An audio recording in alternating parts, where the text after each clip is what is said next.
most sensitive. There we go, we're so back. You guys are Another taking notes, example, right? In a Class C amplifier, plate current flows only during a portion of the positive half of the input signal. Oh yeah, we took and like a is cut off bajillion at damage. all other times. The Class C amplifier is the least sensitive, but the most efficient. Amplifiers are also classified according to type of service, whether they are to be used as a voltage amplifier or a power amplifier. Most circuits contain Alright, did it several for voltage today. amplifiers and one power amplifier. Thank you for the raid, Blessed However, Heretic. there are exceptions, especially in radio transmitters. Welcome to video games. A voltage amplifier is designed primarily to deliver a Nah. large varying output voltage to its load circuit. In order to accomplish this, No, this is a normal there must be song. a Sounds okay, relatively good. high value of load impedance. Yeah, welcome, welcome to video games. Welcome to video games. For a given vacuum tube Massive voltage pomegranate. Think about Oscillator. I don't think he was a fire alarm raid. Oh, that's what's going. Oh, Shogun Showdown. So true. Like 0.61 Taurus. For voltage amplification, the most common choice of tubes is the pentode. There are 4 general methods for coupling. I'm working on getting a. To a following stage. Yeah, there we go. Or to a load. They are I'm going Blessed Heretic. Fire alarm testing. Okay. transformer and direct So that was coupling. supposed to happen. Each method has its own particular advantages and disadvantages. Welcome to Voices of the Void, one of the video games of all time. Ah, man. Resistance capacitance, or RC coupled amplifiers, Go for it, Umphy. because the amplifier stages are coupled by combinations of resistances and capacitors. Advantages of RC coupled amplifiers are high fidelity over a wide range of frequencies, relatively high gain, low hum pickup from nearby AC fields, small space requirements, That's and tight. low cost. The disadvantages of RC coupled amplifiers are higher B+ supply. Deafening the viewers was a side benefit. Increases at lower frequencies. This is exactly what you expected my office to look like. Hold on. Now let's analyze One the sec. typical RC coupled pentode amplifier. In this schematic drawing, C1 is an input coupling capacitor from a previous state. They just put any PNG in here. R1 Really makes you is the think. grid return resistor, which connects the grid. How was that? What is Shogun Showdown even? You just put any PNG in this. Signal voltage for the tube. You can just put any PNG in. Used to develop a voltage drop that can be used Assault as spy. for the tube. That's only $4 now. Shit. C2 I might have to is check the it. cathode bypass capacitor, used here to filter out variations in the cathode current, thereby Kerfur's maintaining doing a constant fine. of the cathode resistor.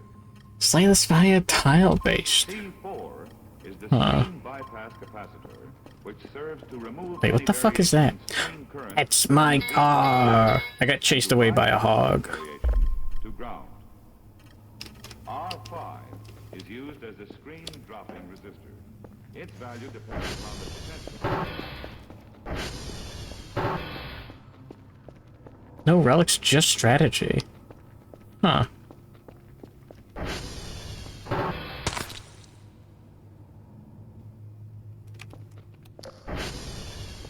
Why is this room covered in roaches? It's the beer?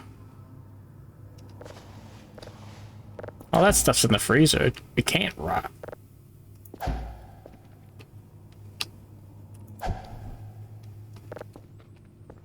I think I stepped on one. I think that's what that noise was. Saw that egg guy playing it. Oh, now it's too mainstream. Rip.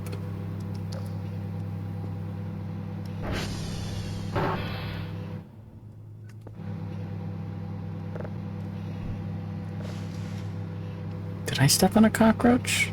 I did. Delicious.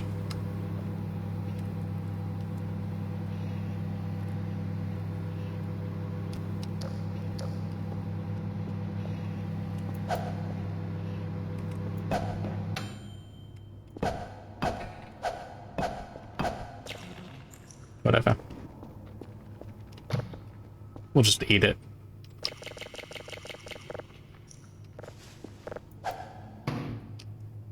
Did I just eat it? Yeah. Oh, the bed's fixed. That used to be halfway through the ground. It's not like an alien event or anything.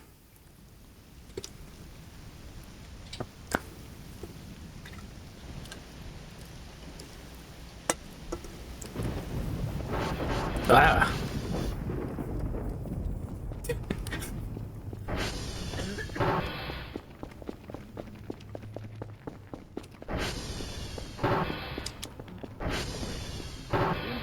Be tuned by placing a capacitor across it. This makes the LC amplifier very selective. Hey, watch this. Yeah!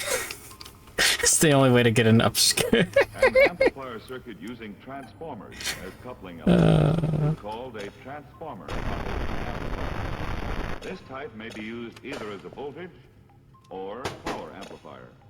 When used as a voltage amplifier, transformer design can permit stepping up the voltage between amplifiers.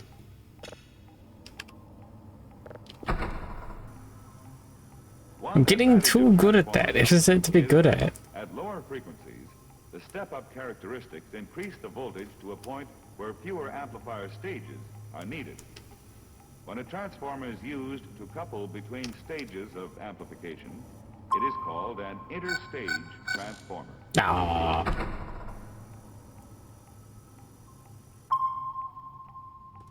When the transformer is used in the final stage to couple the output to the device which will reproduce the sound, it is called an output transformer.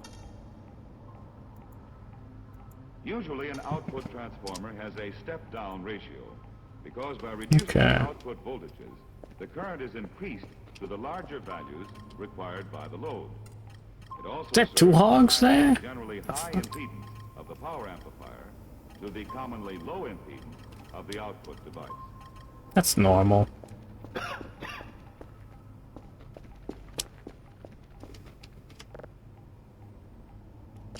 Interstage transformer coupling is superior Transformers deep lore. stage coupling in many respects.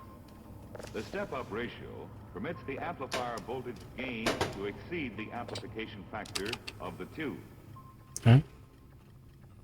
Transformer-coupled amplifiers can operate at the lower plate voltage.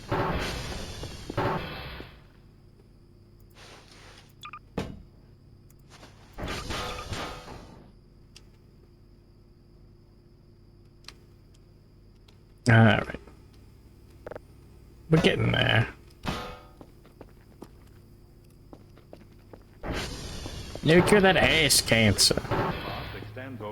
I don't know why the main character is coughing. It's Mr. Dr. Cal.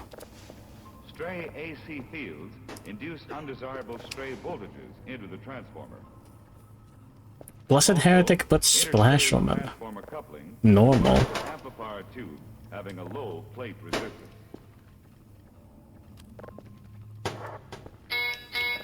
To analyze the circuit, we can see that T1 and T2 are interstage transformers. T3 is an output transformer. When the microphone is energized, the very small voltage is stepped up through the interstage transformer. Cool.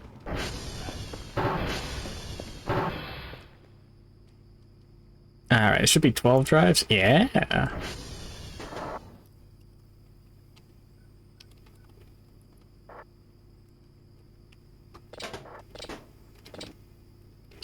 Alright. 3, 4 electronic scrap. 1, 2, 3, 4 metal scrap.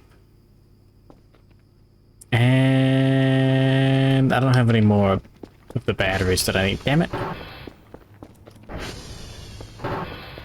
Excessive brain damage request. 1000%. I think. Yeah, it must have been the beer that was spoiling. It's in a bottle. And it's in the fridge. How could this be?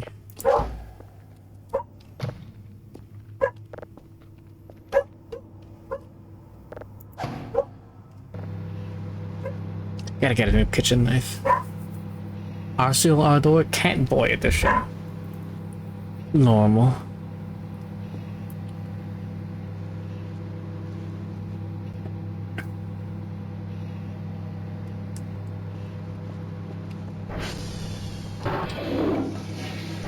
But too well rested to sleep. Much stamina. Server you punching Cat Boy Arceal. So true. It's gonna be fun.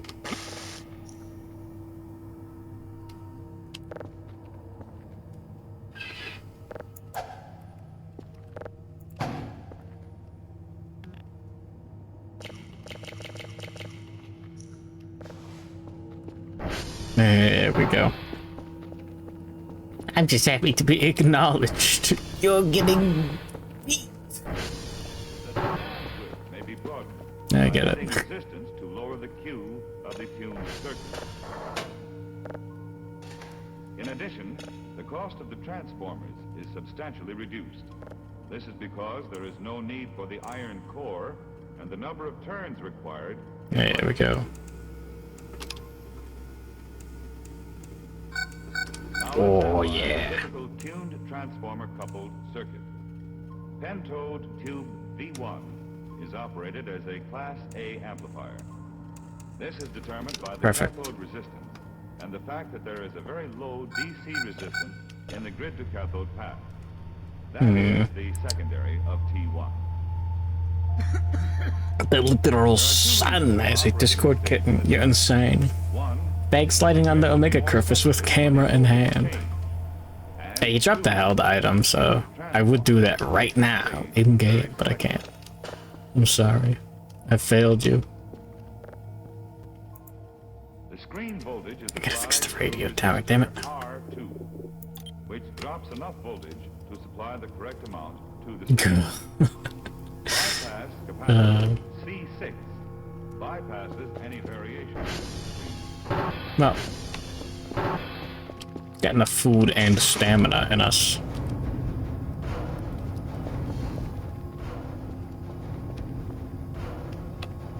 Hold on, there's a battery corner somewhere.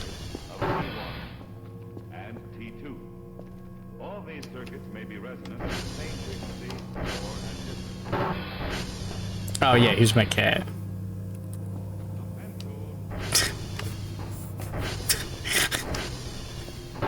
Majestic.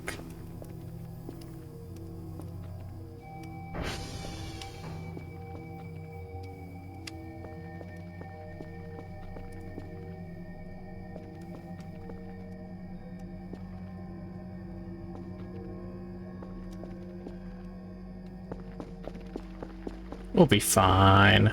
It's relatively bright outside. That's nice.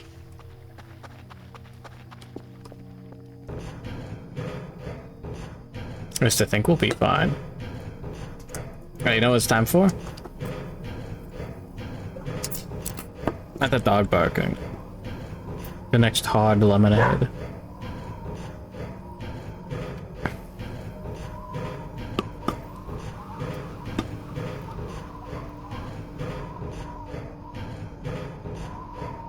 It's good. My stamina is very low. Ooh, what a thrill. Snake eater. Burr, burr.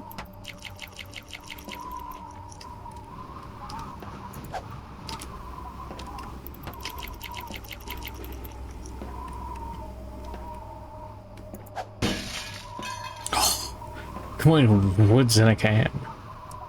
So true. Wood sickening. That got knocked over? Hold on.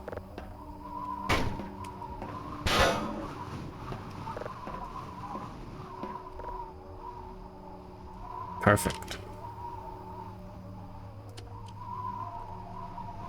I'm sitting there and I'm drinking and I'm vigorously.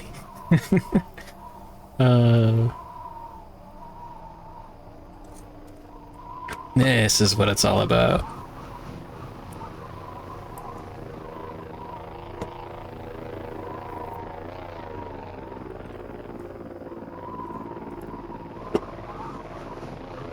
Go.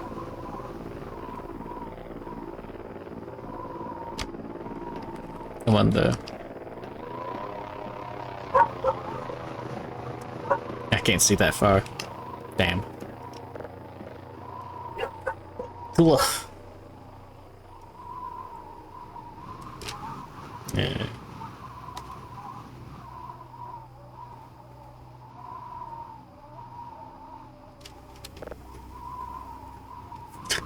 I really just want to throw this off the side. For the funnies. Can they bring Kerfur up here? Maybe? Not easily. Close the window. Okay.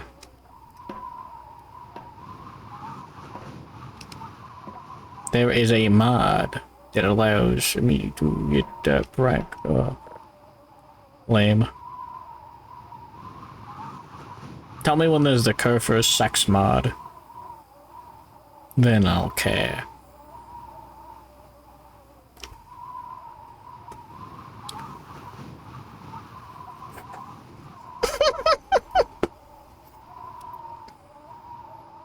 And then the gay sex alien. So true.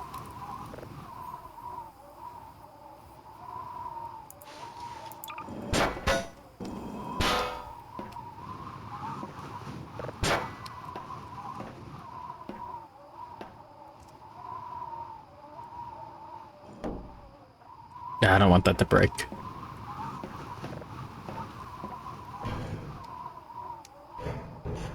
Well, now it looks nice up here. The sex. Send in the giantess. Sick fuck. Send in Steve.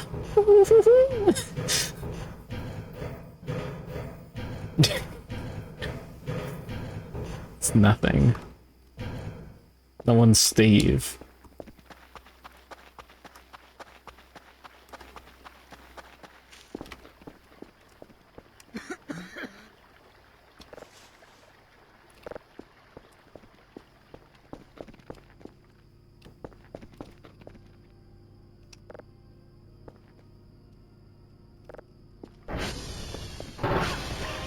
Oh my god.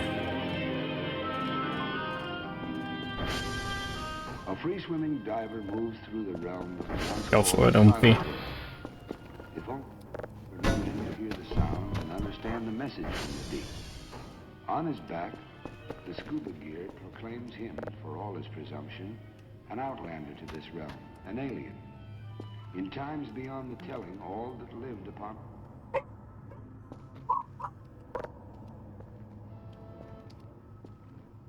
as far into space as the That's size of fine. this Have I proposed to Kerfur yet? sun-reflected light Yeah. Earth. Good morning, that This only BB place in Montu. all the universe Oh yeah, we got alien photos. liquid water. Hurts. Rarest of ingredients in the cosmos. What is rare With this in the known thing. universe blankets our hometown world, the planet Earth. Some 70% of it is covered by the seas. Yeah. The continental shelf alone, this water-covered plateau that surrounds the continents, is the size of Africa, or 3 times the size of the United States. Explorable, as we see. Exploitable, too. And how much more so it would be if man were a freer agent, like these individuals. Listen to this yet? A kind of resident. If Yeah, only it sucked. He didn't have to come up for air so often, Weeby deeby. but he has to come up, sooner or later. Logo's been dead. For purposes of ocean exploration, the later the better. As long ago as the 1870s, Francis Paul Burt discovered the formula that is the E equals mc squared of the diver. He can prevent the possibly fatal bends by slowly decompressing at the rate of 20 minutes for each atmosphere of pressure. Huh. In 1915, Professor Thompson of MIT mentioned to the Bureau of Mines that helium should make a good gas for breathing under the heavy pressures of the undersea waters. This was a breakthrough indeed. I love Let us helium. now, for the sake of getting to the point, pass over those dreamers and tinkerers, those scientists. What about helium? Those curious types of many Helium. generations who brought the state of the diving art to the scuba and beyond. Our present chronicle begins in late 1963, when two Navy doctors, Captain George Bond and Commander Robert Workman, supervised Project Genesis. Time to throw away my shirt. Remained in a Lose the highly pressurized shorts. chamber for 2 weeks. That they could do There so we with go. reasonable comfort and in perfect safety was a tribute to Bond's 8 years of research on the feasibility of breathing gas mixtures rather Oh, than I knocked all these down. Whoops. He and Workman verified the usefulness of helium as a substitute for nitrogen to prevent My the egg! narcosis that high underwater pressures could cause.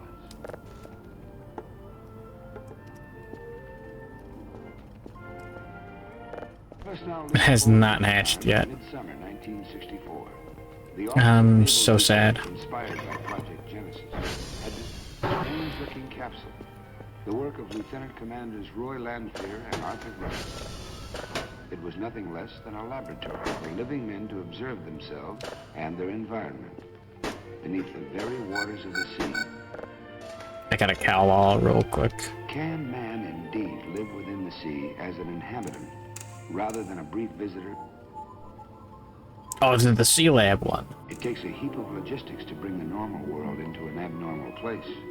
But that, perhaps, is what exploration means. So imagine, if you can, all the planning and thinking, conferring and designing, research and construction that took place in the months and years before this particular Navy tug began to tow this unique orange capsule. The place, America's man-made structure called Here we Argus go. Island, in the waters 30 miles southwest of Bermuda. The time, July 1964. The occasion, the proof of the pudding for Sea Lab 1. Lame signal.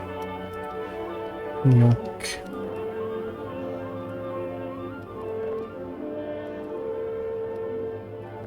Take the bajillion dollars from sending in like 50. How's Kerfur doing? The protagonists, the Pretty US well. Navy, in the presence of hundreds of scientists, technicians, engineers, divers, navigators, and auxiliary I personnel. don't have any batteries. But 6 men in particular deserve the main focus of our attention. Oh, is that the light? It's the light, isn't it? Bond, director of the Medical Research Laboratory of the Yeah. Connecticut. Oh, checked out B station. And those There's only one B. Captain Bond, who will enter It's all honey woman. That splash. Dr. Robert Thompson, Lieutenant Commander, U.S. Navy, 36 years old, a native of Los Angeles. And 3 enlisted men of some special note. Expert divers, all of them. Men as much at home underwater as men could Honey be, grab. up to the time. Robert Barth, Lester Anderson, Sanders Manning, Navy men in their 30s who were to be the human subjects of the Sea Lab experiment. Here at the Navy's oceanographic station, Argus Island, the heavy logistics proceed. Yum. 4 men are to live together at the bottom of the sea for 3 weeks. You are attempting something more than just a diving expedition of a few hours or so. Whoops. Anyone, so to speak, can dip his foot into the water, but that's not the same as a cross-channel swim. Damn it.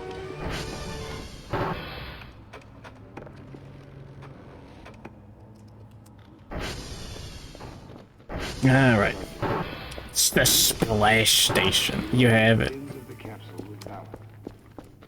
Oh, yeah. Axles, about 10 tons of steel parts.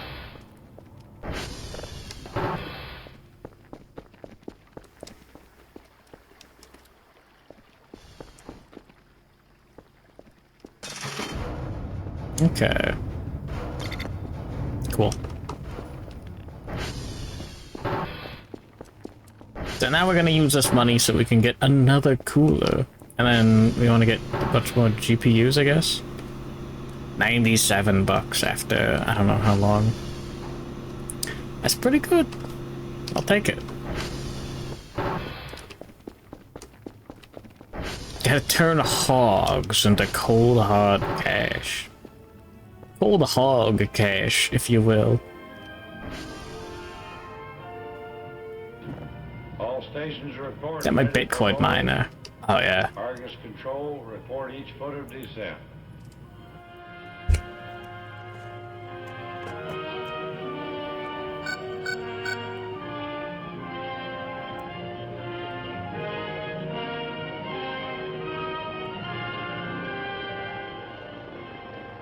"61 feet, aye.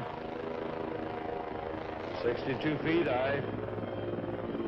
63 feet, aye. Okay. Not quite right.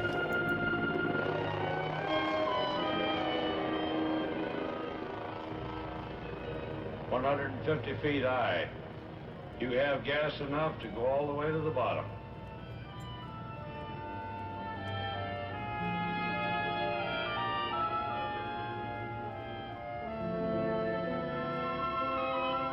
Almost. C-Lab 1 on the bottom, aye. Hose pipe bubbling. All conditions normal. All systems going.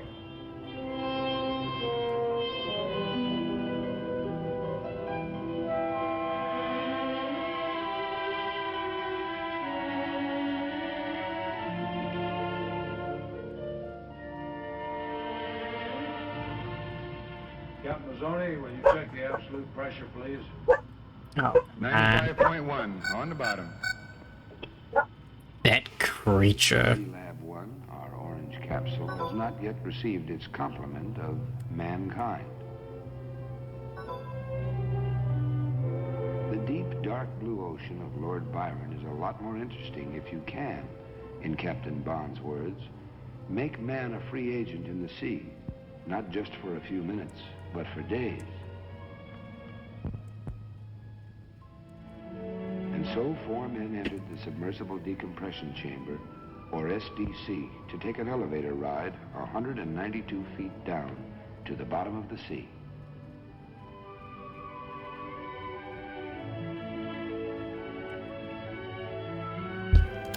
Alright, hold on. Good morning, Mimic Chest. They entered C-Lab 1 at twilight. Yeah, through the big hatch on the money. floor. Gotta hear stuff.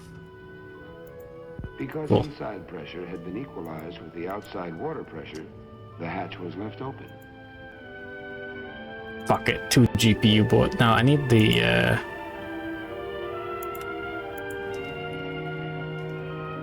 there we go. 2 accumulator battery. There we go. Nice.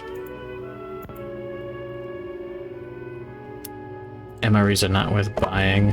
Yeah. The gas mixture approximated 96% helium and 4% oxygen. We'll be It was fine. gradually adjusted to 76% helium, 20% nitrogen, and 4% oxygen. This is gonna be awesome.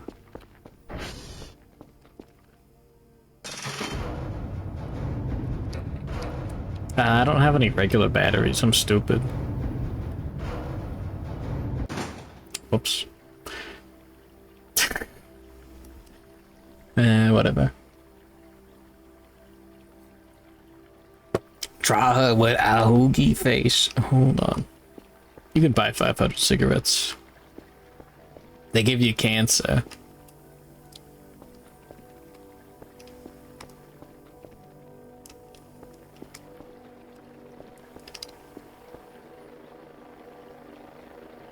It was Jack that appreciate the drone sound.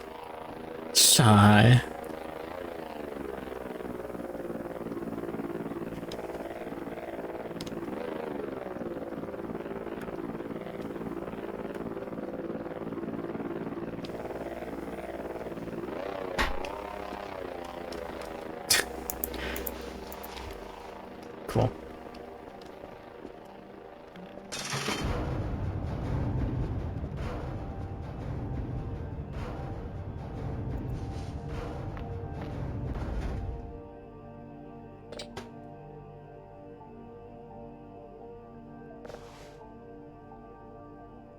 That's fine. Remind them of his hometown. It's our life in Ash's hometown?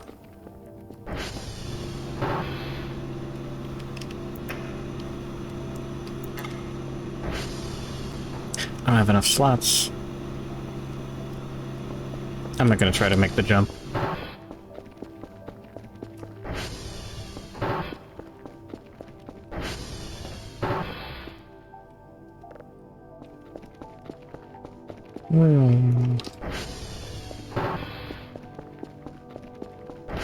Coward! No. I'm just near death. There we go. Make their mother anxious about their well-being. Is the elevator that slow? Yeah.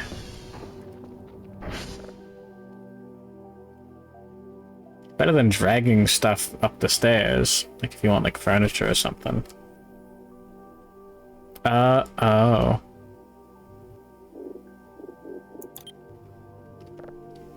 Is it that kind of day? Hold on. What is that?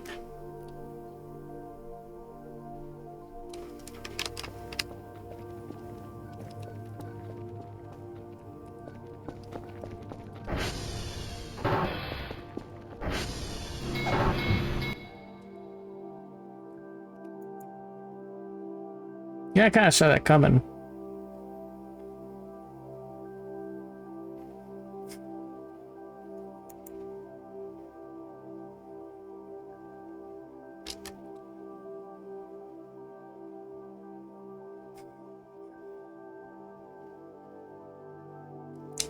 Can't carry furniture. How will you carry your robot wife after your wedding?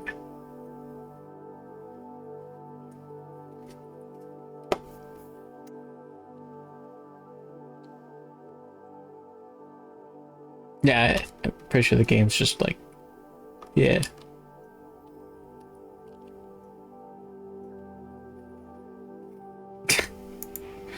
Alright, hold on.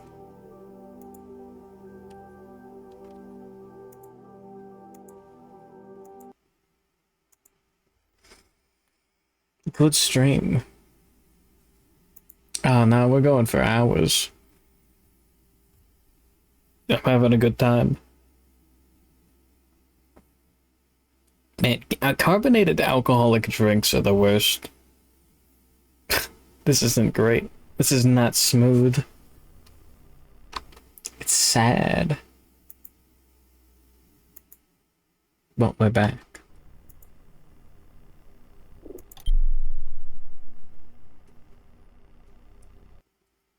There. Yippee.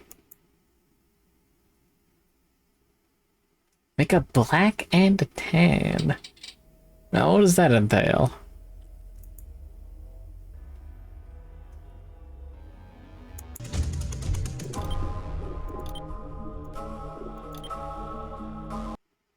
What does that entail? Fizzy warm lemonade beer. It's not warm yet. A stout and an ale.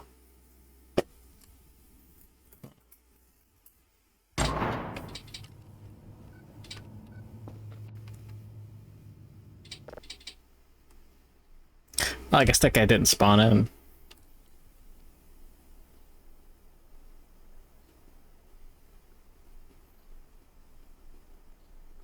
We'll sleep in a little bit. Why not?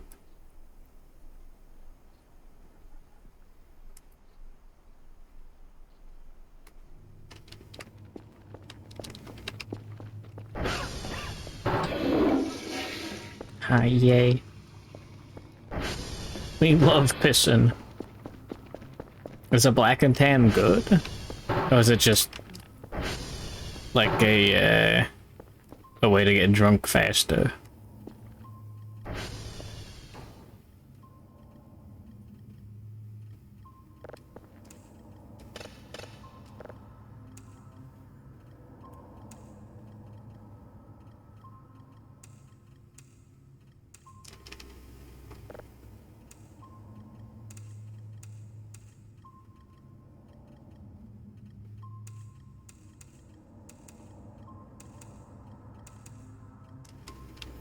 Okay, we still have the signal.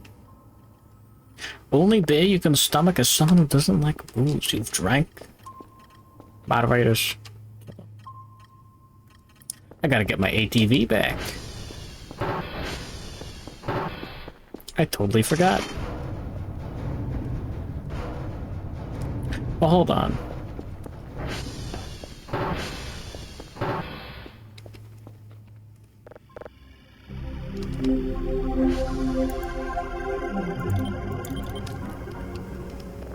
Shouts to Hiradola.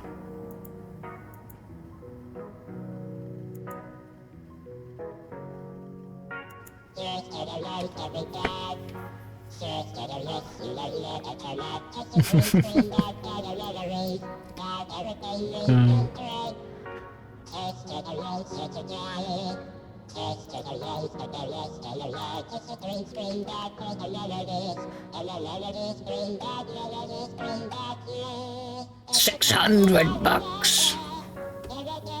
Oh my god.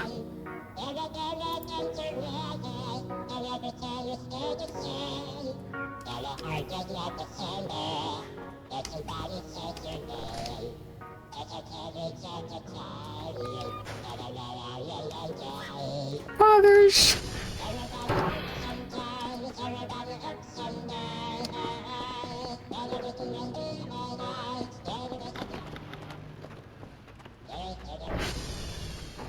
Don't do it. Don't do it.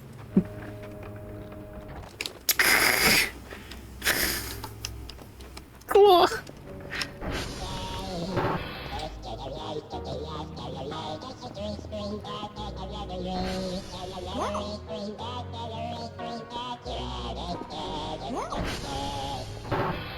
What a banger.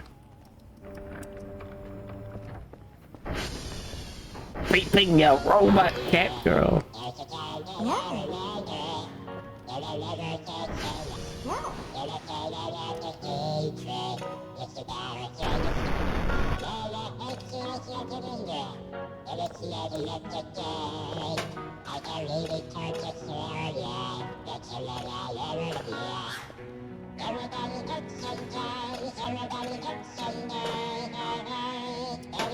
So true.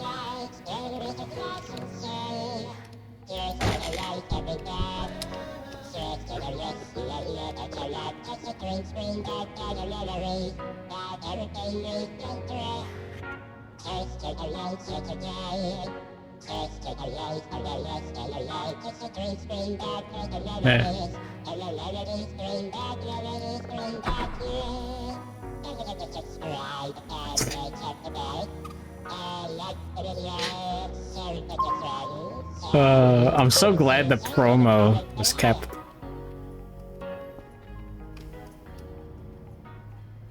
Very cool.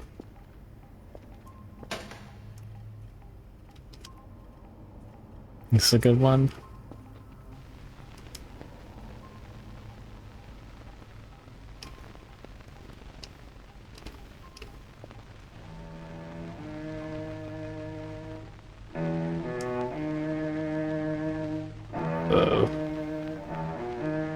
Well, it's literally me.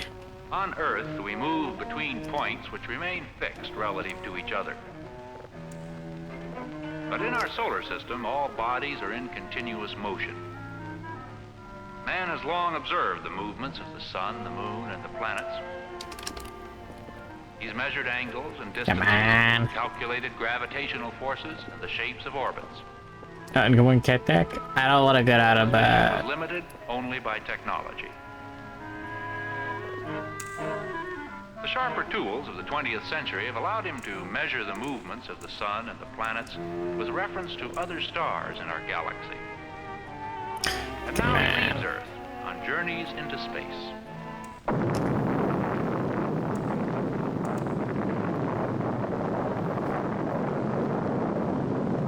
Video games.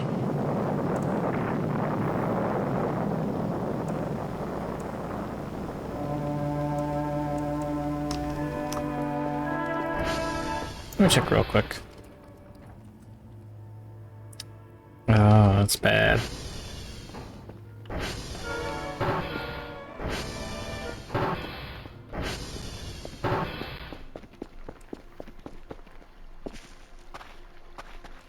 Alright. We've got a beer in our backpack in case we need it. We'll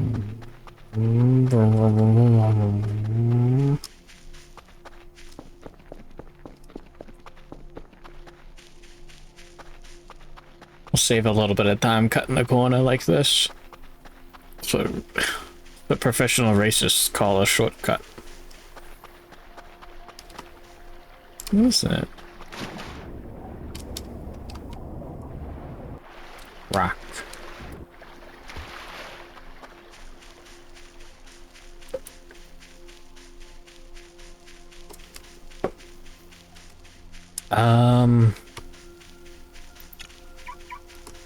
Cool.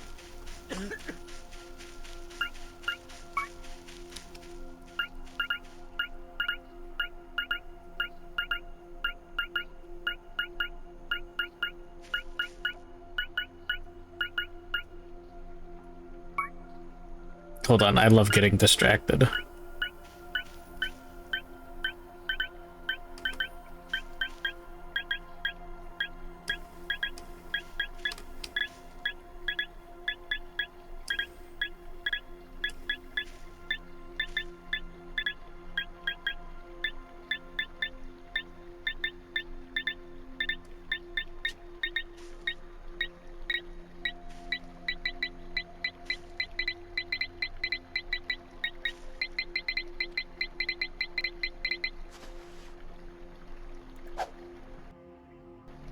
That's not it.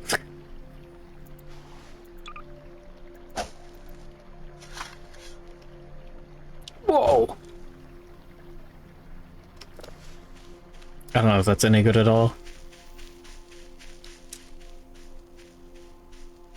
That's just a log. Okay. Yeah, good morning, Rizul. Welcome to your new favorite video game.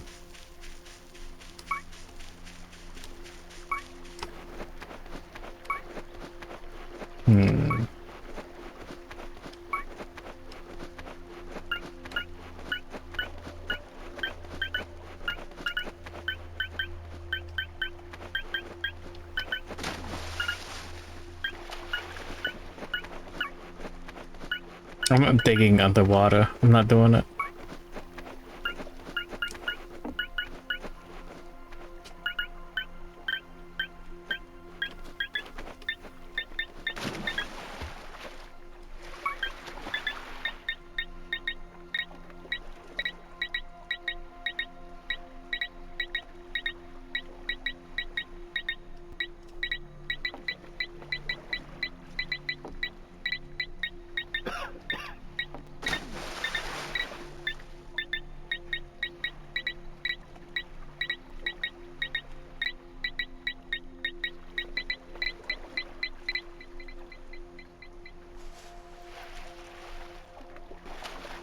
It's in the log.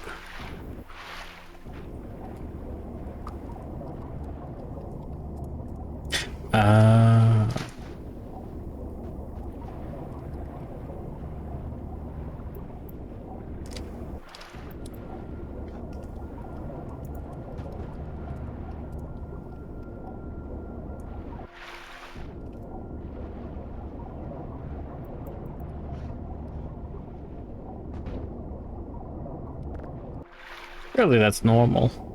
Get me out of here, get me out of here, get me out of here, get me out of here, get me out of here. Going Gwendolf. So true.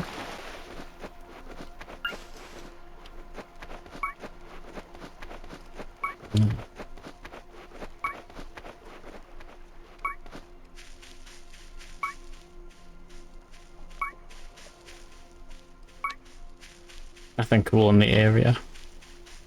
Sad. It's like there's good morning, Sergeant Nubbles. Not a big fan of the old ocean. Especially in a video game where I know they'll put monsters. If there's not a monster that comes out of the water, there should be. The devs have failed.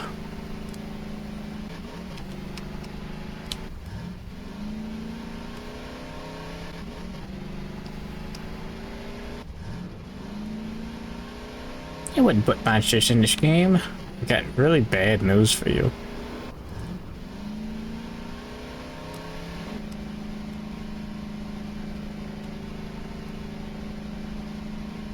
They need monsters for you to be horned up over.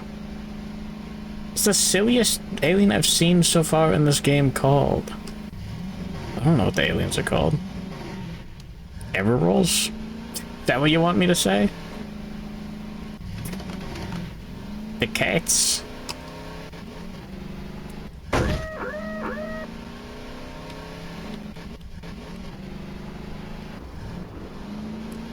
Nah. Yeah, glorp.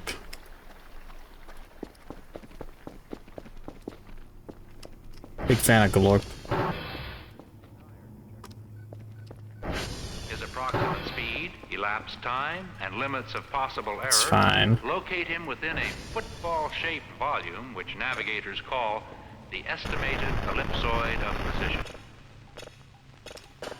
The space where this ellipsoid intersects the cone establishes his position more closely, in an area where the two coincide. From this, he knows about how far he is from his desired trajectory. Repeated sightings will be made to reduce the amount of uncertainty until the actual trajectory is determined within the allowable limits. Sentient dungeon must be preferring glorp as a meal for his friends. The astronaut must perform a mid-course correction to put his craft So true. on a corrected trajectory. A more precise method for determining position uses 3 sightings from separate known bodies. The 3 cone-shaped surfaces intersect and establish a point of position. It's normal. Actually, throughout the flight, Earth-based tracking information will be used to correct or supplement onboard Cool. navigation, so long as it can supply sufficiently accurate data. Geocentrism.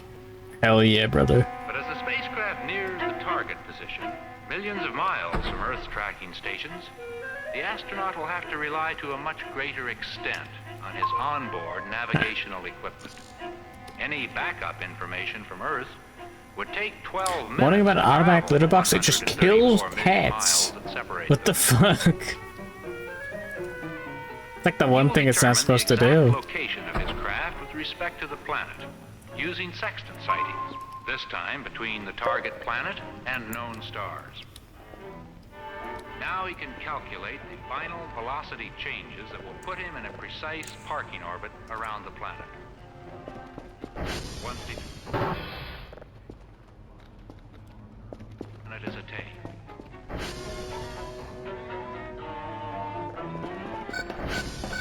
Yeah, hold on. I gotta know.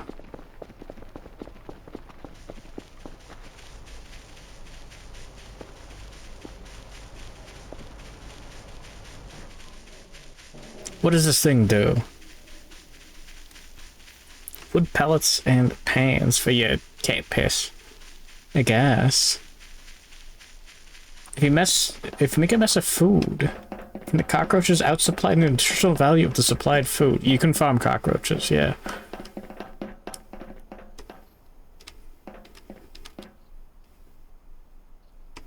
Wait, it didn't even go. Oh, no, I was wondering about the hash collecting animation. She missed. No.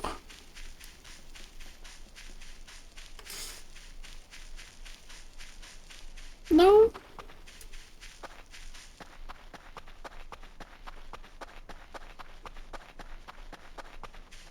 Put her in the auto litter box.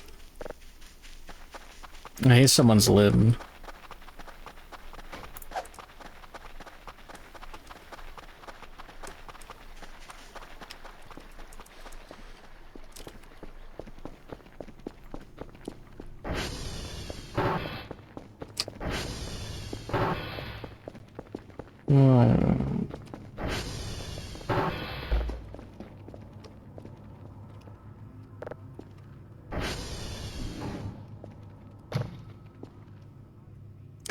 Got a good throwing arm. From all the beating off.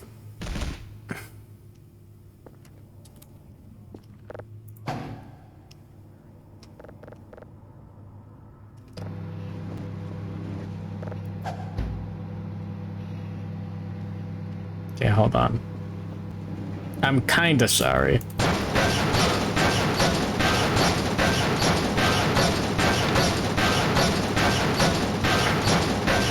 Oh, there's a safe auto looter box. I guess. Oh yeah, traveling and having a cat is a bit of an issue.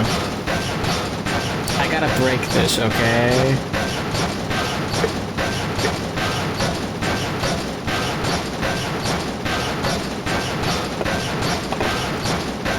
Apparently this works. It just takes a hot minute.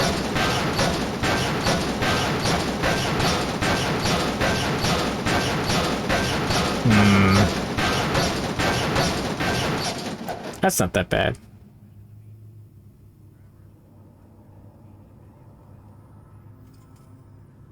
Not any auto wet food feeders.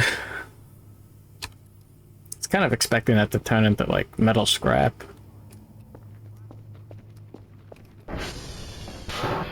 That sucks. It was not worth it. Later, Ranger 7 hit the moon within 8 miles of its aiming point, an inch and a half miss at 1 mile.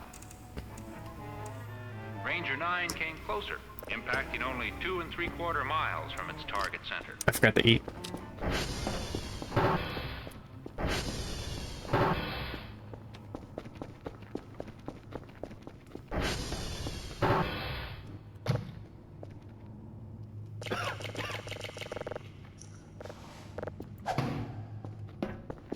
Alright.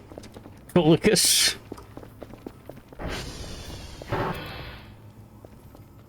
Hey, you know what? Still got a ton of these that aren't exploded yet. That's a much gentler sound.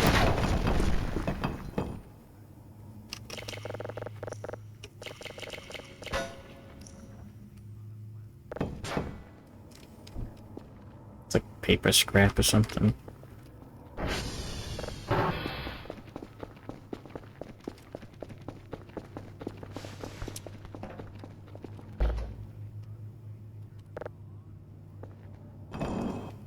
Ignore the blue shrimps.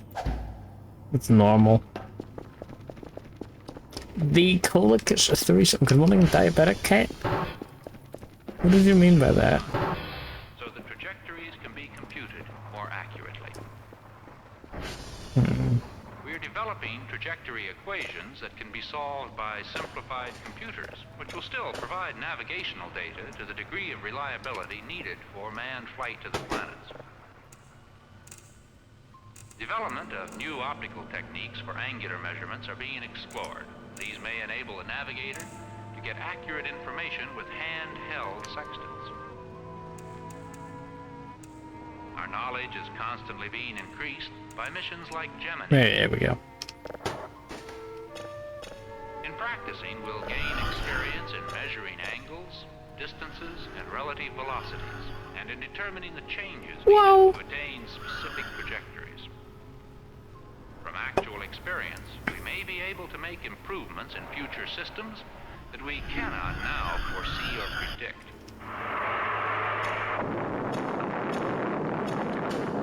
Oh my god, they fucking blew the astronauts up. Holy. Systems development in our most ambitious project to date, the Apollo moon flight, is well underway. That's normal. The What a guidance shame. navigation station aboard the Apollo is equipped with a scanning telescope, a sextant, a digital computer, and an inertial measurement unit. Go into the corner. Altitude and guidance controls can be operated directly by the navigator There.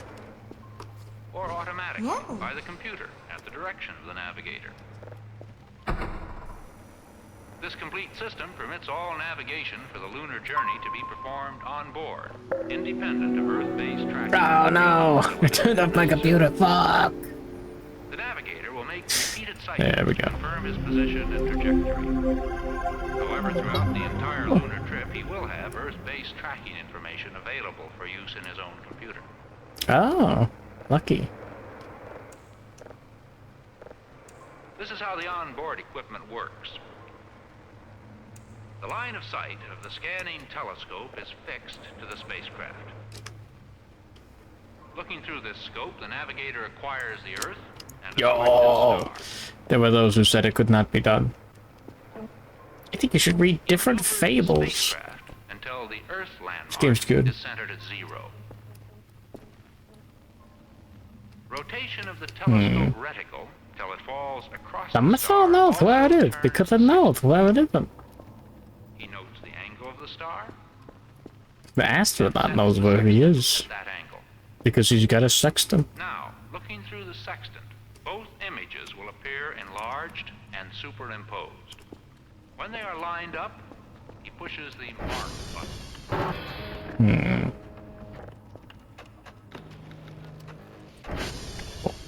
No reason not to press that. Space tracking data, which when combined with the Sextant. observed data, keeps the navigator How much money did we make off of that bad boy in the last couple seconds? 83. That wasn't even that long. Whoa.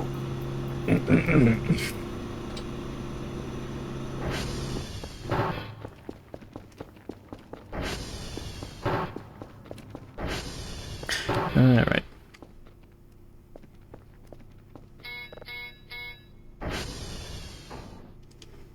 Metal chunk. I don't think we have that much metal trash. I'm gonna see if cans work. Oops.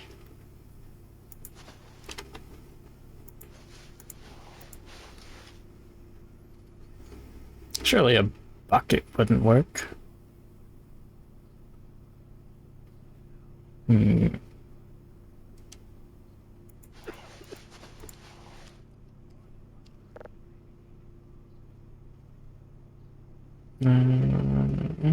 I got cans in here.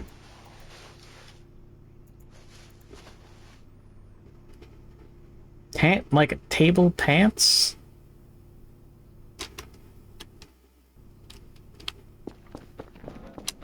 I didn't like the look of that. Whatever that was.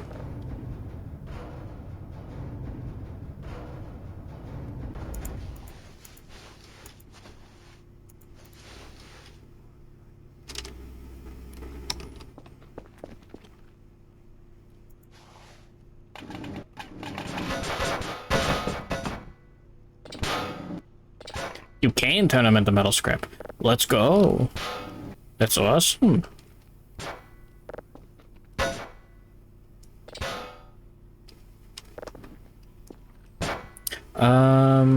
Hold this. Oh yeah, here's the elevator. I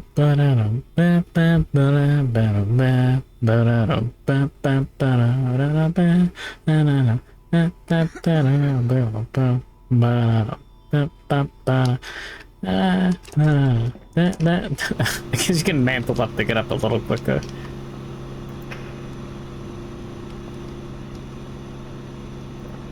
Going down.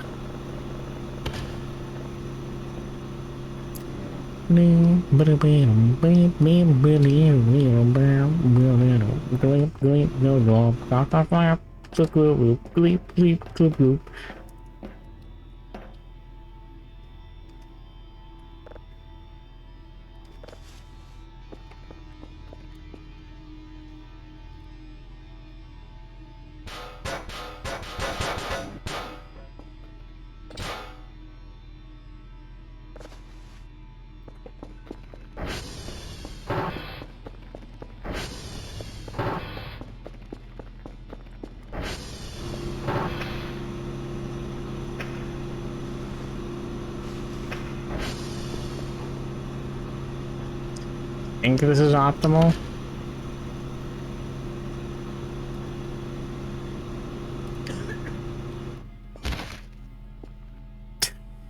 Sure.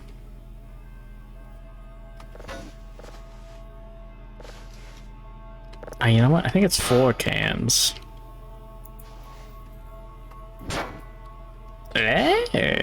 Nice. Don't mind if I do.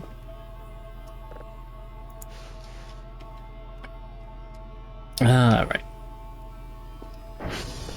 Well, I'm gonna go to the bathroom real quick. Oops. I'll be right back. I'll get some pizza too. As a treat. For me. A boy's treat. As the region beyond is called. Explorer 1 and Pioneer 3 discovered the Van Allen radiation belts. This is an artist's conception of the Van Allen belts. These vast regions above the Earth's ionosphere are composed of trapped electrons and protons. It is true that observations made by satellites have permitted scientists to cross a new threshold into space research. But orbiting satellites and expensive specialized rockets can provide only snapshot observations of the ionosphere. They cannot give us details for a specific geographic location. Continuous observations above the ionosphere for a fixed location are needed. This film is the story of how scientists of the National Bureau of Standards, U.S. Department of Commerce, tackled the problem and developed a new research technique using scatter radar for space research from the ground. It is the story of a search for a location, of building an observatory and an entire research facility. And lastly, it is a heartening story of international cooperation on a person-to-person basis. Let's look at the ionosphere again to understand the problem better. The ionosphere is composed of neutral constituents, ionized constituents, and free electrons. It is the radio properties of the regions of free electrons that permit long-distance radio communication in the so-called shortwave bands. Up to frequencies of about 30 megacycles per second, free electrons reflect radio frequency energy back toward the Earth. But at frequencies above about 30 megacycles per second, the radio waves penetrate the ionosphere. For years, scientists have used the ionoson, such as this model C4, to measure electron density variations.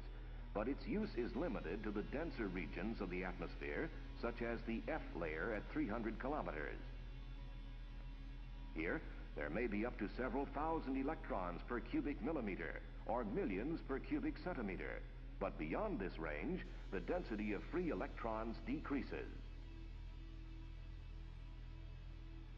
Scientists wanted to know how far above the F layer free electrons extended. The problem was to devise a way to measure them. Here we see two atoms of oxygen. An electron detaches from one of them. When detached, it is a free electron and can respond to electric forces imposed upon it. When a radio wave passes by, the electron oscillates with the wave and re-radiates or scatters its energy incoherently in all directions. The problem is to excite these electrons sufficiently so that they will re-radiate enough energy to be detected from the ground. What is needed is an exceptionally powerful transmitter, an extremely large antenna, and a very sensitive receiver. Here are the Boulder, Colorado laboratories of the National Bureau of Standards. One of these, the Central Radio Propagation Laboratory, conducts basic research in the Earth's ionosphere and upper atmosphere and in space. To Dr. Kenneth Bowles, a physicist with the Boulder Laboratories, goes the credit for solving the problem. Here he confers with a colleague. Acting on a suggestion by Dr. W.E. Gordon of Cornell University, Dr. Bowles employed a technique using the incoherent scatter of radio waves by electrons in the ionosphere. This transmits a powerful pulsed radio signal in a narrow beam. The beam penetrates the ionosphere and excites free electrons in the area above. They scatter a weak signal. The extremely sensitive antenna, now acting as a receiver, detects the faint scattered signal which comes back to Earth. The system can detect faint echoes from electron densities as low as 100 per cubic centimeter, such as exist well above the F layer of the ionosphere. Under Dr. Bold's scientific leadership, the new technique using scatter radar was successfully demonstrated at a field site in 1959. Here, near Havana, Illinois, is a portion of the original antenna used in that pioneer experiment. A breakthrough of great importance had been achieved, promising to make upper atmosphere and space research possible from the ground. The Bureau gave full support to plans to exploit the technique. First, a site was needed where the fullest range of observations and measurements could be made, including studies of the chemical composition of the upper atmosphere. They would be of greatest interest if made near the magnetic equator, where the lines of force of the Earth's magnetic field are nearly horizontal, giving the electron unusual characteristics. The pulsed radar signals could then travel perpendicularly to these lines of force and excite free electrons. This would allow us to observe the gyrations of those excited electrons, determine the characteristic frequency of the ions controlling these movements, and identify the chemical composition of atmospheric gases. Certain of the gases, such as nitrogen and oxygen, dominate in lower regions. At greater heights, regions of oxygen, helium, and hydrogen dominate. With scatter radar, we can learn the heights of these various regions of gases and study the total composition of the atmosphere. Where could an ideal site be found? It should be on the magnetic equator, but as close as possible to the United States to shorten travel and shipping time. These requirements narrowed the There we go. and we decided to examine. Oh shit, I should have grabbed some more Twisted Tea. Especially important in our consideration was a year-round temperate climate such as found. I'm only like 6 deep. Lima, This sucks. the capital of Peru, is an ancient city, rich in tradition. A city of handsome plazas and broad boulevards, beautiful buildings and art treasures. There would be major construction projects. So true, Umphy. Could we find skilled technicians and workmen? Engineering students eager to work on the research in the years ahead? Could we depend on local industry, local sources of supply? We were planning a major undertaking and many points had to be considered. We knew that wherever we went, we would need the cooperation of many people and Here the we go. national government too.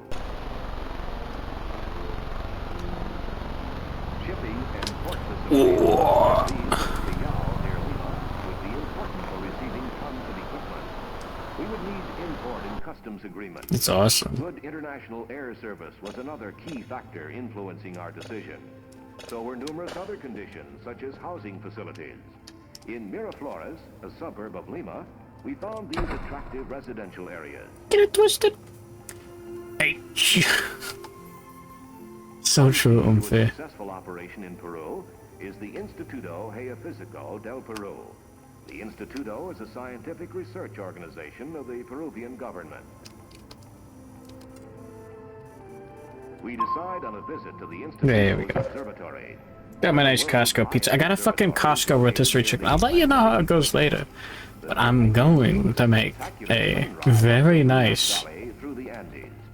This mountain route is an achievement Soup. in railroad engineering. turning the rotisserie chicken into a chicken stock. In the world, and noted for its numerous tunnels and reverse switchbacks. The train reaches an Hold on. altitude of almost 16,000 feet at Peak Rio.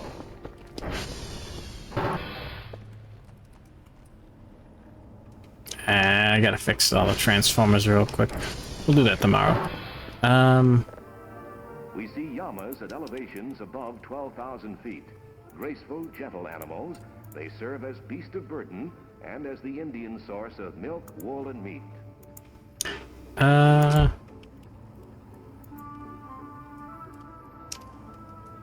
Arriving, we pass through the village of Huancayo on our way to the observatory. 2 burgers. Commercial activity centers around this weekly market. Who wouldn't? Native Quechuan Indians do all their trading by barter. The Quechuans represent a large percent of Peru's population.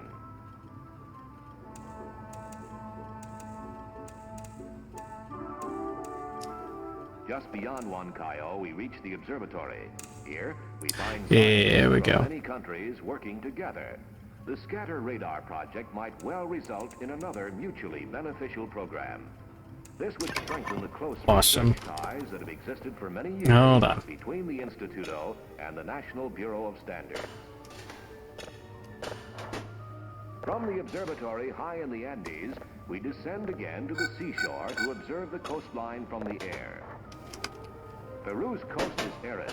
The cold Humboldt current comes up out of the Antarctic and flows past the Peruvian coast, creating the dry climate. Whoa!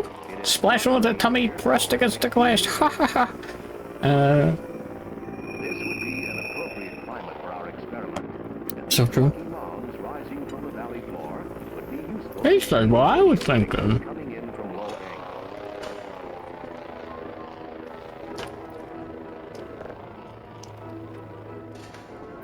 Green growing things like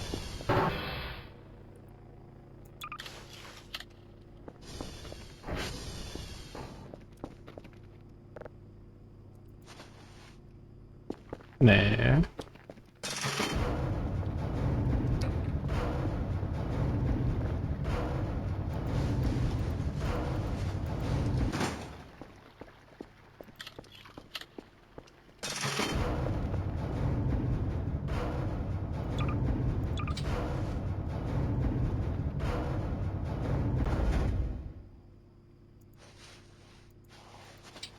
I didn't empty it out.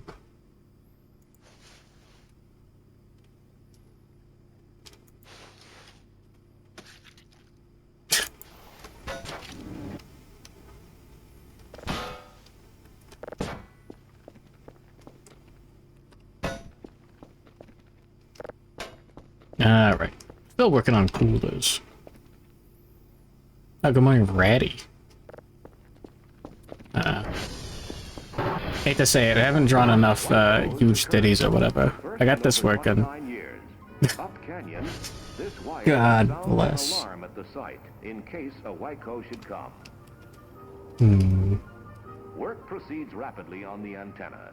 Here, Peruvian workers mark the ground and carefully That's almost find done. places for the post holes. Cool. Posts will be used to No support huge the cities. antenna Sigh. When the I got antenna good is pizza. finished, more than 9,000 posts will have been set, covering a 22-acre field. The Peruvian workers proved they could learn quickly. They were soon performing these jobs skillfully. The inserts here being assembled Good permit the pizza. inside of each radiating element to be used as a piece of coaxial transmission line. In this way, the entire antenna is interconnected. Yahoo! Firm working schedules push construction along rapidly. The Peruvians not only contribute good work. Wonder what we would do for a nice each parking worker lot. seems to realize the Make it reading this and getting ready to smash a little flip flow with a comically large hammer. During the peak construction period, over 200 Huh? Peruvians were employed here. This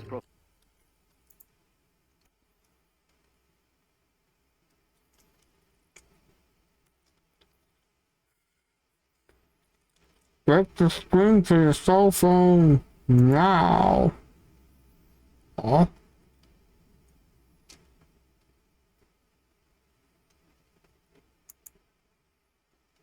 Huh?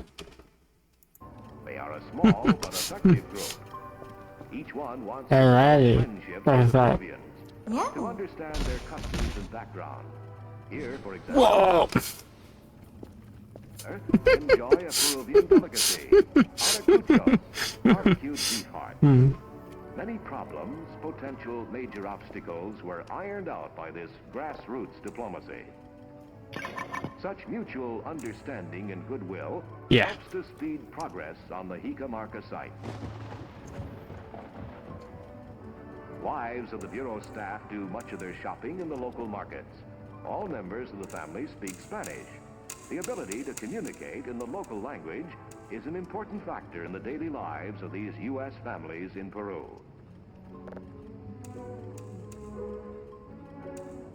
There is always a wide choice of fresh vegetables, locally produced, and of fruits such as bananas and papaya from Awesome. tropical eastern Peru.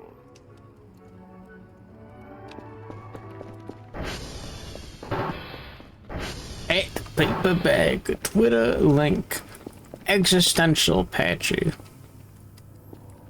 Well, you know it's gotta be good.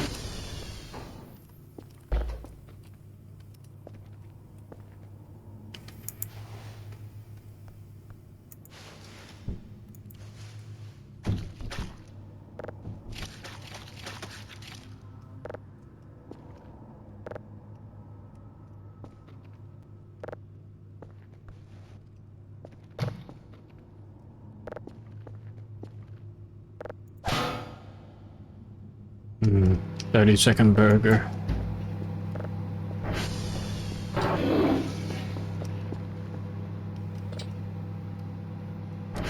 What?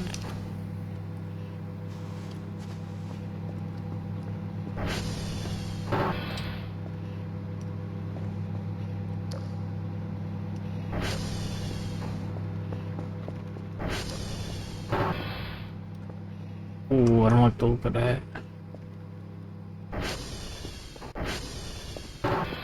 I gotta get my burger first.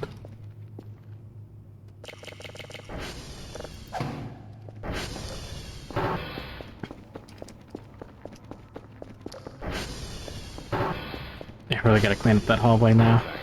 Here, 12-foot-tall banks of capacitors stretch for 60 feet. These Nothing but Peruvian hogs. are making a final wiring check on the powerful electrical equipment the observatory will need for probing above the ionosphere.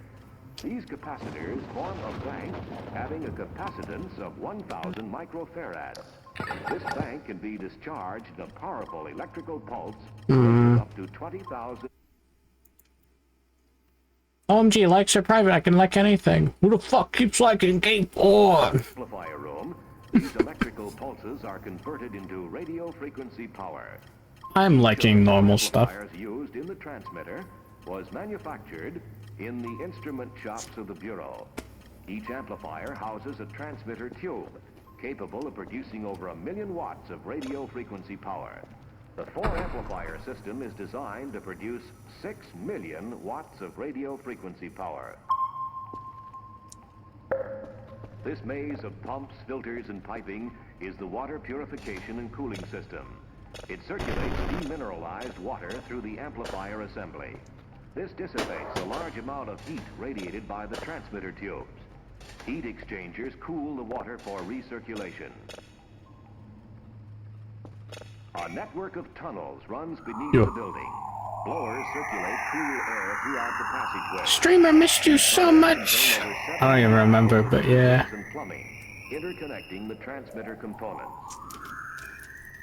Cables and coaxial piping enter the equipment rooms through floor vents. Engineers in the control room direct the transmitter energy into the antenna. Here they are seen monitoring every function of the system's operation. This is good Costco pizza. Piping, made of irrigation pipe, conducts the transmitted and received radio signals through a spark gap and mixer system. This automatically switches the antenna from transmitting mode to receiving mode in millionths of a second. The energy for the radio signal flows through the coaxial piping in these trenches, continuing to the midpoint of the antenna. Each quarter of the antenna is fed separately. Oh, that's a cool one, I think. Probably. Does he have an existential crisis? A modular section comprises 1/64th of the. You gotta draw fat tits about it. Module contains 144 antenna dipoles, or 288 dipoles per month.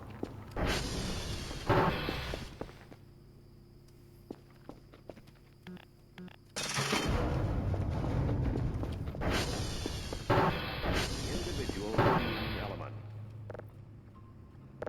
This system of feeding permits unique flexibility in use of these.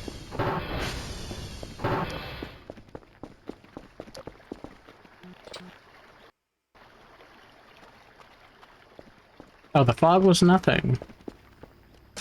Hmm. One of these days, the fog's gonna kill me. Here, Dr. Ball's working in the screen room.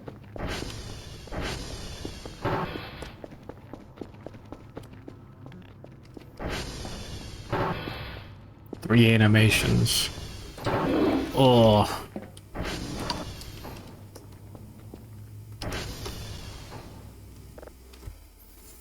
Could be worse, I think.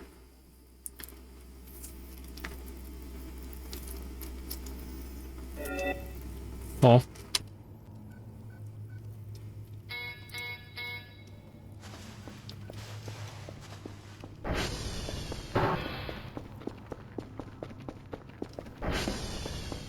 Bro, I'm eating pizza right now. Bro. Early measurements at the Hikamarka Observatory confirmed this belief. Even within the first year of observations, free electrons were detected at well above 5,000 kilometers. Other research will be added. Already, preliminary studies of the planet's units have been made. Soon it may be possible to detect and measure clouds of solar gas rising toward the Earth. Chicken Little! Energy balance between the Earth and upper atmosphere, an important factor in our weather and meteorology. The Instituto Geofísico del Peru and the National Bureau of Standards are partners in what are indeed some of the most exciting radio research experiments of our time. Searching for knowledge about the Earth's upper atmosphere, interplanetary space, and the universe. With scatter radar and important new techniques for space research from the ground.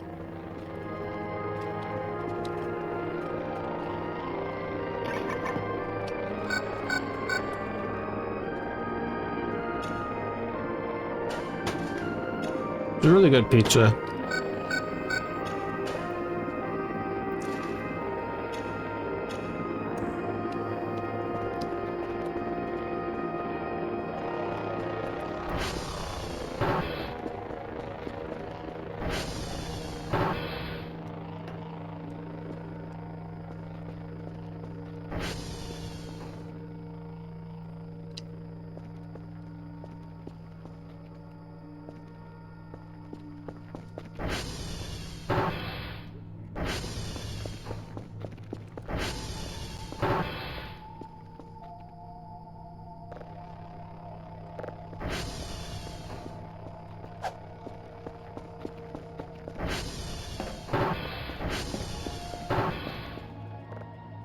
For example, the output of a microphone must be amplified before it can produce an audible sound through a loudspeaker.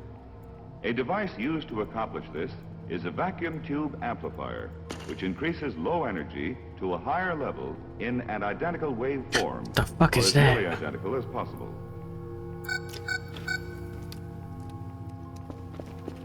This energy is increased until the loudness or amplitude of the sound or speech heard is the same as that transmitted. Now let us examine a typical amplifier and, in general terms, see how this amplification is accomplished.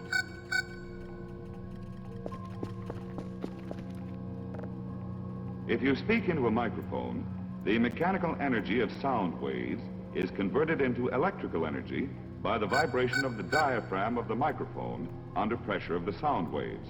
Are they leaving? What are they doing?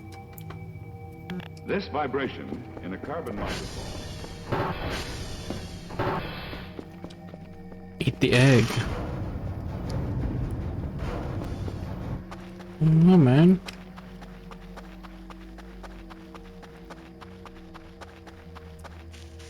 I don't know. The radar is like pizza with extra pepperoni.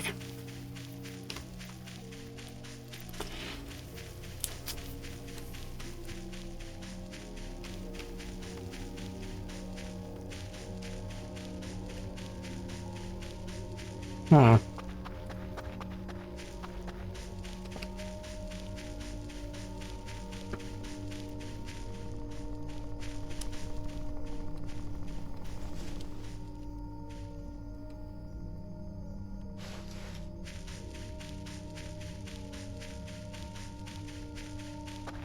Huh.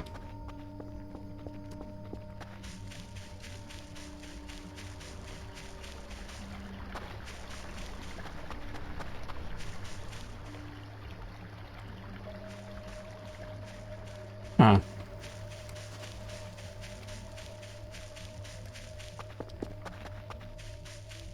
Nothing? What the fuck?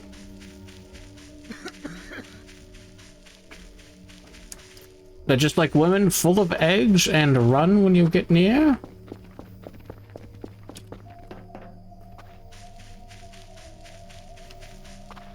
Aliens aren't real.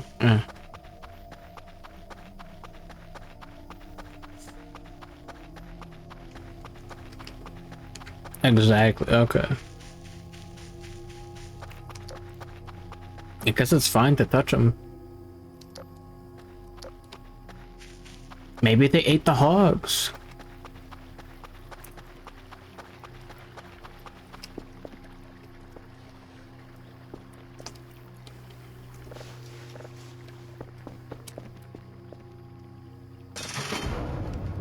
Huh. Power supply. No. The input is applied across the grid resistor. What the When a fuck? small signal is applied to the grid, I'm still it varies alive. the difference in potential Maybe. between the grid and cathode. This causes the current flowing through the tube to vary in accordance with the difference in potential between the grid and cathode. This varying current flow through the tube causes the voltage across the plate load to decrease and increase. It's good pizza. This voltage change across the output is an amplified reproduction of the input. It should be noted that the output voltage and the input voltage are 180 degrees out of phase with each other. Now, suppose we place some values here. The B battery has a potential of 200 volts, and the load resistor is 10,000 ohms. Huh.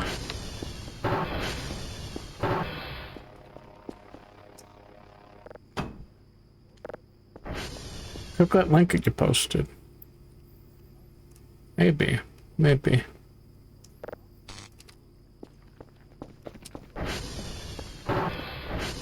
Or 200 volts. I just finished the pizza. Therefore, we must first compute E1.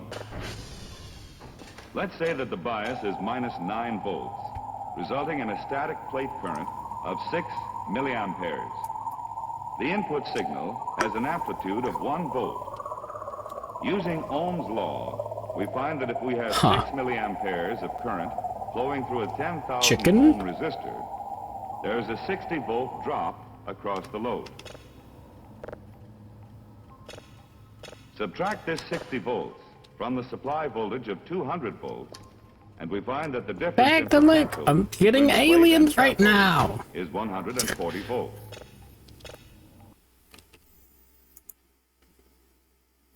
OMG likes it finally private. I can like anything. Who the fuck keeps liking Splash Dummy? Okay. Okay, yeah. Cathode of minus Okay, a 8 good volts. bit. This is found Okay. by subtracting plus 1 volt from minus 9 volts. Sure.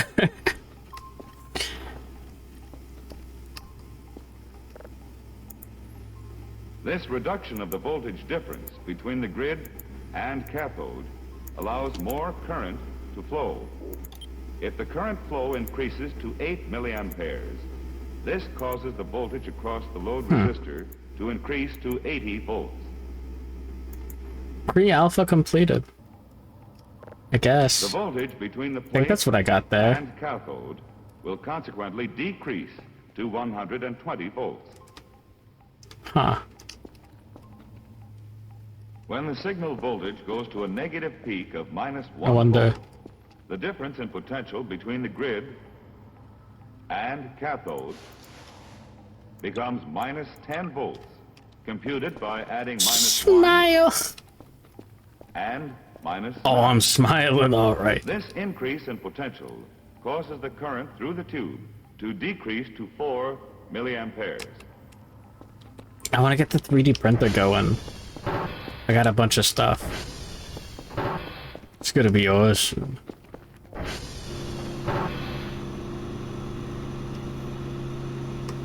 That's making decent money now. That's good. Still, what the fuck? Surely there's a bunch of other events we haven't seen, right? Right?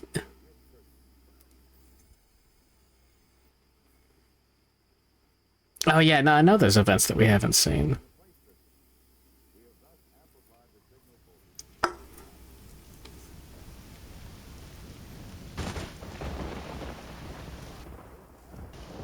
Oh, oops. Ultra piss.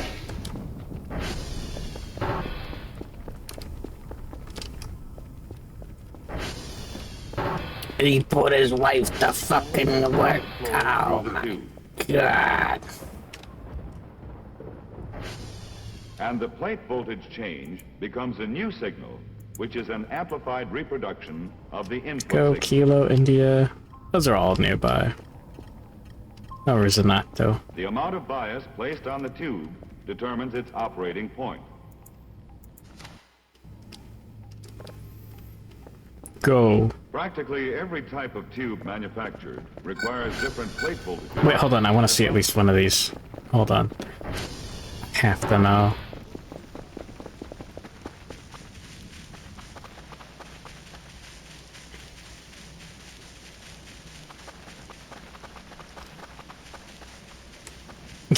Dude, I keep it behind the wet floor signs. I thought it was funny. I'll put oil on the floor there. It will be a good bit, I swear.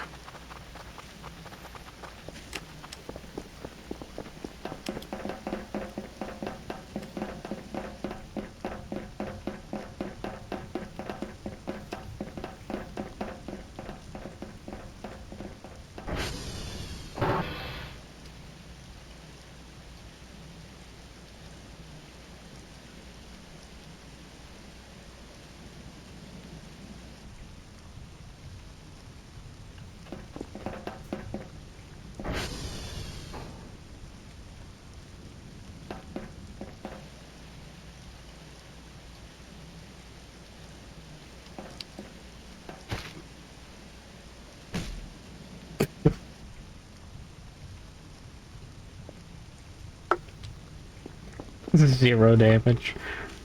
Why? What the?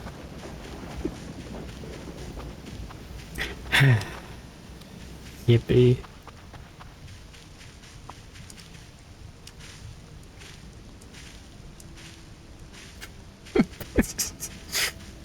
I really didn't expect it. Don't meet your heroes, you're not wrong.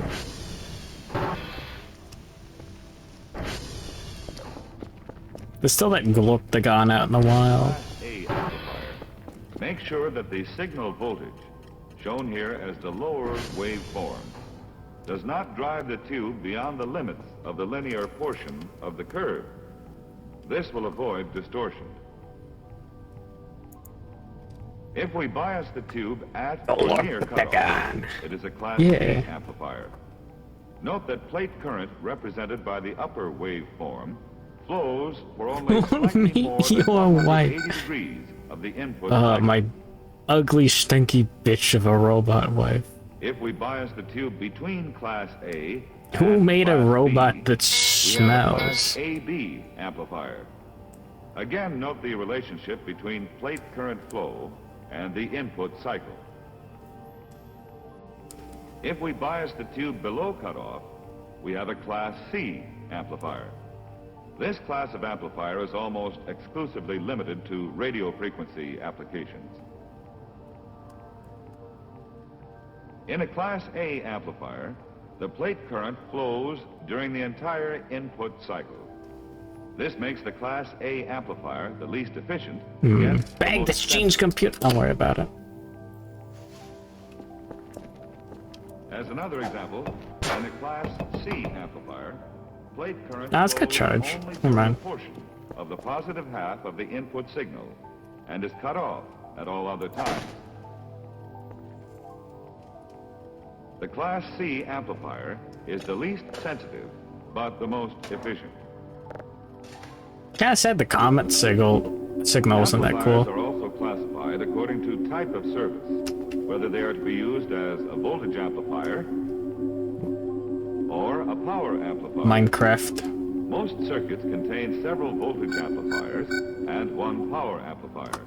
However, there are exceptions, especially in radio transmitters. A voltage amplifier is designed primarily to deliver a large varying output voltage to its load circuit. In order to accomplish this, there must be a relatively high value of load impedance. Oh, I sure hope that was Kerfus.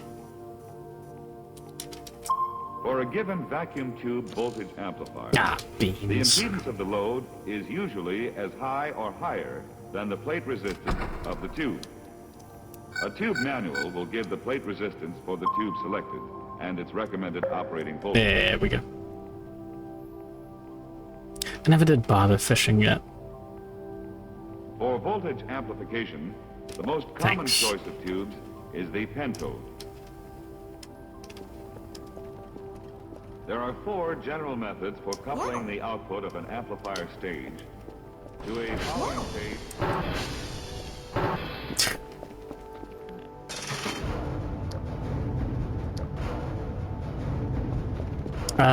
There's a drive box on the roof. I'll go grab that.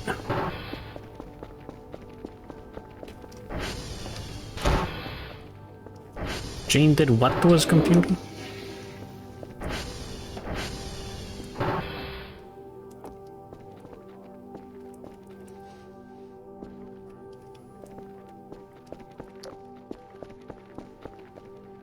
Okay, I did throw it up here.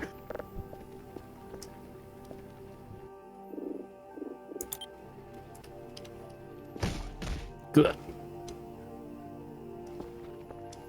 Overused it. Overused what?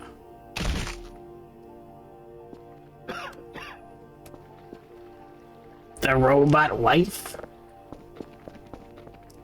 Overheated the computer?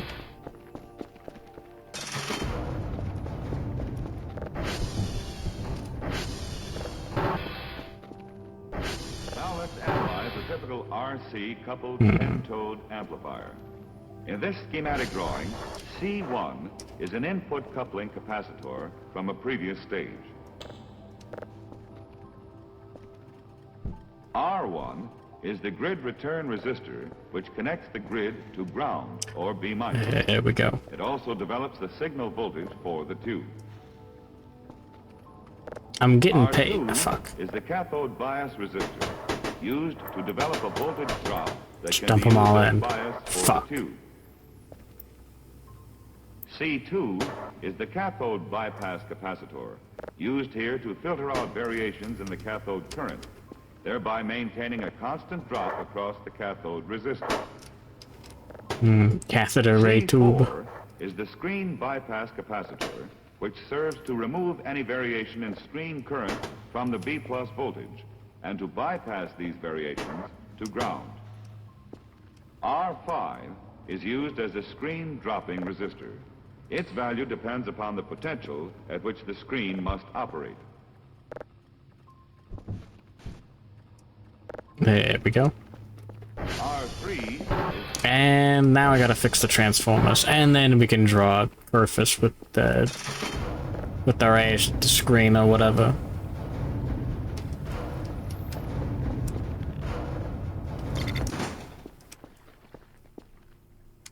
Okay, we're good. How much gas? It's, yeah, well... May as well. I want to see more aliens. There goes that gas can. It's fine.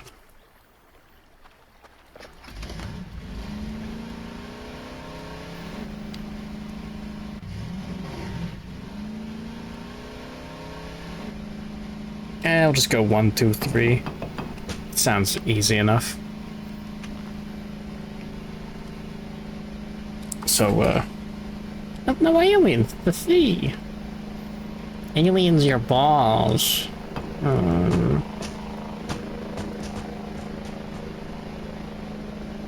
We are low on food. You know what that means?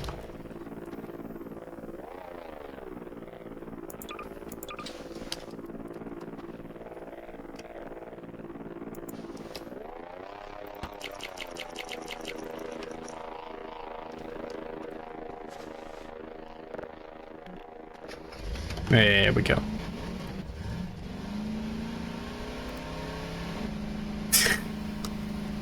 You don't even need to, like being drunk doesn't even affect the driving the ATV. It's really fucked up. We eat the aliens.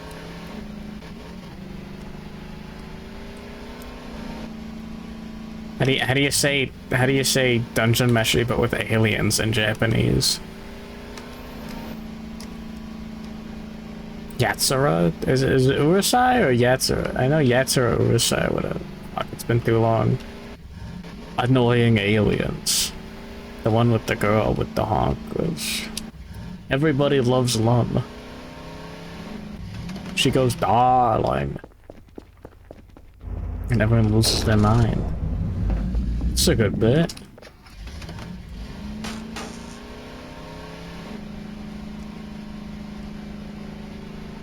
I better not be pursued by evil beasts. +1 to fine motor control. -1 to smart choices. Speaking of smart choices, I should get some more alcohol. I only had 6 so far. Think your character needs glasses. Only when he's drunk.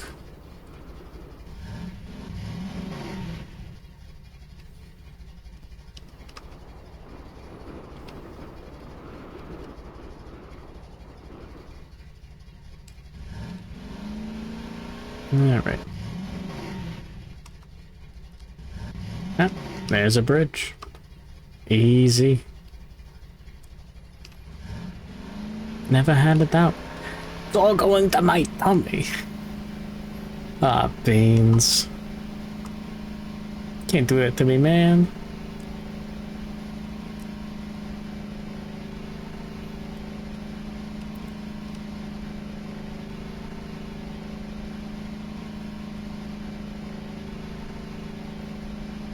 Maybe I am maxed out on beer.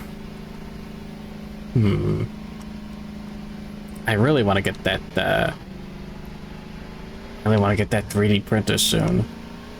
I'm super looking forward to it. You're the one drinking 8 twisted tea. Get it twisted.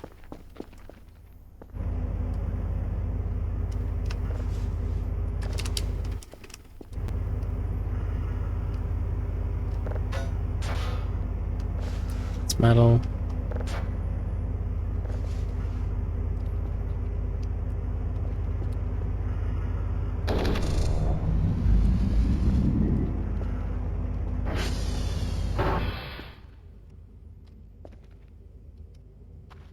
I'm gonna assume the car battery does something useful. Really?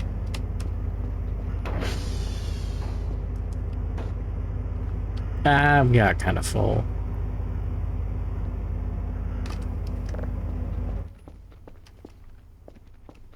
I'm gonna have to steal these next time we come through.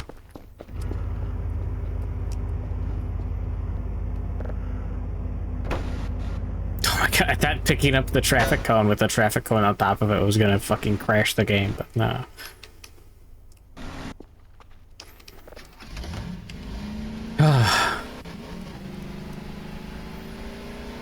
Man, what is that? I should sit better. Alright. I've sat better. We did it. We did it, Reddit. Posture is no more.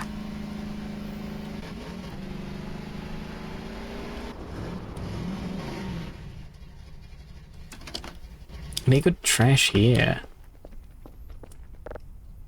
Yeah. Don't mind if I do.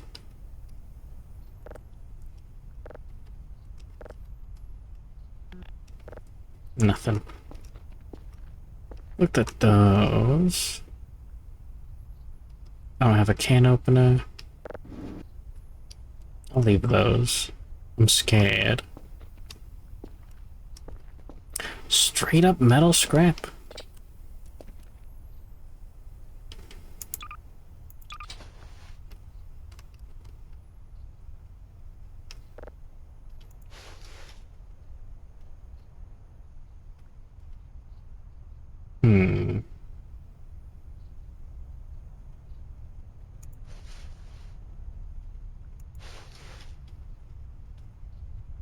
Cool. The metal chunks. I don't know what the candle handle's for. I gotta check that out.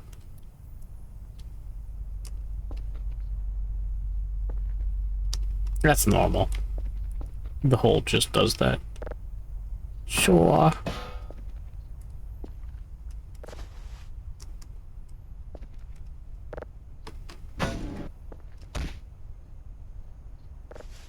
Yeah, what is that?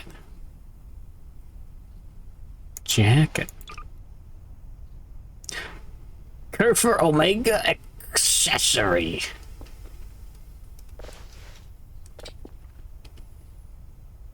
Oh, organic trash. Think about that later.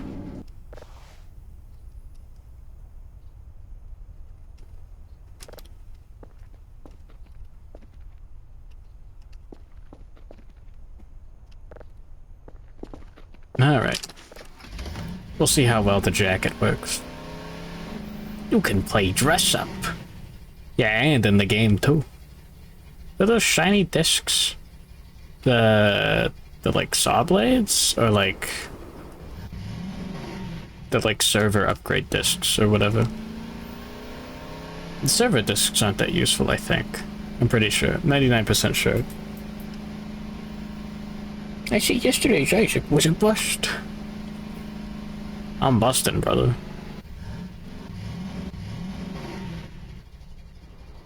That's all.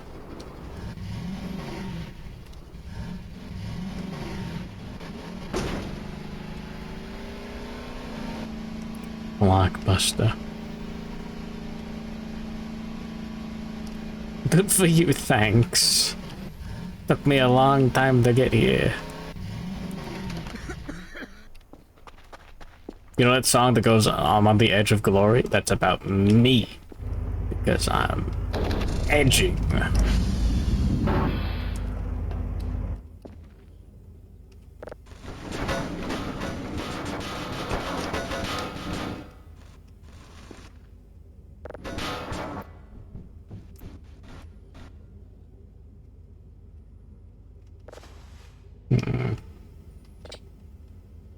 I'm full.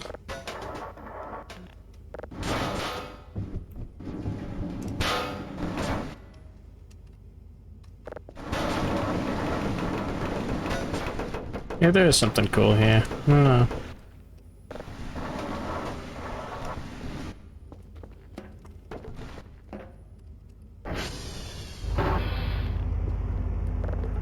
Gonna have to grab this.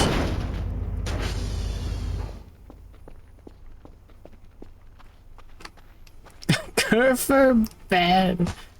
Thinking about it. Be funny.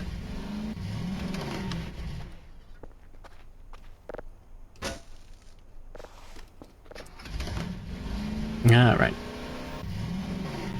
Better save that out of order sign for when I'm done with Kerfur.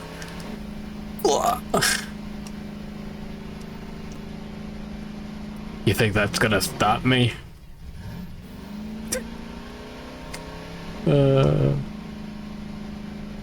Yeah, because the Kerfur, because the internal electronics are out of order because they got rearranged violently.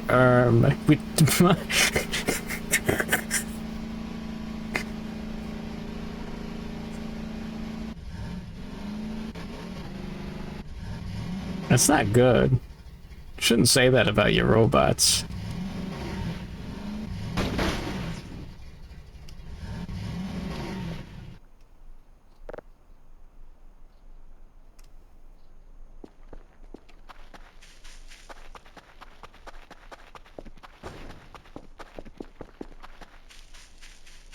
No!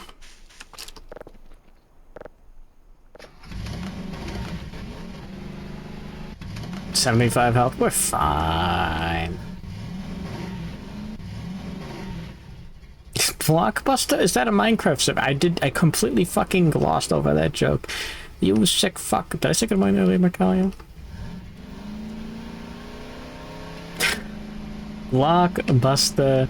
Yeah, that's when I install the Minecraft Journey mod. Har har har. Didn't that get cease and desisted or something? I don't remember.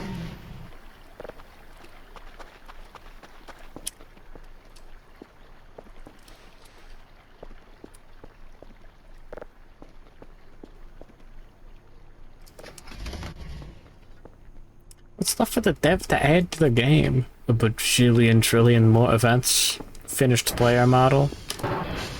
Shucks. And use. No. No. That you become thoroughly familiar with methods of coupling and multi-stage operation. There's only a thorough understanding of all this and more that you may become an expert Oh my in the god, increasingly vital that's field bad. of electronic equipment repair.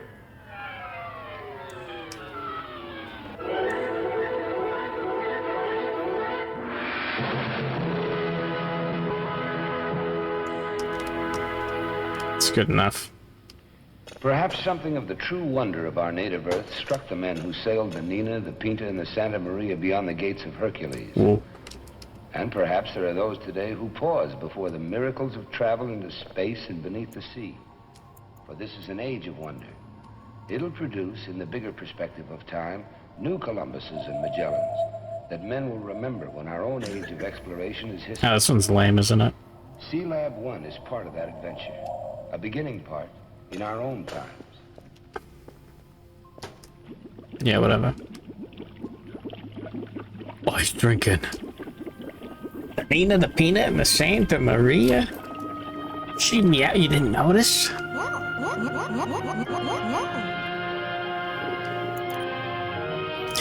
Okay, hold on.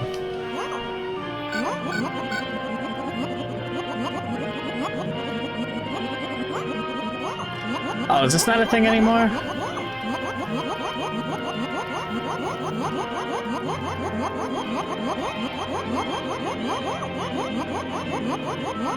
Or does it just take more clicks than I'm willing to do?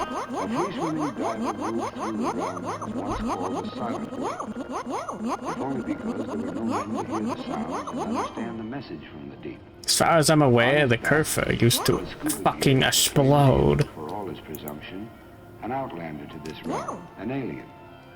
In times beyond the telling, all that lived upon our planet were native to these waters. Waters that cast their blue Nah. light as far into Keep her space naked. as the size of this planet Earth, and its sun-reflected light permit. Earth, this only place in all the universe. Oh, did the jacket get deleted? That's just on the floor. Of ingredients in the cosmos. Let me grab this real quick. Sorry, hold on. Let me grab this real quick. Some 70% of it is covered by the seas. A Virgin Slayer sweater. Plateau that surrounds the continent is the size of Africa, or 3 times the size of the United States. Explorable, as we see.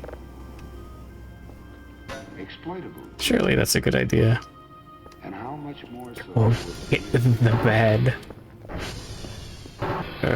Gulp. But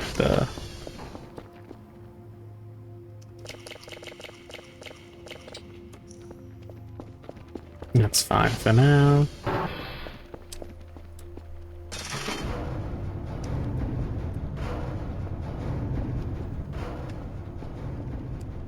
Alright.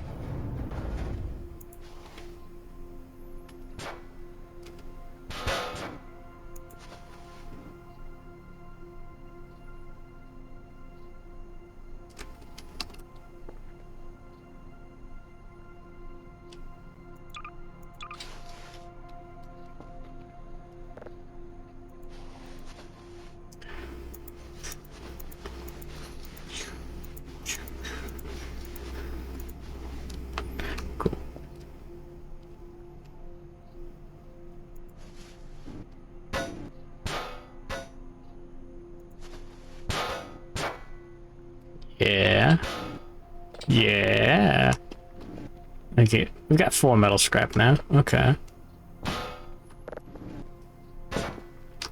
Now we can buy a bajillion drives. Ooh, accumulator batteries. In a highly pressurized chamber for 2 weeks.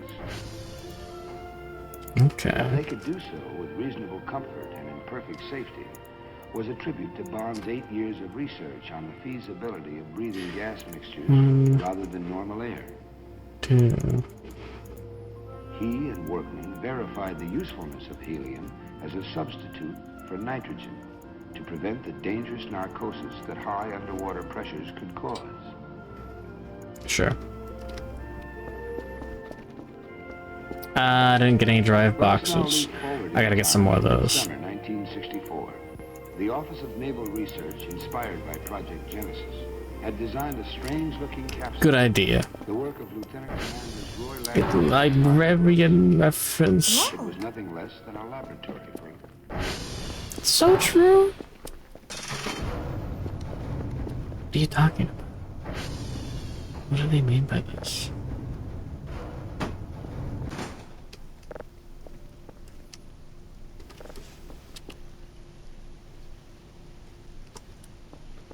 The candle. Huang Shu me. I get it. What's he talking about? So imagine, if you can, all the planning and thinking, conferring and designing, research and construction that took place in the months and years before this particular meeting. How much money did we make off of this? It's a YouTube man who played the game so he got to be put in the game. Oh wait, actually? I just kind of assumed it was like for like a bit.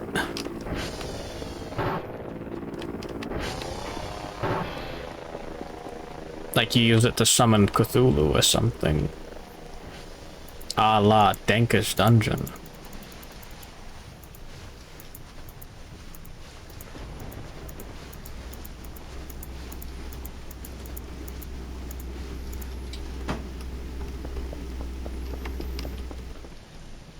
Hold on.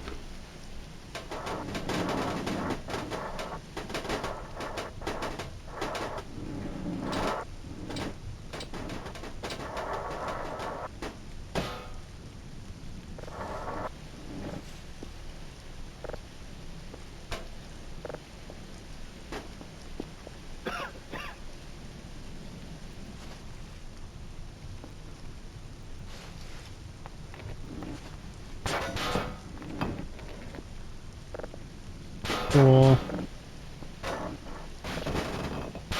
Damn it. I wanted to get to that before that happened.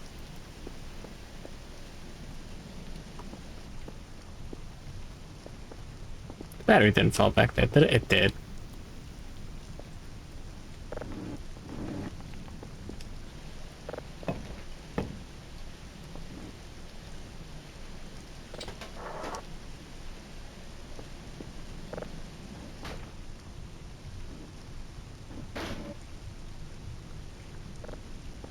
Cool.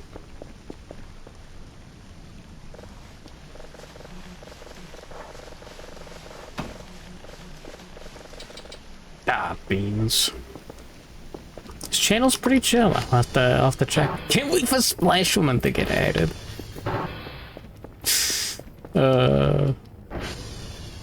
Like that'll never happen.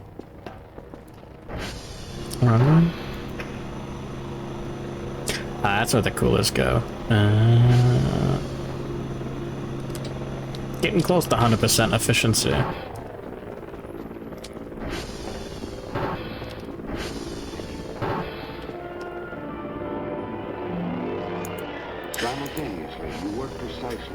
delicately with mooring lines, cables, connections. We can do it. Fallibility can be fatal in this new seamanship.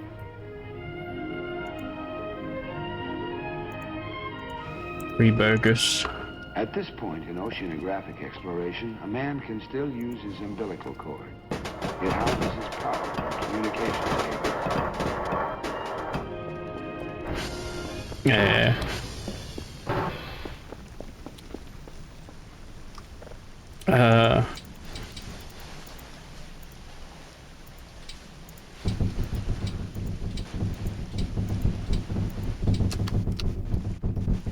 Ruh-roh. Whoa. Oh. It's literally me.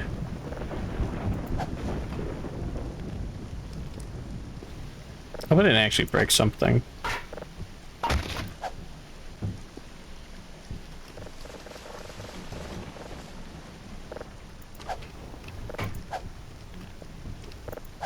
Cool.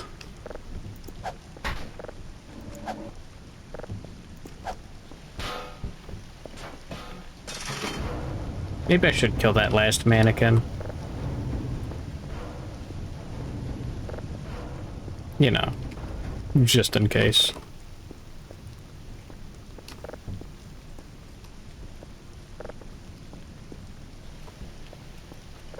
I don't like them.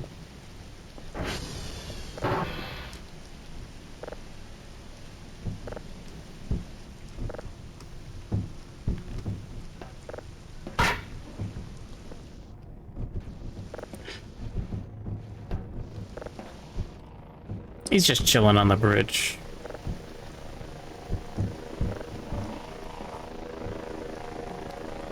Maybe it sends like the mannequin king after you.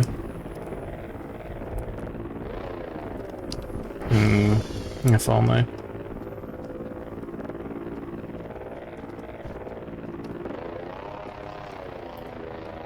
Go plug that GPU in.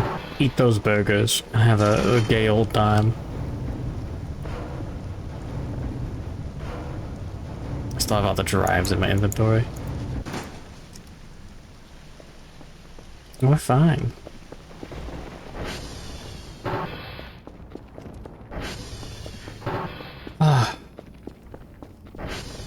I just want to save up a bajillion trillion dollars so that I can get the temperature's fine.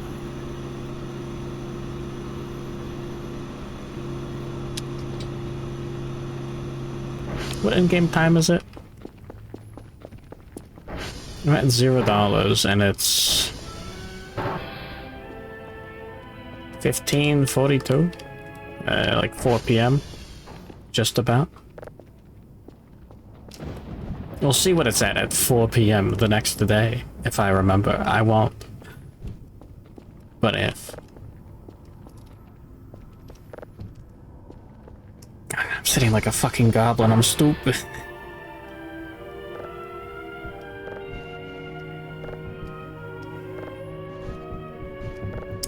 Could just keep all the drive box out. Nah. That's lame. The gas mixture approximated 96%. Aw, damn it. 4% oxygen. Can't key your own fucking car. What a worthless game. 76% helium, 20% nitrogen. The interface of water at the open hatch tended to absorb. Normal air, of course, contains 78% nitrogen. Would be forced into the bloodstream to create nitrogen narcosis, a dangerous, intoxicating condition. I love nitrogen. Tops up, unkept in comfort.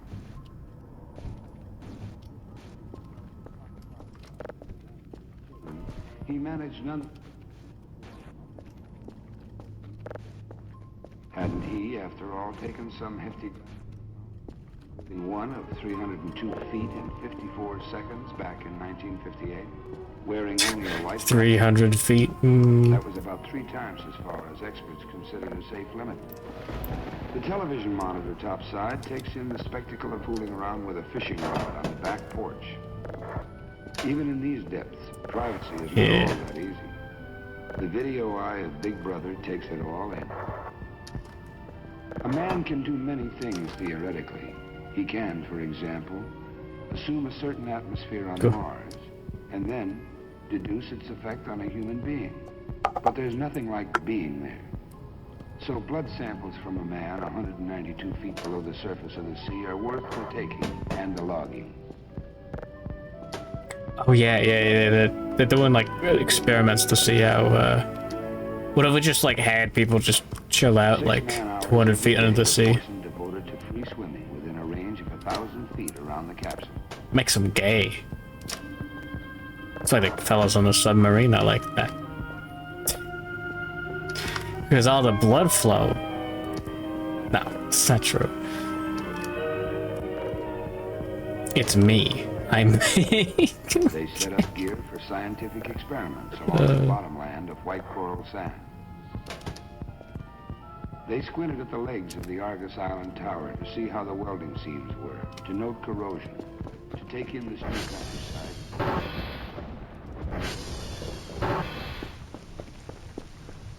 I like that.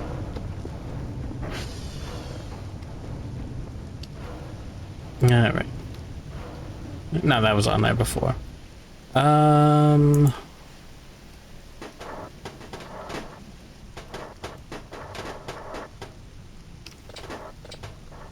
Cool. We're winning. 2 more electronic. We can get those for free. 3 more metal. It's a little harder.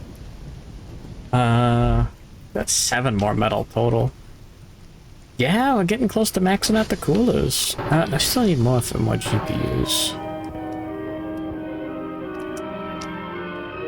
Video games are back, baby. Set up a signal and start drawing, There's so much chores to do. I'm barely complaining. I'm out of alcohol and I'm out of water. It's no... All we did was finish this. In terms of...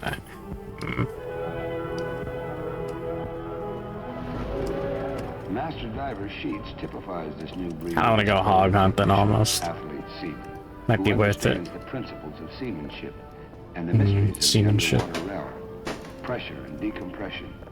Breathable and unbreathable gas mixtures, and the seamanship of buoyant capsules and lines and rigging and ballast in the deeps. For this too is seamanship, this art and science of man upon the sea and within the sea.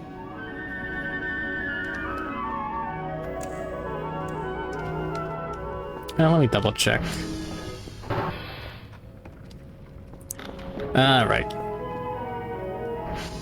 Go for it.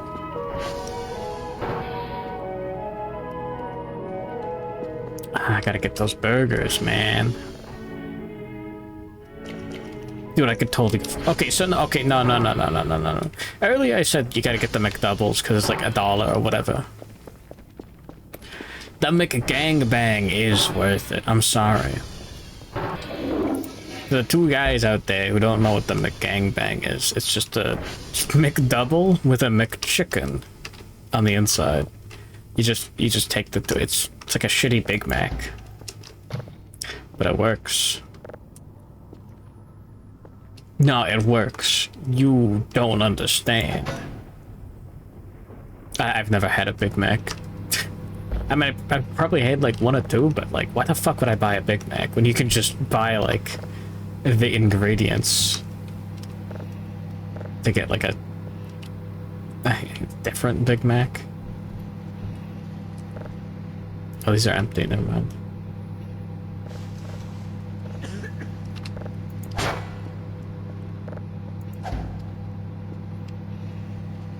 Burger.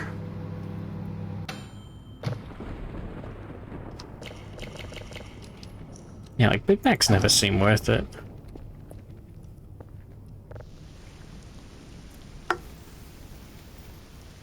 What's the point?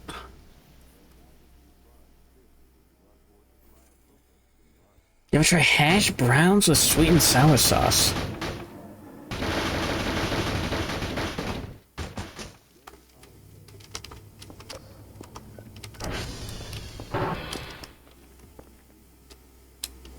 is that?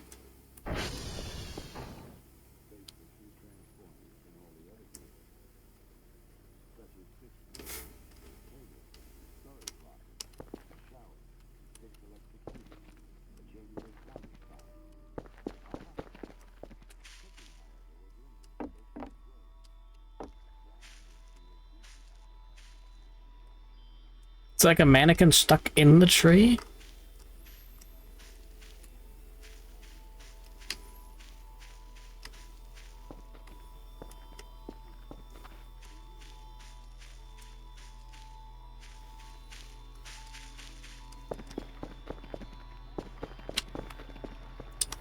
Who knows?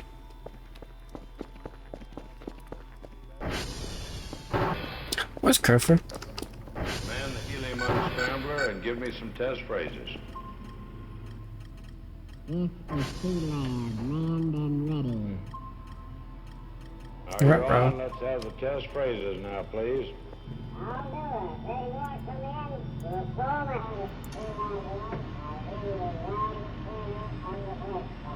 Huh? That's very good. I hear you loud and clear on the scrambler. The Sea-Lab atmosphere did not contain enough Kerfur got oxygen to light a stuck. match, hence no smoking. It also permitted the men to bring water to a heat far above its sea level boiling point, but without a trace of steam. Get or him vapor. down for that. Fuck the Open soft mannequin. drink and the bottle would suck air in rather than fizzing out. Let us remember these rare moments on the ocean bottom. Manning and Anderson playing cribbage before bedtime. Going topside after a visit to the Sea Lab, Captain Walter Mazzoni, Technical Project Officer. Mail delivery, about as prompt as anywhere else under the American flag. But the dented plastic jug shows what pressure can do. They also serve who only endure, day after day and night after night beneath the sea. There was we time to go. loaf and time to read, as well as to work. For a man that endures, a man who simply is triumph enough 192 feet down. Dr. Thompson keeps a medical mind focused on the others, who indeed are busy enough with their daily swims, collecting bottom samples, checking gas cylinders, and taking pictures for later analysis.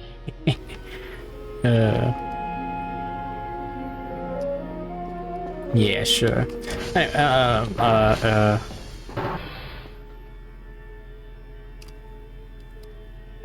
I'll just use this for trash.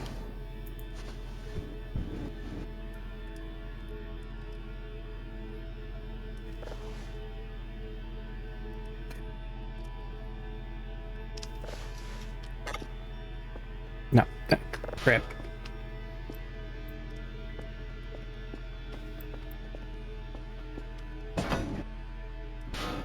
The cock chair for watching the aliens. There.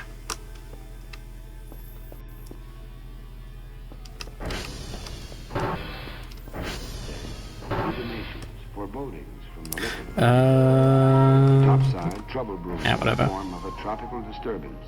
The Kerfus can weatherman's just do attempted whatever. euphemism for what later became a full-fledged hurricane. Hurried conferences, evaluations, decision. Alright. Abandon Operation Think about Sea Lab after 11 of the perspective. 21 program days. From below, objections, complaints. But the risk to topside support ships and personnel, and therefore in time, to all concerned, was too great. So began the ascent. The men stayed in the Sea Lab for 2 nights and a day while it was slowly raised at the rate of Bigger. 1 foot every 20 minutes. At which pace, the men within became accustomed to the decreasing pressure as they neared the surface. But at the 84-foot level, trouble. Already the sea upon the surface was churning from the rising winds, and the surge carried below, rocking the Hold sea of on. the capsule back and forth. Decompression pressures could no longer be contained. So, at 84 feet, the men transferred to the submersible decompression chamber to rise to the surface, where they remained another Yeah. 25 hours I gotta think about how to do the before, angle properly. Once again, the light of of atmospheric day. From 55 and a Jamaica. half hours in all. Yeah, Had the men not man. ascended gradually, ridding themselves of the absorbed gas little by little, dangerous bubbles might have formed in their bloodstreams and risen to their brains. A fatal probability.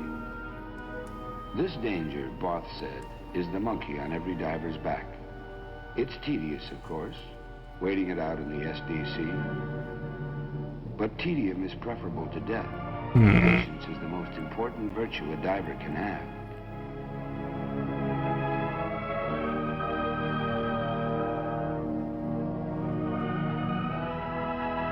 Raising Sea-Lab itself was an engineering feat of some note, since all underseas technology... I need that reference real quick. Hold on.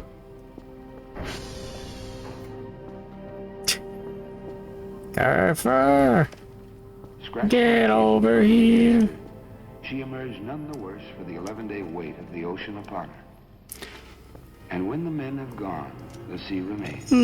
From its teeming heaps of fish and plankton and algae enough to feed the entire foreseeable Earth, if men will learn how to harvest these fertile waters.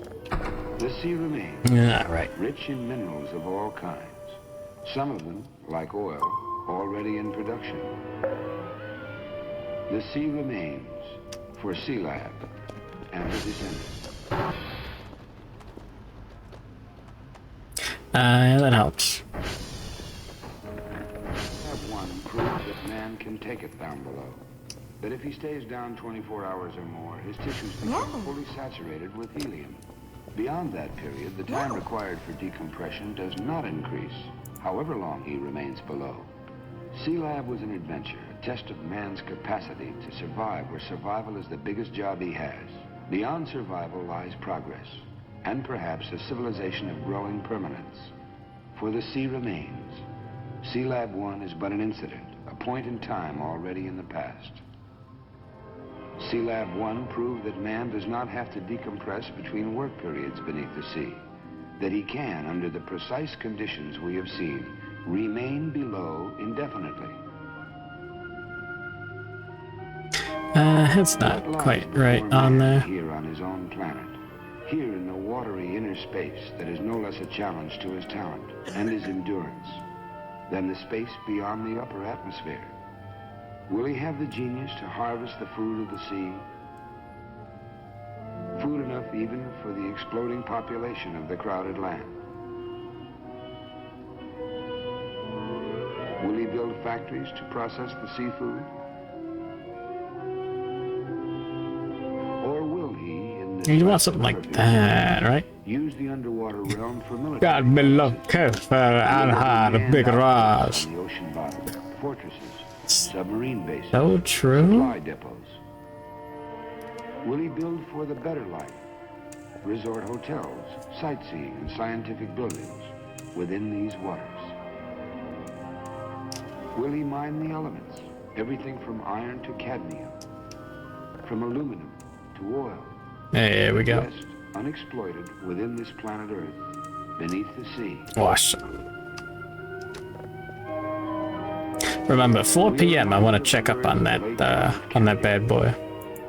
We are just at the threshold of our Oh, this is knowledge of post the ocean. JFK assassination. Damn. Already their military importance, their Too soon. potential for weather predictions, for food, and for minerals is evident. Knowledge of the oceans is more than a matter Was of he like curiosity. known for leading a foray into the fucking ocean? Sea-Lab Because like one of the other videos is like actually prefaced and bookended by JFK. Like, we the people of America must go into the ocean. Adventure, yes.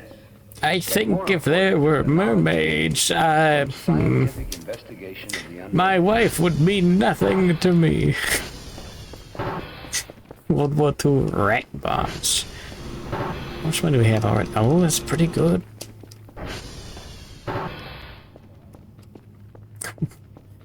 Hello, peanut. So I was trying to draw a thick Kerfur. Couldn't do it. I'll get to it. We got plenty of paper, and once we have the little the Bitcoin mining going, I'll have more than enough. I don't want to sleep. Oh yeah. You're exploding. Today's been frustrating. Oh. Yeah, building cabinets doesn't sound like the most fun thing you could do. Seems like a decent job. All things considered. Go ahead and grab an item box.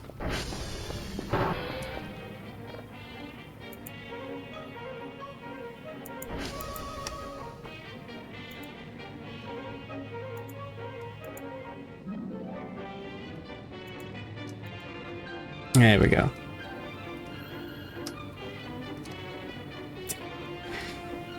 The British tried to make rat bombs because Germans would clear trenches of rats and would throw rat bodies on a bonfire. So it didn't work. Kinda sucks.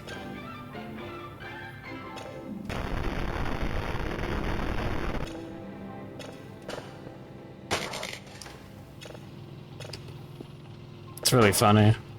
Apparently they were painting like traps. Whoa. So true, Umphy?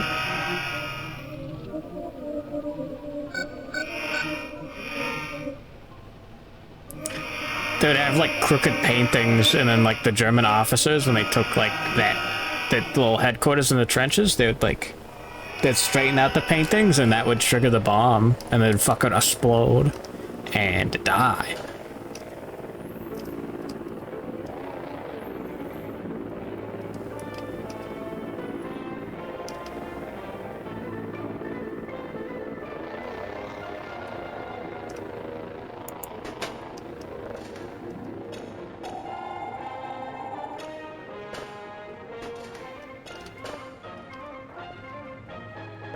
Yeah, I want to save this one.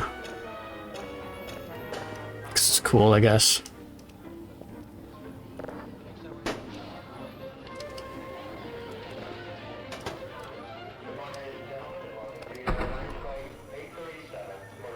They were wacky with this scheme. Have you not heard of what John America tried to do to Castro or whatever? It's just like exploding cigars. Put estrogen in his milk. Make him gay. No. Stuff like that. Okay, when have you... Who hasn't tried to make the homies just a little gay, okay?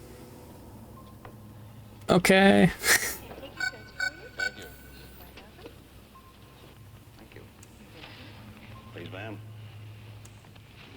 Thank you. Intercepting Ratty's HelloFresh sponsored shipments. Here we are in Chicago, and 4 hours from now we'll be in LA. It's hard to believe. You do much flying? Quite a bit. Oh, brother, so do I. I'll bet you I've got as many hours in the air as our pilot up. Well, almost as many anyway. I've been flying for years. Matter of fact, yes, ma'am. Surely. Huh. To Los Angeles? That's right. Mr. Peacock? Yeah, like a bird. Why, hello, Mr. Craig. I didn't recognize you. It's been a long time since you've flown with us. Hope you have a nice trip. Well, thank you. Sure I will. You some kind of celebrity or something? I mean, this one's fun. Well, if you don't mind my asking, what kind of work are you in? Not at all. I'm with the FAA. Oh, one of those government agencies. He just completely like shuts down. He's like, oh, government. God, what a fucking piece of shit. Went to Castro. Yeah, I wonder which one of those words is banned. You tried to use. I wonder what that. I feel like the internet may have moved on a little bit. I feel like I can They're gonna let people say femboy now.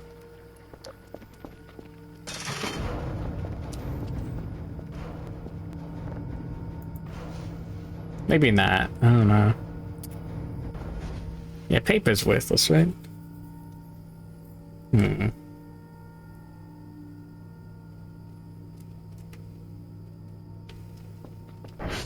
I think. Anytime here.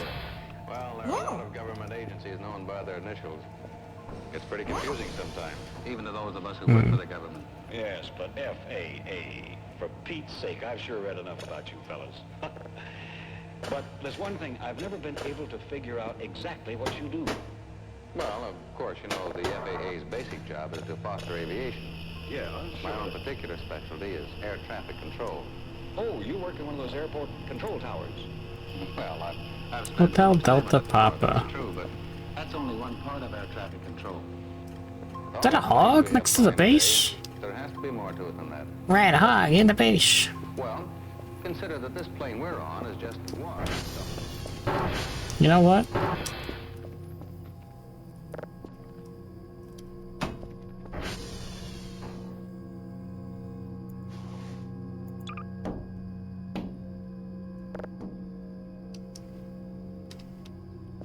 Hog spotted, deploy the rat bombs. I'm gonna go one step ahead.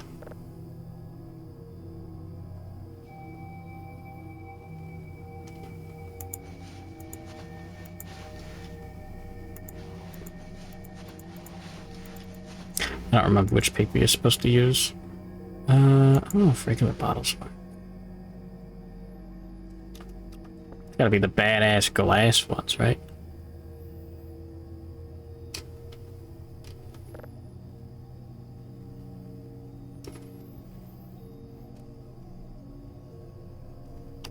Alright. Time to buy some beer.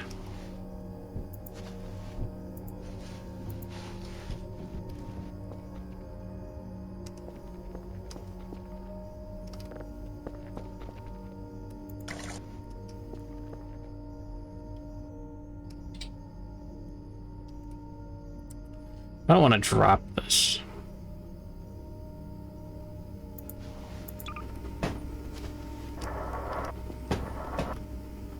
There we go.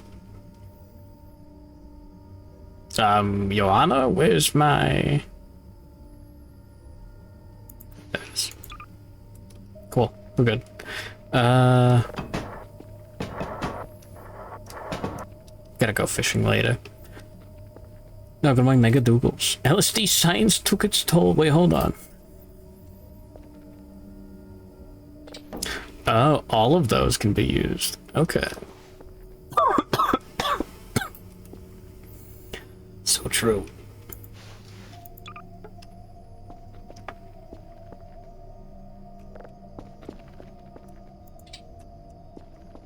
Damn.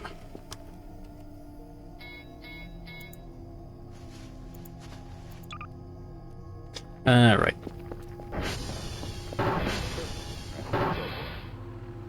General aviation accounts for about 3/4 of all the civilian flying in the United States today.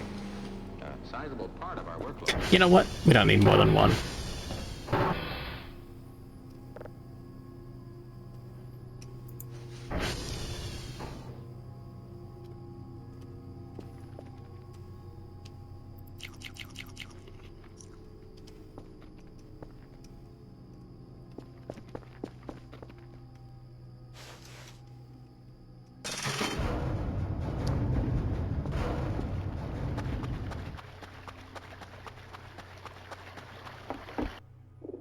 Alright. Just in case it's not a hog and it just rips me apart.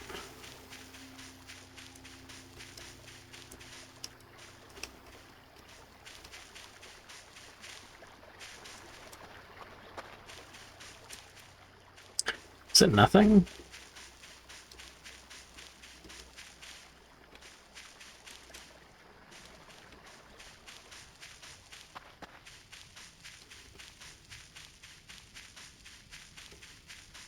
Was I lied to?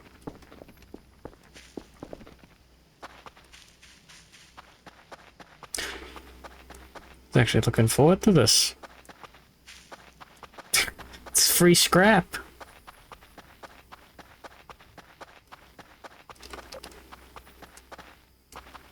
Whatever.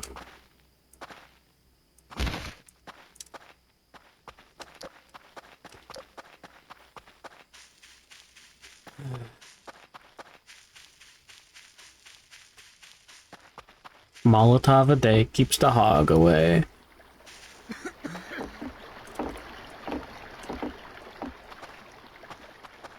Well, send out the wife. You all must feel a tremendous moral responsibility to the people who fly. You bet we do. You know, I fly someplace every week. No. I get on board the ship and the plane takes off and I sit back and read a little, talk to my neighbor, snooze a little. Before I know it, we're there. I hardly have given any thought that there might be somebody on the ground who's looking after me. In a way, that's the biggest compliment you could give us in Yeah, the what? aviation business. Because our Must have been aim one of is those to ensure fucked that up you and everyone else who ranks. flies travel with complete confidence. You know, it's just beginning to dawn on me that there's a lot more to a flight like this than meets the passenger's eye. Well, whatever. Yes, this flight, for instance, actually began at least an hour before scheduled flight time. See, after the pilot studied the weather and other details, he filed his flight plan with the company's operations office. The clerk passed it on to the Chicago Wait, hold on. Route Traffic Control Center. No. The information was put on flight progress strips that indicate the flight number, route, altitude, and other important flight data. These strips were distributed to all controllers in the Chicago Center Cool. who would be controlling the flight. Awesome. So the center controllers had their proposed flight details before the passengers were even on board. You mean all that happened before the plane even left the gate? That's right. Yeah. Then, as soon as all of the passengers were on board and the flight crew had run through a pre-start checklist, the co-pilot contacted the O'Hare ground controller in the tower.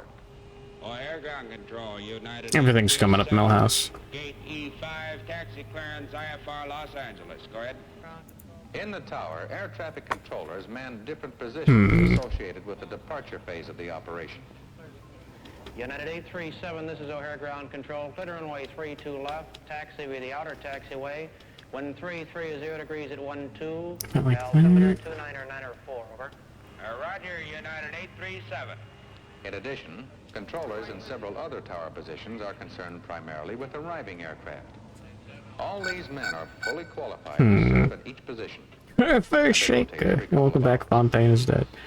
Ace Delgado, Taxied out to the runway. not nearly inebriated enough. Known as the flight data man, contacted the departure controller in the Chicago Air Route Traffic Control Center for an instrument clearance for our flight. And requesting United 837 IFR, Los Angeles. The controller in the center checked the flight strip for our flight to make certain there were no conflicts with other flights in the area. Then he gave the tower flight data man the clearance for our trip. United 837 Slant Bravo cleared to the Los Angeles airport by Victor 1. Have to give a double check to the Kerfur when she comes back. Everyone's been about. I've been having something close to fun. Until Malta, then climb and maintain flight level 260 TS. A clearance La. with the ground controller. Yeah, enrichment, like, yeah, like a fucking, like a zoo animal. Our pilot while taxiing to the runway. Maintain 5,000 until Malta, then climb and maintain flight level 260. Climb to 2,700. Yeah, that's not right. Reply code 10, over. ATC clears United 837 to the Los Angeles airport. Victor 172, Victor 1508, Charlotte. Once the co-pilot repeated the clearance and the pilot had run through his pre-takeoff checklist, the co-pilot advised the local controller in the tower that we were ready for takeoff. O'Hare Tower, United 837, ready for takeoff, 32 left. When traffic permitted, the local controller in the tower gave us our clearance to take off. United 837, O'Hare Tower 32 left, cleared for takeoff. The takeoff clearance was heard on interphone by the radar departure controller in the radar operations room below the tower, as well as on radio by our pilots. United 837.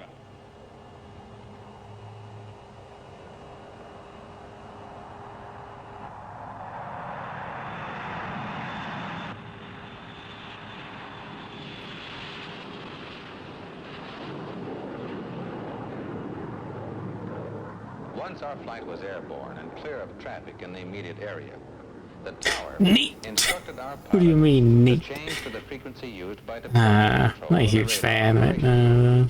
O'Hare departure control, United 837, standing by your frequency. We had been observed on radar since takeoff. Sheesh, good morning, I'm a Chilean now. O'Hare departure control. Radar contact, turn left heading 240, intercept Victor 172, over.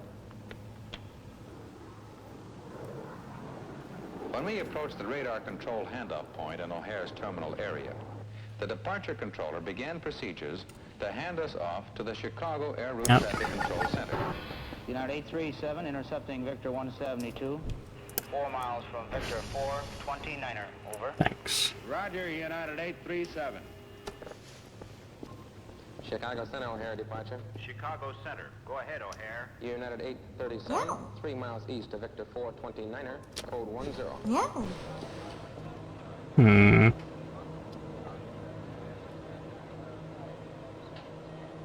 Radar contact, United 837. Okay, hold on. Let me do a quick check. Okay. United 837, Roger, 120.4. I just wanted to do that pose. United 837, your frequency. The air traffic controller in the center had flight strips of all aircraft under his control, including ours, which gave him a complete picture of his traffic. United 837, this is Chicago Center, radar contact, crossing Victor 429er. Roger, United 837. Oh, yeah, the signals. At this point, The simulators of the signals. The Chicago Center. This is just the first of 5 centers that will control our flight to Los Angeles. Gotta get some more twisted teas, gotta get some more hot lemonade. Then Denver. Then Salt Lake City. And finally, Los Angeles. The route we are taking is clearly marked by electronic navigational aids known as VOR. There we go. VORTAC facilities. VOR and VORTAC facilities are actually radio navigation stations. The signals, Luigi. They're located all over the country and form the basis of a whole network of highways in the sky. These facilities are operated and maintained by FAA personnel. I've seen this one before. Dependable, easy to use, static-free aerial navigation system. 63 FAA aircraft fly some 50,000 hours yearly, checking and monitoring the accuracy of these facilities. Good morning, Red Bottom. Holy heck, you got the flash splash! We're working on it. Almost like several small centers within the larger center. A team of controllers works each sector. Some sectors, such as Chicago's west departure, handle traffic up to 24,000 feet. Other sectors handle high-altitude traffic, aircraft above 24,000 feet. Yeah, The right. west departure controller cleared us through his sector to the position we are now. United 837, climb and maintain flight level 260, report leaving 15,000, over. United 837, Roger, leaving 5,000 for flight level 260. Report leaving 15,000. United 837, traffic, 10 o'clock, 15 miles, northwest bound. Whatever. We don't have them, Center. How about a radar vector? United 837, turn left heading at 220. Left to 220. Let's grab some more. Why not? Really voicing those voids. Ladies and gentlemen, this is your captain. I don't remember. I don't think I did anything else too fun. And I got some models for the 3D printer. It's just we're saving money for it right now. Like right now. Well, this is an example of one of the services provided by air traffic control. The radar controller turned us away from another This video target that he had fucks. on his scope. Just a little extra insurance. Well, this probably was another aircraft flying visually.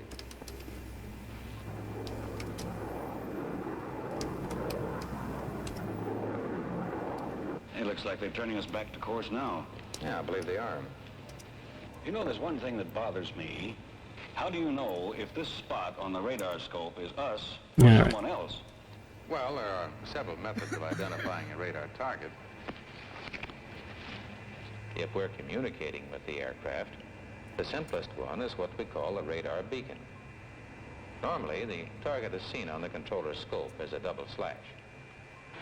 If for some reason identification must be verified, the controller asks the pilot to respond by pushing a button in the cockpit. If this is the aircraft, the target blooms. Now, there are other methods to identify aircraft, but this is the quickest. It all seems so simple. You wouldn't think so if you ever saw the inside of a control center. It's the most complex scene imaginable. Controllers everywhere, radar operating, voices calling, phones ringing, lights blinking. But to the air traffic controller, it all makes sense. For out of all the complexity comes an orderly and effective system of air traffic control.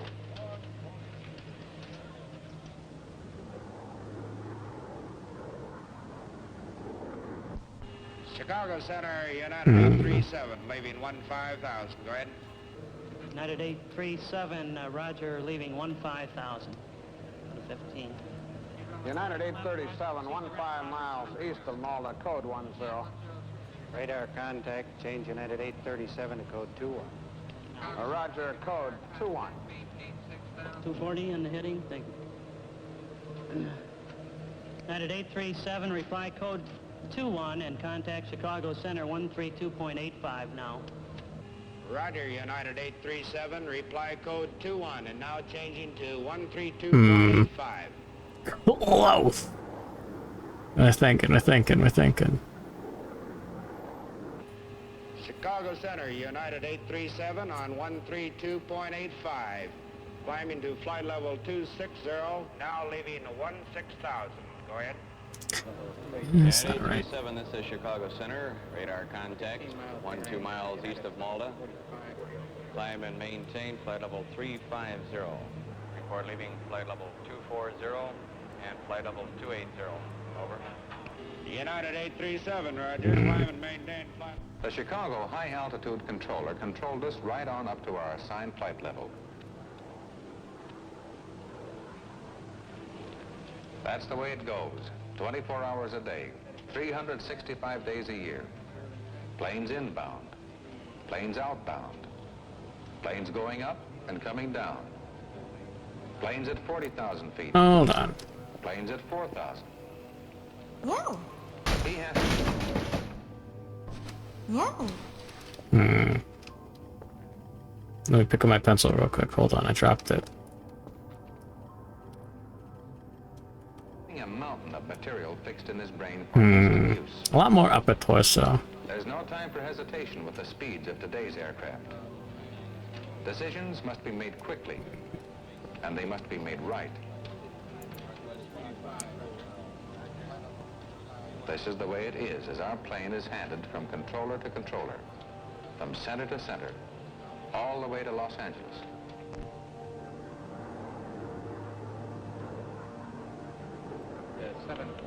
United 837 Chicago Center, contact Kansas City Center now on 132.4. Over. Kansas City Center, United 837. United 837, this is Kansas City Center, radar contact, 5 miles east of Des Moines. Enjoy the traveling.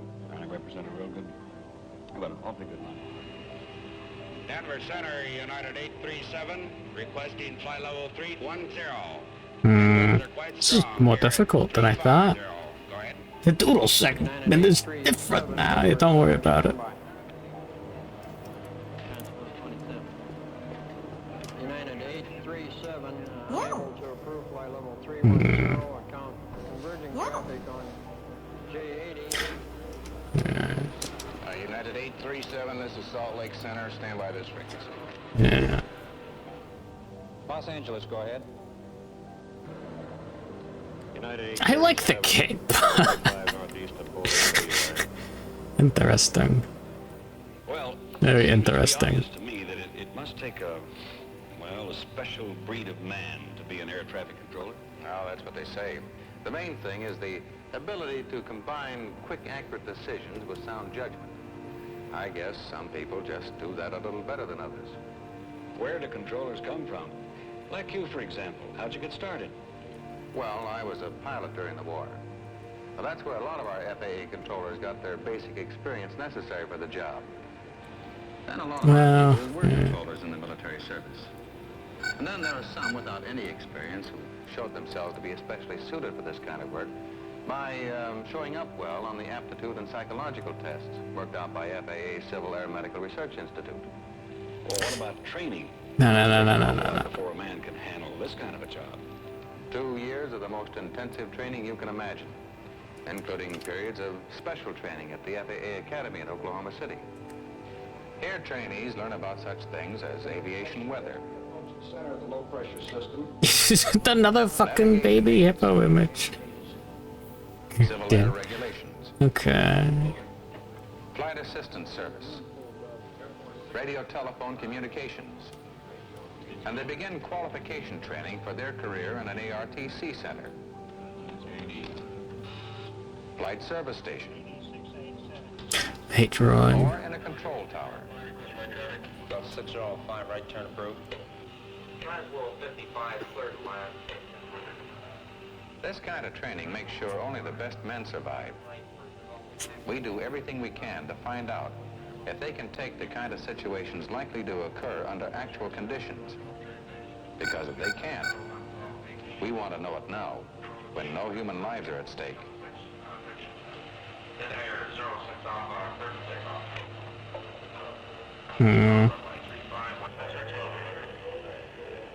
Send a Gulfstream around. Oh, oops, tablet. Stop the problem. You're using poor judgment at this time here. The man who handle it, stay around. The others don't make the grade. Now, after a man gets his certificate from the academy, that's done. He goes into on-the-job training at either a control tower, center, or flight service station. And it takes 2 years before he's a full-fledged controller. Just about. Alright, you know what? Such things as radar, radio phraseology, and operating a new equipment. Hold on, quick reference. Oh, that helps actually, hold on.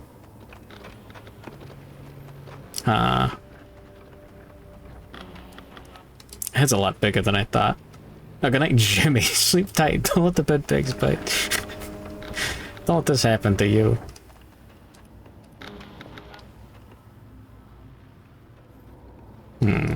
Okay. Well, now an announcement like that has a little more meaning for me. The Los Angeles Center Controller has directed us to circle until... Yeah, what is this? The fucked up hippo based. I'm kind of mad that, like, you know, the hippos are like one of the most dangerous animals. Like, they're herbivores, but they just fuck anything up that they can see. That's Radicore based. Other aircraft at different altitudes They like the perspective. Pattern make it impractical to follow any one aircraft on radar. When traffic permits, the center brings us down, and control of our flight is transferred to approach control. After we leave Downey, the approach controller will pick us up on radar and guide us to the final approach course to the runway.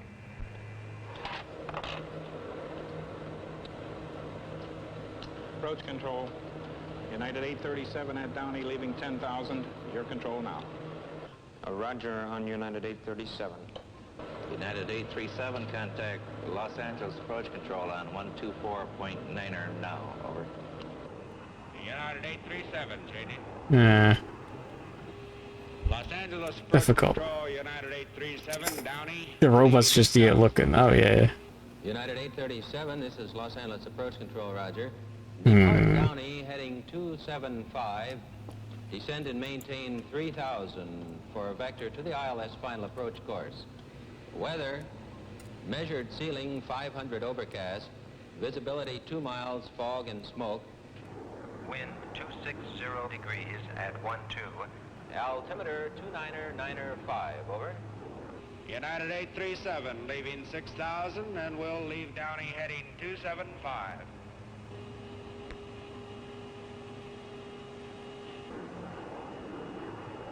Los Angeles approach control, United 837 leaving Downey and 4,000. Go ahead.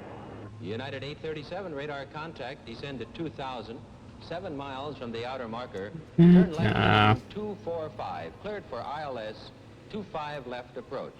Radar advisories. Not being able to control Z hurts. Contact Los Angeles Tower. Not being able to look directly at the reference hurts a little too. Ah. United 837.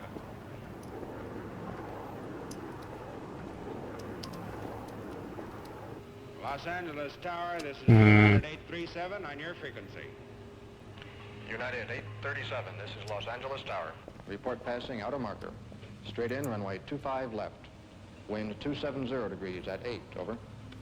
United 837. As the pilot makes an instrument approach to the Los Angeles airport, he listens to the radar controller in the radar operations room, as well as to the tower. Cloned one. It's fine. 837 passing outer marker on course. This one's original. Altitude okay, advise when runway in sight. Los Angeles Tower, United 837, outer marker inbound. United 837, cleared to land. United 837. I gotta get some more alcohol. Touchdown, on course, 25 feet above glide path. It's the opposite of Gary C. Gary C, you can't erase? What? 837, 3 miles No. touchdown, on course, It's fucked altitude up. okay. No, what do you mean? Like, is there like a white 3 pen? miles. Or are you just permanently United stuck with that? 837, 2 miles from touchdown, on course, altitude okay. United 837. No fucking way. You have to use an alternate client? What? Need to go to Kerfur and alcohol. How the fuck he says it?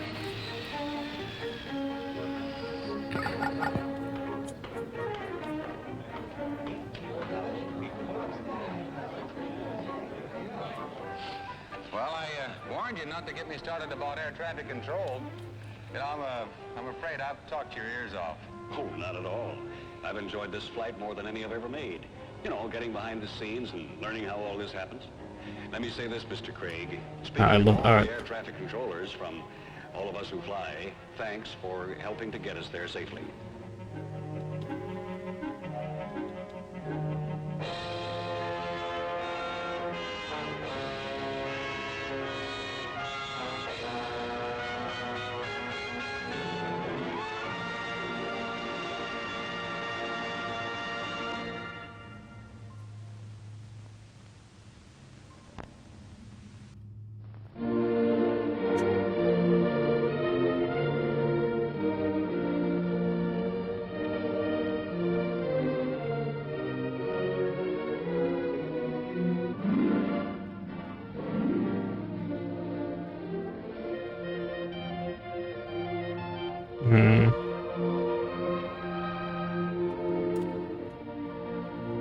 It's right behind me, isn't it?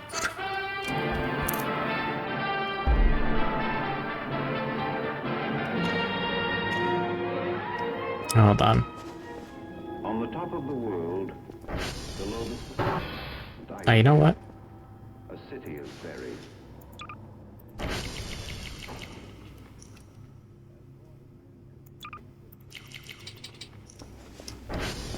The United States Army has established an unprecedented nuclear-powered Arctic Research Center. Located No in the fucking wilderness of ice and coffee. snow, Camp Century is 150 miles from Thule, its nearest base of supply. This is an ideal Arctic laboratory. For more than 90% of Greenland is permanently frozen under a polar ice cap which covers all but a few coastal areas of the island.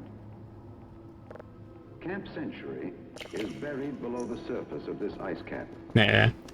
It's all Beneath it, the ice do and descends erase 6,000 all. feet. What the fuck? In this remote setting, less than 800 Why? miles from the North Pole, Camp Century is a symbol of man's unceasing struggle to conquer his environment, to increase his ability to live and fight if necessary under polar conditions.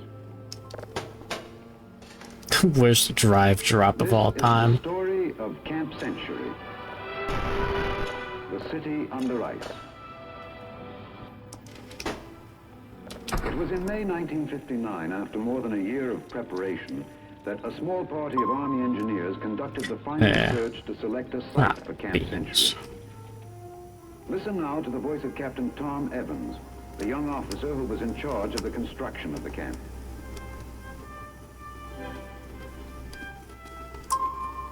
Oh, it disappeared. Today we really got underway. Colonel Kerfur, commanding officer of the United States Oh, Army that was Polar close. Research Ah, and whatever. Development Center, was with me when we made the final reconnaissance. We needed a flat surface, fine. level with less than 1 degree of slope. This would minimize construction problems by enabling us to keep all of our tunnels on the same level. We finally picked this plateau, a smooth white plain of ice for as far as you could see. Yeah. This was the closest location to Thule, our supply base, which would not be affected by the summer thaw. That first day, we set out flags marking the boundaries. Oh, yeah. I fixed that. Okay, okay, hold on, reference image. It's like that. Like, oh. Yeah, you're not getting that much of the flexible part of the stuff. You're just getting a lot of... No, yeah, no, the torso goes out. What am I? I'm fucking stupid. Oh my god. It was several weeks later. I like literally paid attention to everything but that. Strip of barren land along the coast that our supplies began rolling in by truck or transfer to sleds. To make this transfer possible, we'd had to build a 3-mile road up onto the edge of the ice cap.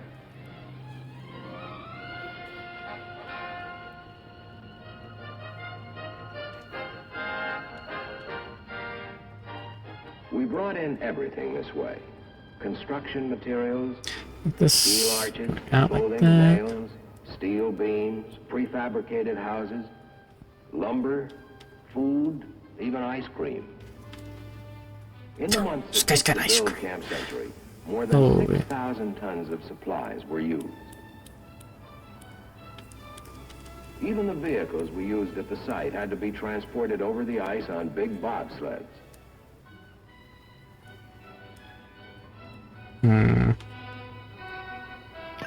We called these convoys of 10 and 20-ton sleds heavy swings.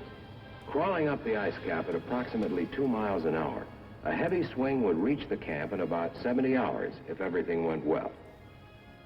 We used wooden caboose-like trailers, wanigans, to house members of the construction crews for the 3-day trip. That's not quite right. Mukluk, a 3-month-old Eskimo sled dog, went along as camp mascot, strictly against regulation. That's normal. Tractors with extra-wide treads pulled the heavy swings. Each tractor could pull from 50 to 100 tons. Finally, like a wagon train in the don't Old West, look here, please. What are you doing? Drawing Kerfur. Kerfur. The hog bomb alarm. I did want to bomb some hogs. At the same time, we used another type of smaller vehicle to transport an advance party. These polecats would average 10 miles an hour and make the trip in little more than half a day. A convoy of polecats, each section carrying 6 men, was called a light swing.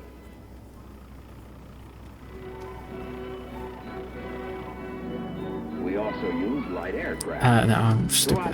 The arm should be going. Oh, let's push it. Special cargoes and mail. We couldn't forget anything. This wasn't country in which to turn around and go back. A compass was useless this close to the pole. Instead, our convoys followed a series of trail markers. Traveling in a wanigan was a long way from the early tractor trains of the 30s with sourdough biscuits and warmed-up beans. From the days spent loading the heavy swing, the men's faces were already deeply sunburned. During the trip and shifts, half the men rode and half slept. There we go. Navy-type bunks were used for sleeping. Already retweeted the Mantis girl. I don't know why I'm surprised.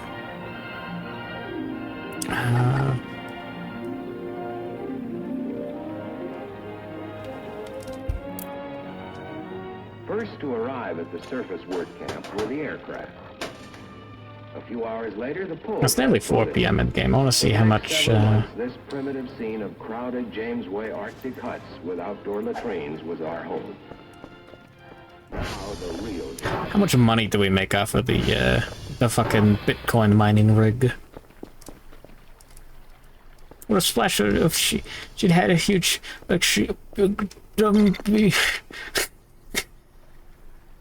What if, actually? I don't think anyone's ever done that before. Huh.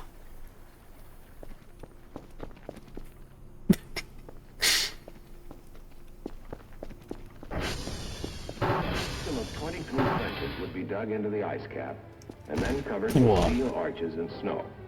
Branching off the main communication back's flat. would be a series of lateral trenches housing complete research, laboratory, and test facilities,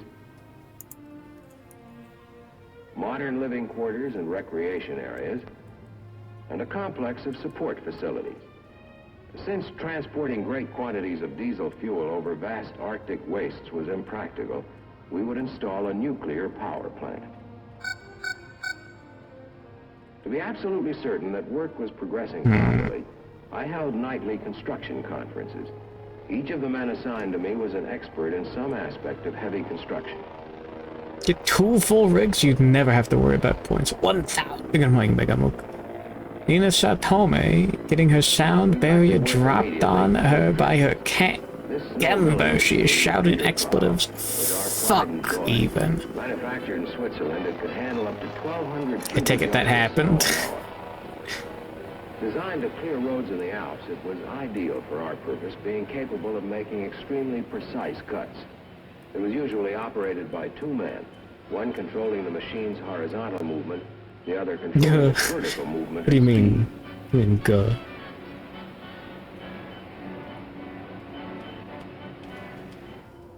When a trench was several feet deep, planks were put down on the shoulders of the cut. Later on, these planks would be used to support the steel arches. Oh, I know it's 13. Oh, whatever. I don't even care, actually. I was like 14 something. I was like 50. Oh, whatever. How much money did we get off of this? I don't care anymore. 290. It's pretty decent. It's more than we got off of the signals. By making a series of undercuts, the width of most of the lateral trenches was greater at the bottom than at the top. This cut down on the amount of roofing material required. Now I got more off the signals. Before long, the first roofs began to go into place. Constructed of overlapping steel arches, these roofs could be put up very quickly. By this time, we had a crew working in a snow quarry, cutting large bricks of snow. In this way, we made maximum use of the materials available at the site. Alright. Somehow, Muckluck seemed to be everywhere, always making himself useful.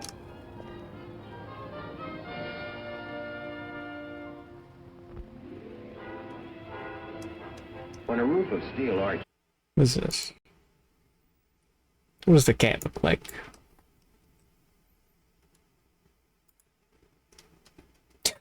That's a fucked up cat. That's a fucked up cat. Not all the excavation could be done by machine. The shovel What was still a very useful tool.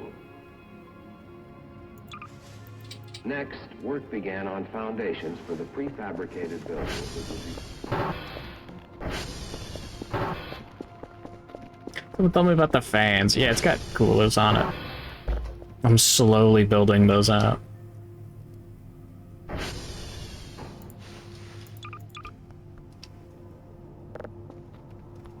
One in the frig. One in the frig. We got like 4 out of 6, I think.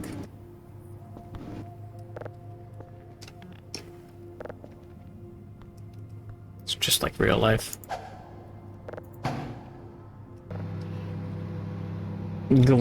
Your cat, but as an alien. It's a good idea.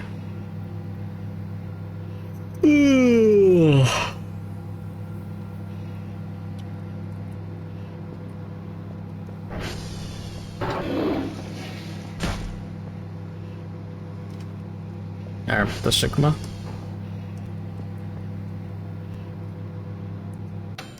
You ever get worried that, like, you're getting... Oh, because it wasn't in the fridge that long.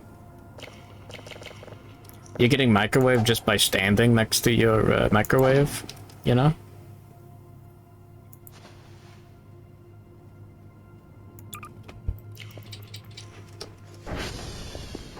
Is that insane or what?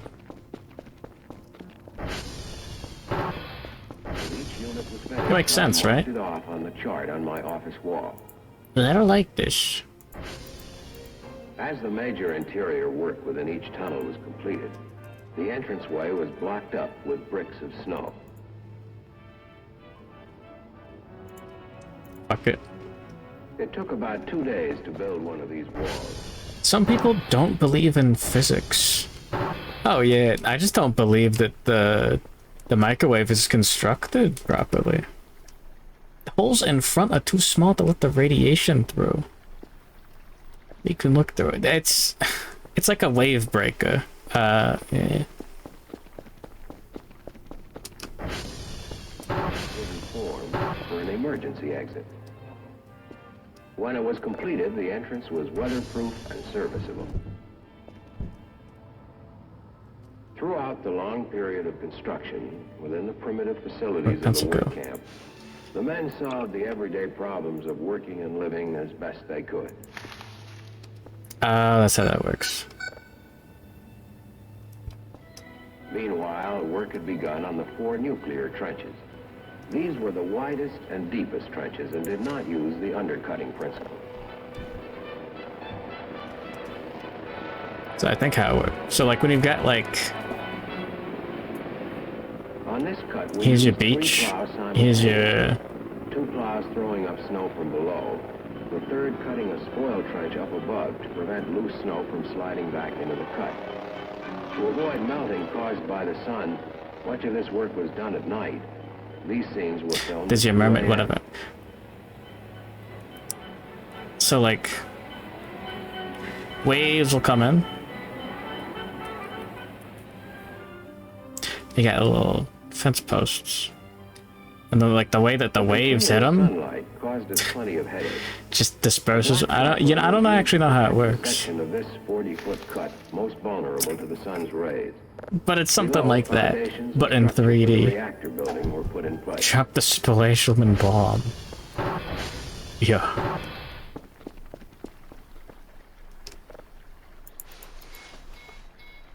Surely this will work just fine.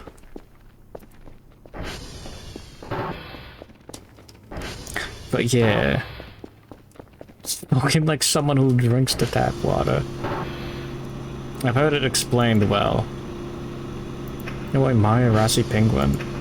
You don't know what this game is about. Don't worry about it.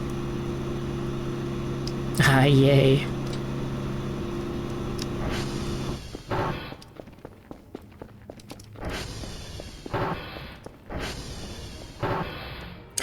At the same time, within the it's about this. already completed, That's what it's all about. we were installing piping for water and electricity. Heavy insulation material was wrapped around every pipe to protect against the extreme cold. A copper heating element inside the insulation kept water lines from freezing. Flexible sewage lines also had to be run through the camp. At this time, to keep on schedule, we were using 12 and sometimes 14-hour shifts. For like any modern city, Camp Century required a complex of interconnecting corridors carrying a maze of piping of all sizes and shapes. One of our proudest achievements was our solution of the water problem. A steam hose with a special drilling nozzle was used to melt a hole 3.5 They are not aliens. 120 feet down into the ice cap until a pool of water formed which did not drain off. This pool provided 10,000 gallons of fresh water. Yeah, I don't know how many daily. events there are.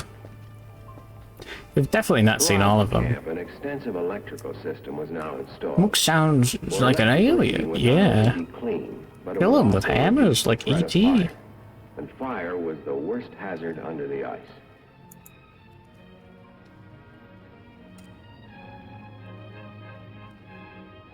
From the very beginning, we had to take precautions against fire, or a storm closing the ramps, or any other disaster which might block the regular entrances to the camp. 16 of these escape hatches were strategically located throughout the various tunnels.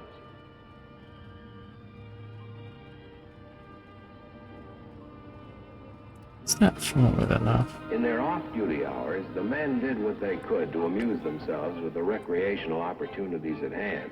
Bronco busting was one favorite pastime. By this time, Muckluck was almost full grown.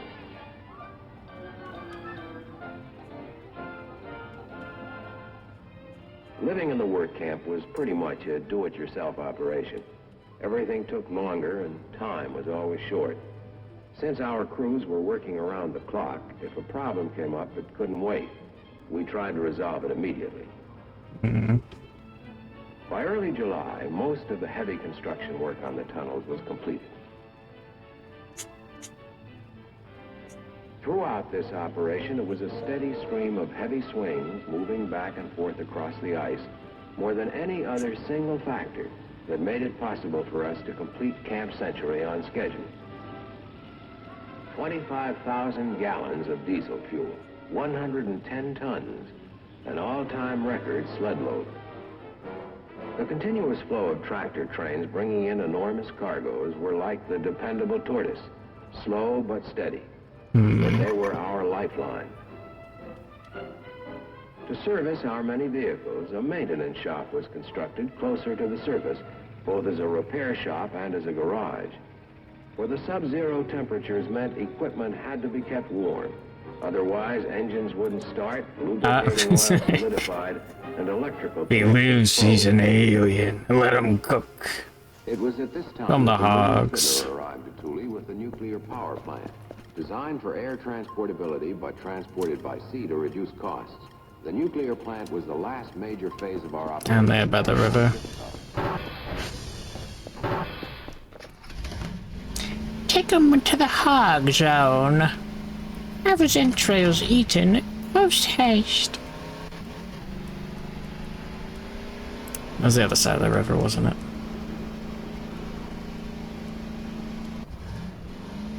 We got enough gas to get there and back. We'll be fine. I think it was this side. Yes, my liege. Alright, boys. Hog him up. Your Highness. Surely thou meant to hog tie. Bring out your pigs.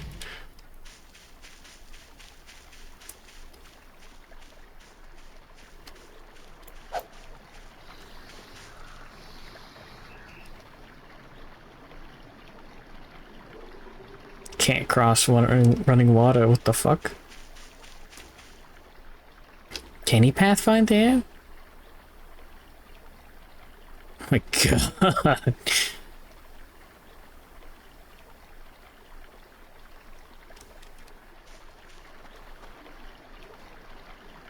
Can he drown?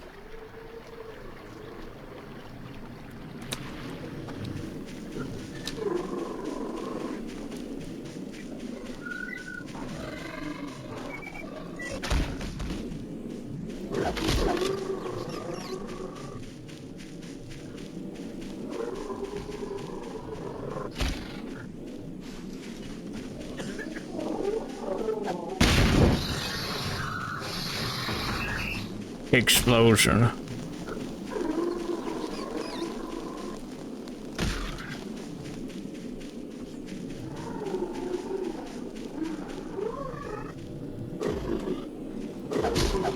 I'm a big fan of pig noises.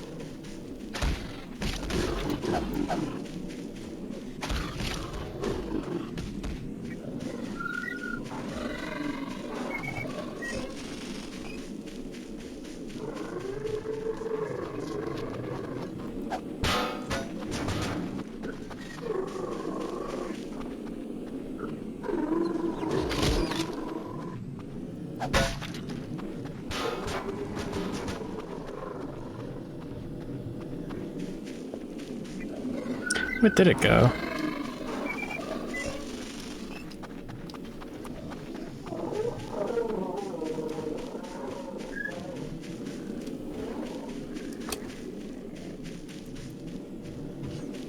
Surely the hog nears death.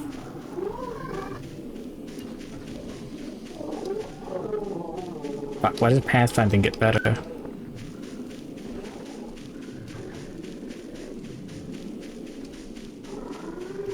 Why won't you die? Yeah. There we go.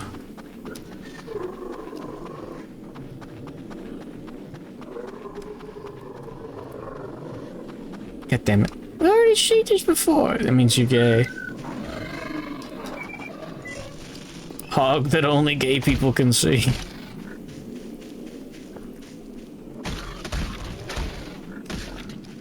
Please tell me this like insta-gives them.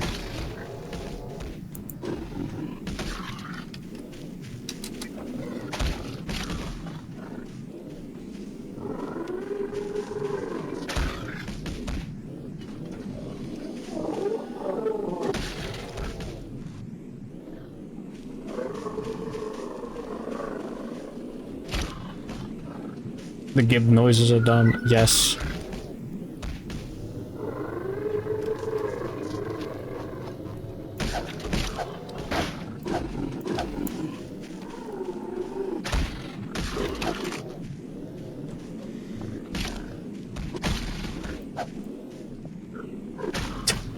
Why is he running away from nothing?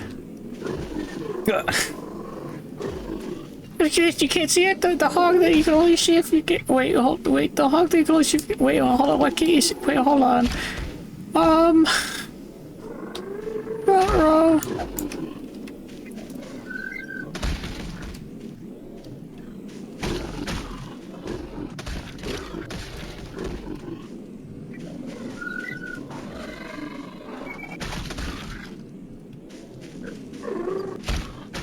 Bro's tweaking OD.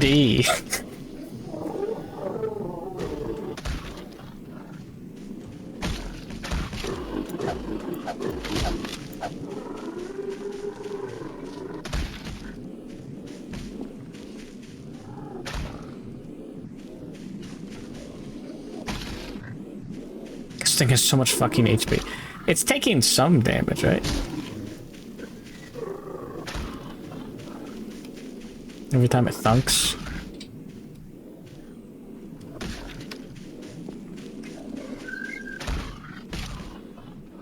Like, that was a meaty thwack.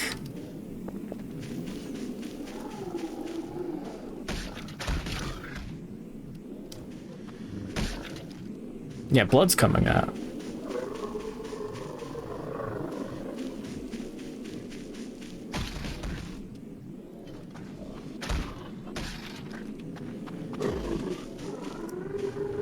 If it bleeds, we can fuck it. Welcome back, Cyan Rats. Really, the hog.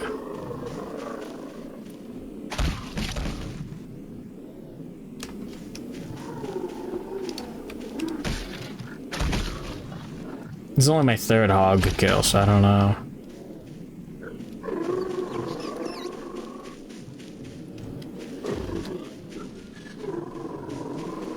There's no Undertale pig character.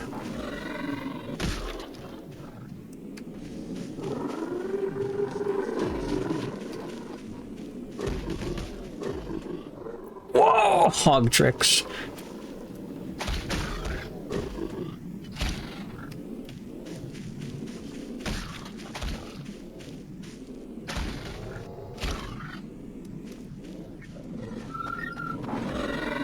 Smashing props into him. I don't have anything good to do. Well.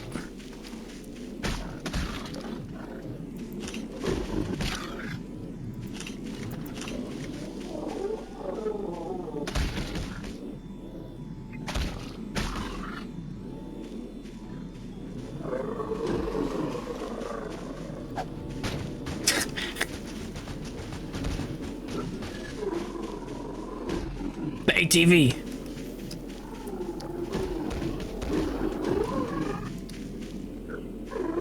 So they're just like throwing knives.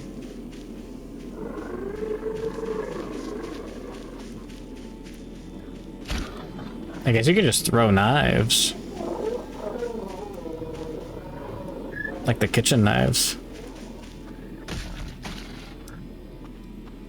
Imagine if they both tried to vie for your affection, wouldn't that be funny?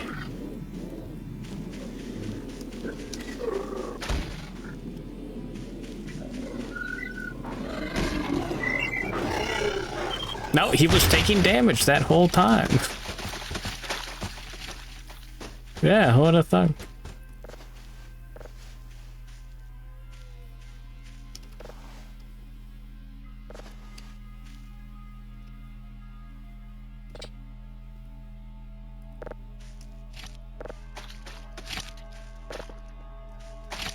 What an enemy. Well, I wanted this stuff. So that's nice.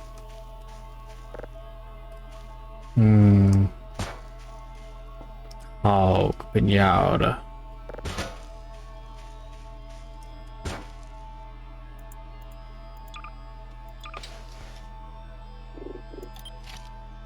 Just in case.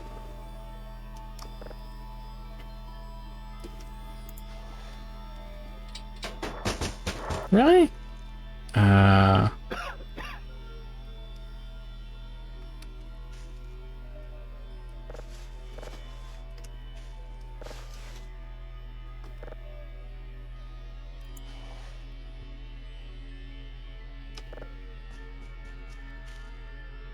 That's just a pine cone.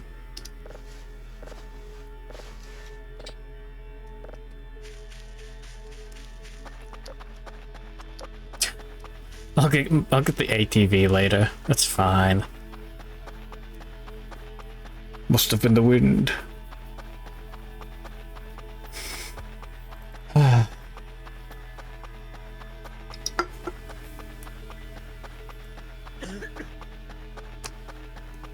3D printer soon.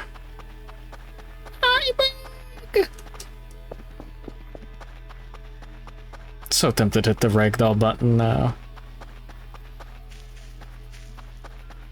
Gotta get home before our food runs out. Skyrim bandit had a chance to spawn. You have like no good way to fight against them. Just goes.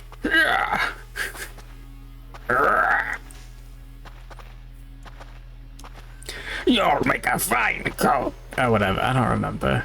Does he say that in Oblivion?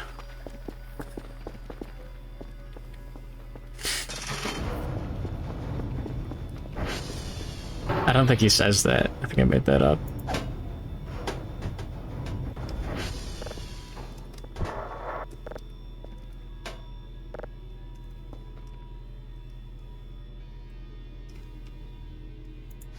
You'll make a fine wife. The funny guys are just the guards. Damn it. Yeah. He says as he like explodes. You'll make a fine rugged cat. But yeah, I don't know. I can't do it. I'm not. This is a singular voice actor. I don't have the chops for it. This is the story of Camp Century, of the Army engineers who carved out the underground city, of the many other men of the United States Army who that was the end of the video. Possible, and of man's never-ceasing quest for knowledge.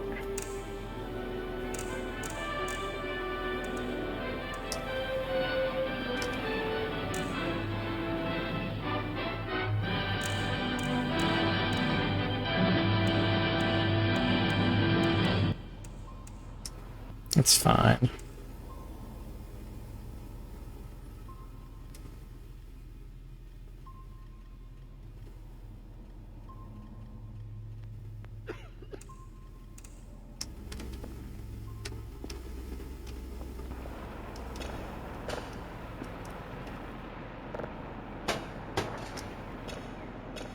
There we go. Want me to go find toaster cake? Wait a minute, hold on. The fucking Oblivion camera zoom. I Iconic. Holy fuck. Yeah? This is a Russian PT-76, the current Red Army amphibious tank. It is now the property of the United States. It was not given to us by the Russians, nor did we purchase it, nor did we capture it in battle. Huh? You could say that it was obtained, all 15 tons of it, through intelligence channels. Or you could say we stole it. Once upon a time, Holy. spying or espionage was a fairly straightforward game. But we have come a long way rather quickly from Mata Hari. There is something new in the science of spying. It's not just stealing military hardware and secret plans. This is awesome. Using tanks and plans and men to promote our policies around the world and sometimes to overthrow governments we don't like. Wait, what? Both sides in the Cold War do it, both sides deny it. In the spy business, the dagger is replacing the cloak. And that is what this program is about.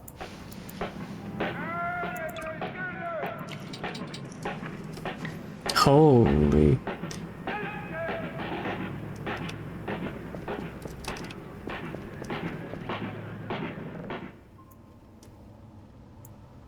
Yeah, enjoy the Asmund Gold special. Or XQC or whatever. I'm just gonna like go to get some more water. I'll leave this on in the background. I'll be right back. Yippee.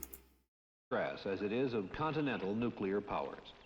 Since the beginning of man, tribes and clans and nations have spied on one another across the valleys, across the oceans, and now across the world. We watch for the electronic imprint of the enemy's bombers. We listen for the whine of his missiles. We send beautiful, sophisticated machines over his territory to monitor his coded talk, to tally his gantries, to make inventory of his weapons. The very air is full of information for the spies of today.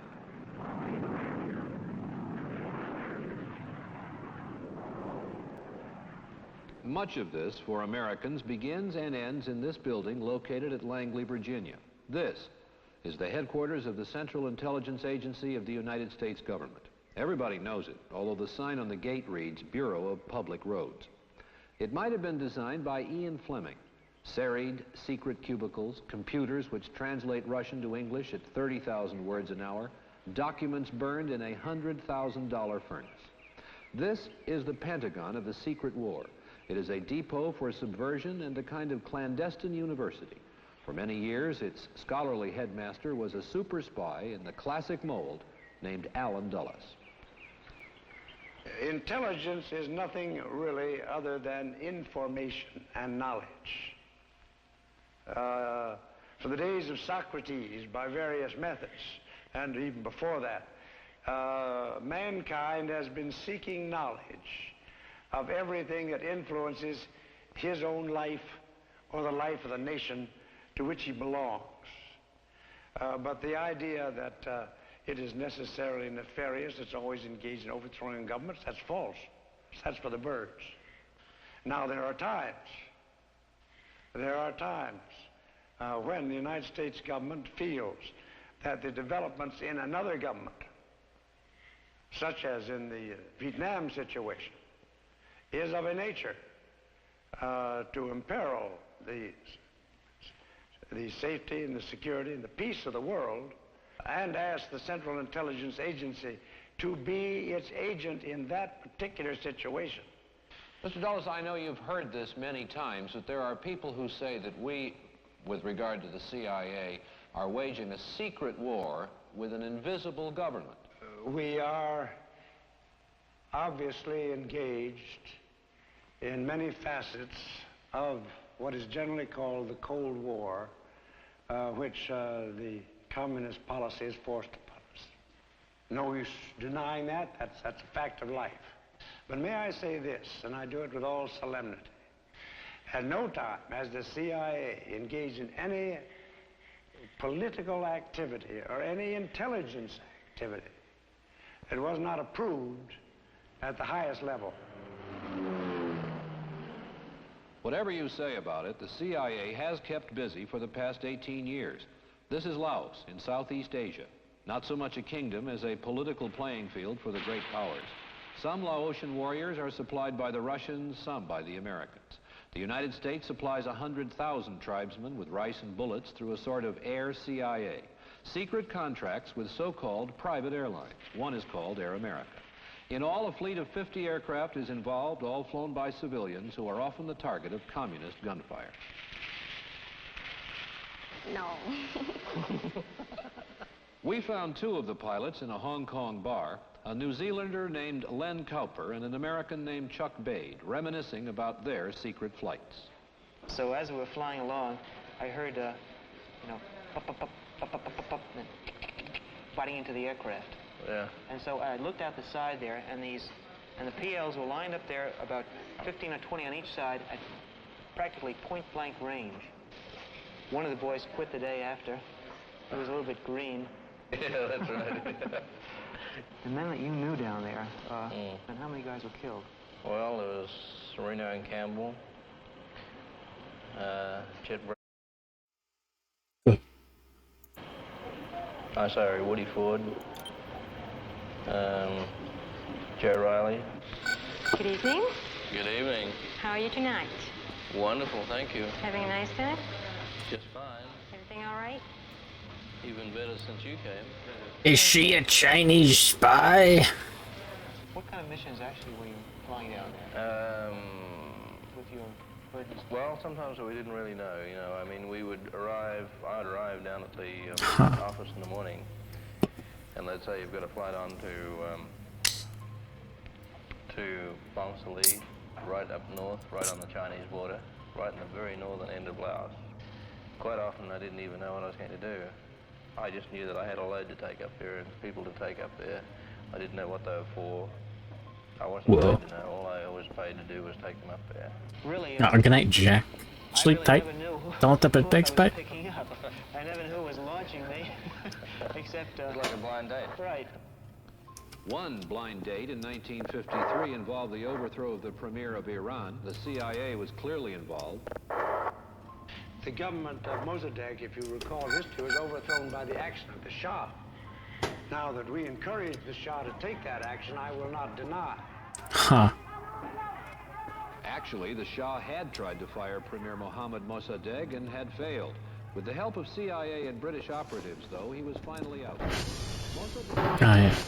Bonus material. Oh my god.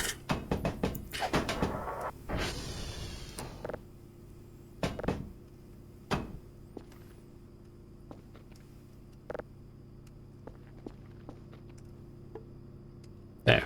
Perfect. I forgot to eat. Perfect timing.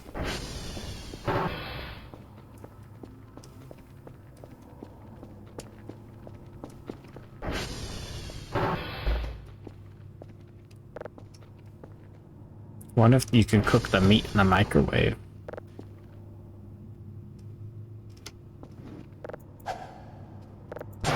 Eat this. Dies.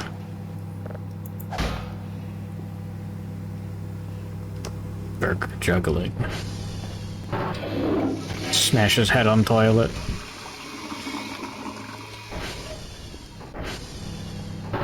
PS5 Pro was announced. Oh yeah, I gotta make sure like my PlayStation Online is close to radiation. Fuck.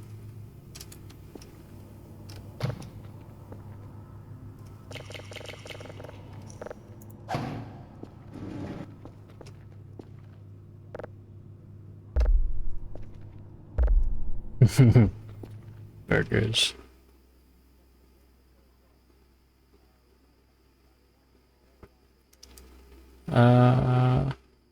I could like 50 stamina. Yeah.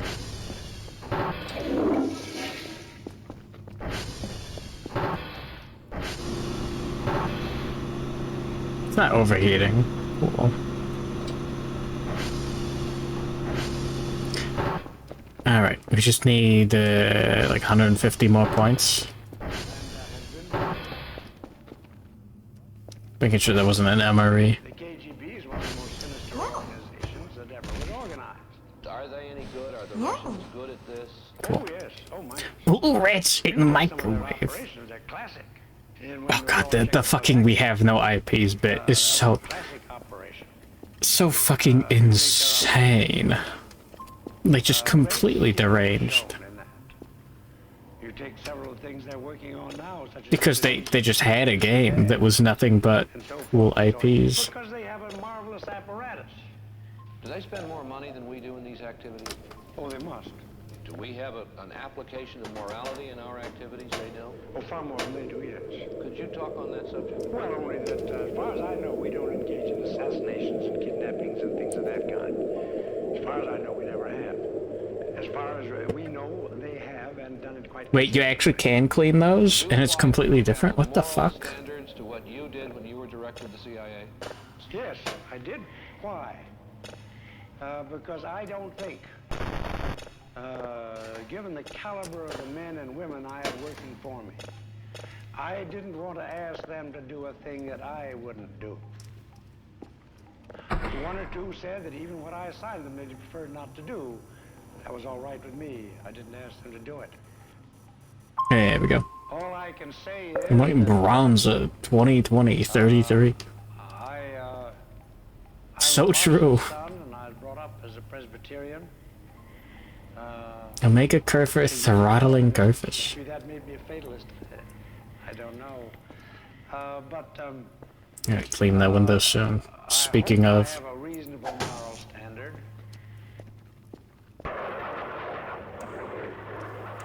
The man who created the U-2 also planned the Bay of Pigs. One was a fantastic success, but the other wasn't. Richard Bissell is now a private citizen and a thoughtful one. Mr. Bissell, it's a truism in our society that moral ends don't justify immoral means. And yet you and your colleagues in the CIA must on many occasions have had to abandon that principle. How do you deal with it? I suppose that the way people deal with this, under all kinds of This is not the kind of public domain material I expected. Good morning, X-Rock. is that they 3 buckets of water and the sponge. A higher loyalty. And soap. Okay, you just need water and the sponge. To that higher level. It just takes like a bajillion hours. CIA, I had a chance to know of and remotely to observe many operations. And I will not deny that there were occasions when the Americans involved in these, as it were, out on the front, had, as people do in wartime, to undertake actions that were contrary to their moral precepts. But I will say that I think this happens a great deal less often, again, than one might surmise. I think the morality of, we call it for short, the Cold War, is so infinitely easier than the morality of almost any kind of a hot war. That, so true. I never encountered this as a serious problem. The distinction between cold and hot war morality became epidemic to the crew of this British coaster on the 28th of June, 1954. Called the Spring Fjord, she was lying off the coast of Guatemala that day, loaded with coffee and cotton. That happened to be the time when the American government was overthrown. Kerfur's gonna be fine. Operated by the CIA flew overhead. Its American pilot thought the Spring Fjord was carrying aircraft to the legal government of Guatemala, so he dropped 3 bombs. Only one went off. She's so fast. Unhurt, and all 2,000 Women be like. now rest on the beach, testimony to a rather startling miscalculation. This pained the CIA, but the whole Guatemalan episode pained other Americans, some of them influential. One of them who was pained and is pained is Senator Eugene McCarthy of Minnesota. If we believe what the Constitution says about the responsibility of Congress to declare war, for example, to have the CIA at the direction of a president actually fomenting and carrying on a war in a country, if it were to do this without any kind of congressional approval, I think would put some real strain on the Constitution. It's interesting to note that people from small countries or Latin America... Yeah, you can have Kerfus hold stuff. are always greatly concerned about our CIA because a secret agency Why? of this kind in a relatively small country with a weak government can become the real force of government. And it did happen here. Guatemala City, the capital of a country where the rich are very rich, the poor very poor, and the politics all mixed up.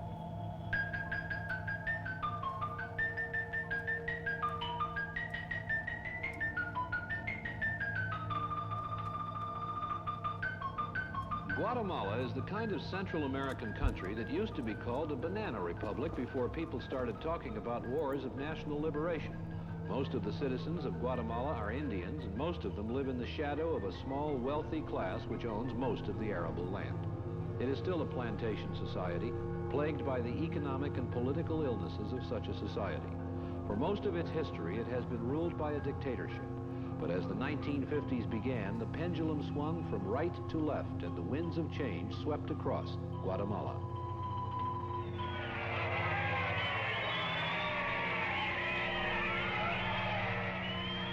The pendulum swung very far left with the election in 1950 of Colonel Jacobo Arbenz as president. He confiscated the lands of the wealthy and filled his government with communists. He became, in local and American eyes, a menace. So the American government, through the CIA, made an alliance with Arbenz's opposition, and as of that moment, he was doomed. An American who had been air attaché at our embassy there, named Fred Sherwood, tells how the plot began. Several of us thought that perhaps we could stop this movement by organizing something in the form of vigilantes or night riders. For example, there was a group that tried to bring in some Puerto Rican and Cuban gangsters who made an offer, a package deal to speak, to kill or assassinate any 12 communists within the country for $50,000. We went around trying to raise money, but we were only successful in raising a part of this, and so this never came off. But this demonstrates the desperate situation that the country was in at that time. The American government a little like door-to-door fundraiser for money mercenaries. This is why they grow heroin, so I don't have to do that kind of shit anymore. Felt like Girl Scouts a bit. Professional psychologists who organize rumor networks. These men donate to murder commies, I guess. That's what the CIA was about back then. Successful revolution. Now they're just making money. Two wonderful ambassadors in Guatemala and Honduras. Jack Kerfur had been selected very carefully as ambassador to Guatemala as he the communists in Greece. Whitey Whitauer was named ambassador to Honduras.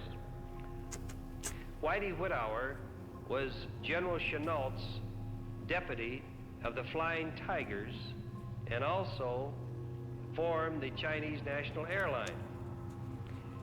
I am quite certain that if any of the planes flying for the Liberation Army had been shot down, some of those pilots could have spoken Chinese. The most important pilot for the Liberation Army, however, spoke American. The Liberation Army was CIA sponsored and directed, but it didn't have an easy time in its overthrow of the Arbenz regime. Wow, this is awesome. Wait, do I actually have anything to eat?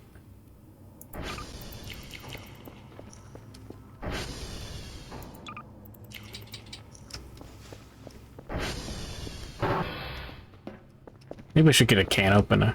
Got a lot of cans.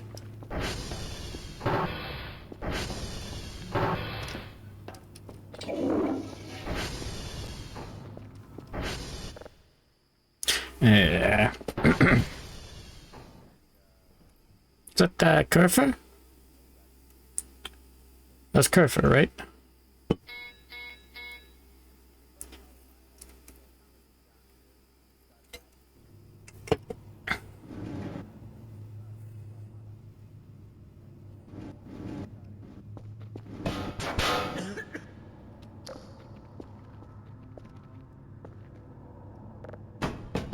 Oops. No. No. What's the report? No.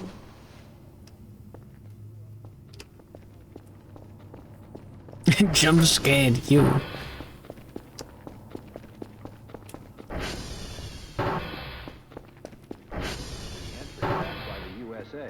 He arrived in the American ambassador's plane. Within about a month, there was little trace of the Marxist innovations of Colonel Arbenz. Mr. Bissell, Guatemala and what the United States and the CIA did there came within your tenure at the CIA.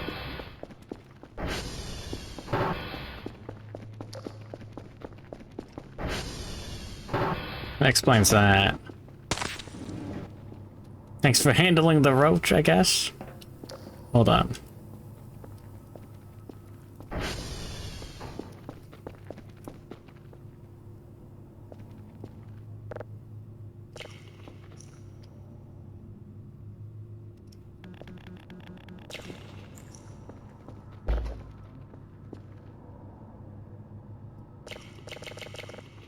Surely that was a good idea. Cold meat, it's sushi, come on, think about it. Carousel. Yeah, I don't see it. Go for it. In which an action was taken that went beyond the established limits of policy.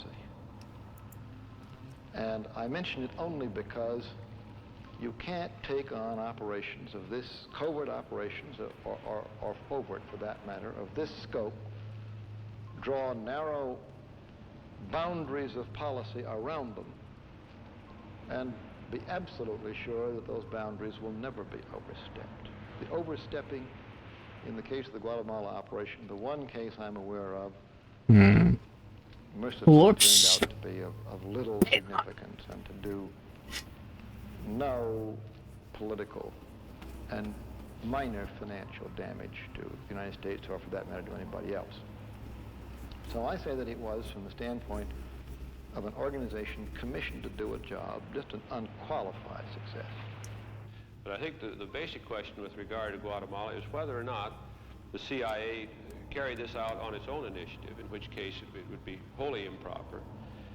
Secondly, the question of whether they carried it out with some kind of presidential direction, which if they did would be subject to some question, because an action to overthrow an established government is essentially an act of war, and it's my judgment that there ought to be some kind of involvement and some kind of commitment on the part of the Congress to fully satisfy the Constitution. There is more to this story. The sanitized Guatemalan regime of Castillo Armas lasted for 2 years, and then he met his death in the presidential palace. The killer was a palace sentry who took his own life. Therefore, no one knows for sure who murdered Castillo Armas.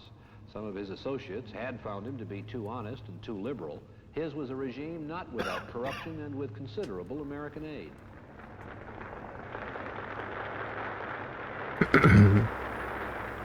Guatemala's next president was Miguel Ydigoras Fuentes, progressive and pro-American. He was plagued by communist guerrillas, but his downfall came from the right at the hands of his own defense minister. Fuentes is now an exile in Costa Rica. He tells how he allowed the CIA to use his country as a training camp for the brigade of Cuban refugees who landed in the Bay of Pigs to overthrow his old enemy, Castro. It was very difficult to get the connection until the beginning of 1960. And then we talked with President Eisenhower, And then he sent some people to my country. Of course, they were not military men, they were civilians. They presented me some credentials. The credentials were from the CIA. I have never seen them before. There we go. Asking me not to ask for Working on it. Huh. for first names. What? Is it an onomatopoeia glorping? Of the problem was to look I see. where no spies and Glorp. pressmen went to Make a green. were doing. And Mr. Alejos offered his coffee plantation farm. Yeah, we're fine. Besia. We denied, as usual, all these organizations. So true, Umfe. Any camp, and they built some roads in order to reach these hidden places, and they built. This is not a very good Kerfur. Not yet. Young men, very enthusiastic, with very good. I've seen this one like 5 times already. This hilly place has just about been taken over by the forest. Like a rather rate of rip skip. This was the campground of the proud and optimistic Cuban Brigade. Recruited, paid, trained, supplied. Welcome to video games.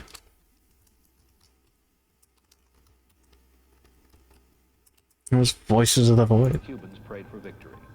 We're having a time. Hummy grab. I think this is an unlearnable lesson. In any future operation of this kind, again, Look, there's Kerfur. his eyes The base is nice. I haven't even finished cleaning the window. so far as he is concerned, it is going to be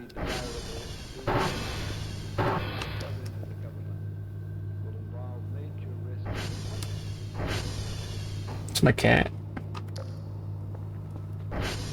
Good morning, Ichiya. Ichiya. Good morning, Rip Skip. Good morning, Robot 2. Good morning, what's that Splash Woman poster? I drew that. One kind of.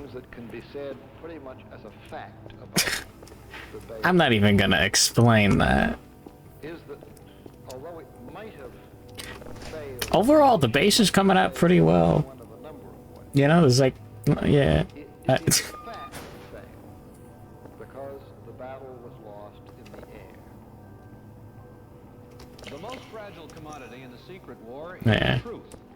This CIA transport is a relic of our Cuban crusade. Shot Kerfur's still going. Its American crew crash landed on this Guatemalan beach. At about that time, Washington Oh my was god. insisting that no Americans were involved.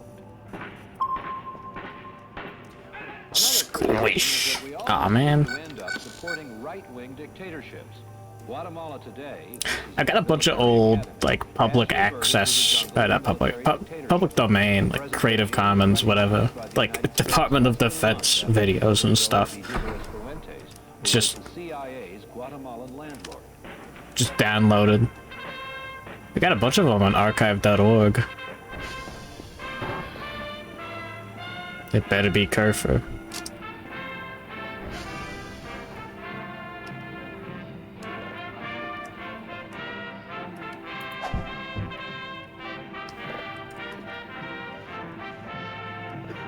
That's fine.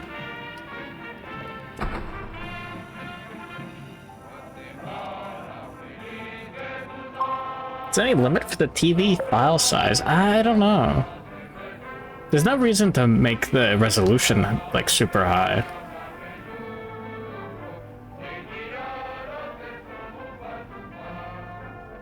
Do they really wear the hats like that? Supporting right-wing governments all around the world. I think it is a characteristic of much of the underdeveloped world that there is no responsible, competent center Good. or even left of center. All too often, there Just put Morbius in there. Oh, you could do it, yeah. May as well squish it down to like 360p. or more feudal, as in parts of Latin America and others, and confronting it, an opposition that is hopelessly far to the left, explicitly communist, allied. I take it that a part of our national political objective is to elicit, to bring into being, to encourage the creation of much of this part of the world of a responsible center, or even left of center. And perhaps we're succeeding, for instance, in Perfect for old dubbed anime. of Latin America. But I think in this sense, viewed as a problem that confronts the nation, it has to be admitted Funny cat. that in many places we find ourselves supporting the right, I'm going to tell you the goat VT. but because there literally is no other alternative to Now you know you can do that. encouragement of those who have made themselves explicitly our enemies. Yeah, it's 100%. How much money do we have in the 3D? It's a 3D printer. I'm saving up for the 3D printer. Do we need to get another cooler for this? Yeah, no, we can make it work. I want to 3D print one model today, at least. An explosion at the American military mission and tried I've been working on it like the whole time. Thus, Guatemalan politics You know what? following a melancholy routine. The pendulum is still Surely that was worth it. insurgents wanted to swing away from our side.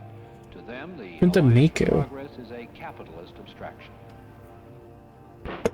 Got some fun things in the files. Today is in a state of siege. Since February, all of its civil liberties have been suspended. Guatemala is subject to terrorism from serious insurgents. They have come close to killing Colonel Harold Hauser, chief of the American military mission. They have blown up a truck of soldiers on a downtown street. They have assassinated the chief of the secret police. They have held up the office of the United Fruit Company for an $18,000 haul. The CIA says Fidel Castro contributed $200,000 in 1963 alone, and it is estimated that the guerrillas now number 500, many in these hills. Their chief is a former Guatemalan army officer, one of the leaders of an unsuccessful revolt in 1960. Since then, Guatemala's police and army have been hunting him, but they can't catch him. NBC's Robert Rogers, not without difficulty, did. Rogers found him and interviewed him. His name is Marco Antonio Yansosa. Comandante Yansosa, why did you take to the mountains in 1960? Comandante Yansosa, ¿por qué se fue usted a las montañas después de 1960? Sí, el inicio de la lucha se inició en el 60, ¿no? Y uno de los motivos que nos impulsaron a nosotros a irnos a las montañas a pelear. The fighting began in 1960. Presencia de una base. This angle. This stream's that we gotta print Miku out of something. Print out a Morbius figurine. At Helvetia, the Helvetia plantation, near Retauleo, to be more exact.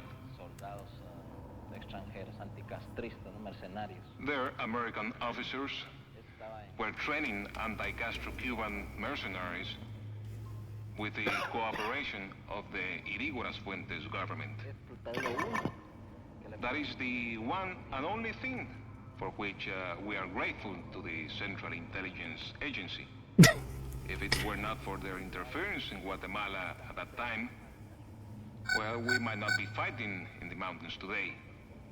They gave our movement its determination. Commandant, there have been constant rumors of your people being trained in Cuba. This is not true. No. No. No. No, por lo menos aquí. I'm glad the translator was there to translate no. There are no people who have been trained in Cuba fighting with us. Maybe in some other countries, but here in Guatemala, no. Where did the officers in your guerrilla movement become such expert jungle fighters? He better stay in the jungle. Well, the best training is combat itself. Ah. But we have some officers who were trained in the United States. At Fort Benning. The training they received there was very good. Excellent. Have fun. Have a good one, Arcel Ardor. Without training Good luck. and the support they received from the Guatemalan people, they are invincible. How much military support is the United States giving to the government here? No.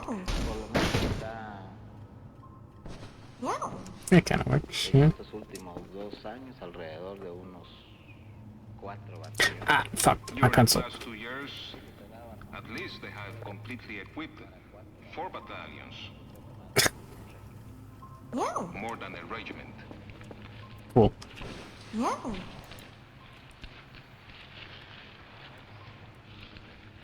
Commandante, in the last few weeks, your organization has burned the American aid garage here, tried to blow up the military mission, and tried to kill the chief of the American military mission here. El atentado contra el coronel Hauser no es porque sea americano gringo, pues. Just grabbing a life-drawing reference. Oh, yeah. Not because he's an American, a gringo. But because he represents. He's a member of an army of the United States forces that are fighting in Vietnam. También el coronel Hauser es uno de los militares. Also, Colonel Hauser is one of the American officers advising the government forces, helping them repress the peasants in the areas where our guerrillas operate. Las guerrillas guatemaltecas. Not being able to mirror the canvas hurts a little. Contra la misión americana. Yeah. Pues es la misma. This is fun. De las más, no por el mismo motivo. As for the attack on the military mission, Norteamericana. these Americans are instructing the government forces in how to fight our movement. Para combatirnos a nosotros. Entonces creemos también que es justo atacarlos a ellos. No porque I think it's only right that we should attack them. Not because they are Americans, but because of what they are doing in our country. El atentado contra los vehículos. This is a lot more informative of Cold War like stuff than I expect. I didn't. The attack on the 8 vehicles and the barrage was for the same reason. We oppose United States policy in Guatemala because it is an interventionist policy. The Americans come here and put presidents into office and remove them. The most I've learned since school. Men blew up an army truck right in the center of Guatemala City, and over the past months have assassinated a number of high government officials. Do you consider yourself a Hey, chunk eating noises. Yeah, so true. Habría que How's the service and stuff doing?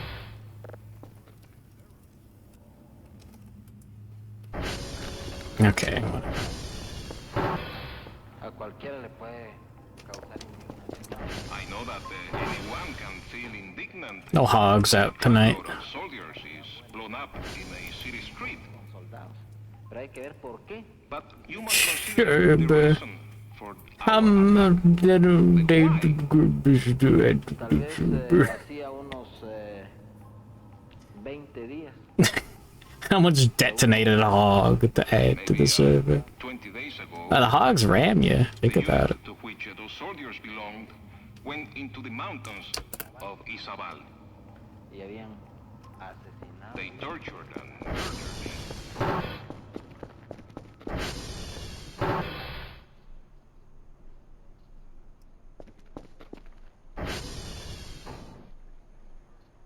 Thought I heard something. Meat. Those are hog parts. No hogs, only cake. Random access hog. Here, Mario. Please come to the castle. I begged you a hog. Yours truly. We must do these things. That was my best hog noise, I'm sorry.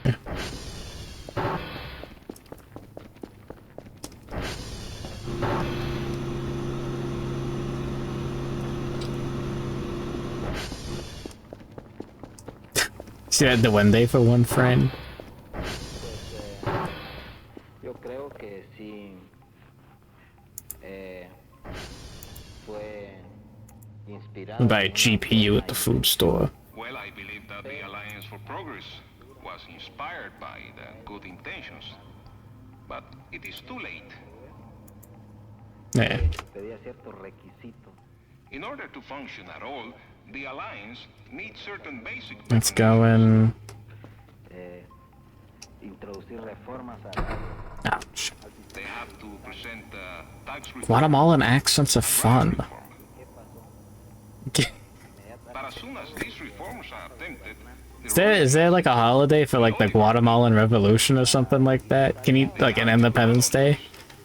Can you do like Guatemalan for like, you know, those like holiday like slut posting like messages, you know? Like when Congo goes Merry Christmas sluts. so they stop all progress. How then can we make progress peacefully? You know? Ah, I should have had that on the fucking... It's impossible. It can be done. on the TV. What a shame. Poverty doesn't yield to short-term solutions. Political disorder doesn't yield. Situations like the one that did in fact historically obtain in Guatemala, where a small minority had seized the control of a weak government in a small, underdeveloped nation. Situations of this kind really cannot be countered by any combination of actions that I can think of, at least in the short run, that can be subsumed under the heading of working to remove the soil in which communism grows. There just do come moments, and unfortunately quite a lot of them in world affairs, where power has to be exerted. And I have long felt that many of the criticisms that are leveled at this one agency of the government are in fact the criticisms of those who hate One result for someone named the Guatemalan. Don't play it. Final Fantasy 14? And as I implied a moment ago, they choose to level their criticisms at one piece of the U.S. government in order to make these criticisms more acceptable.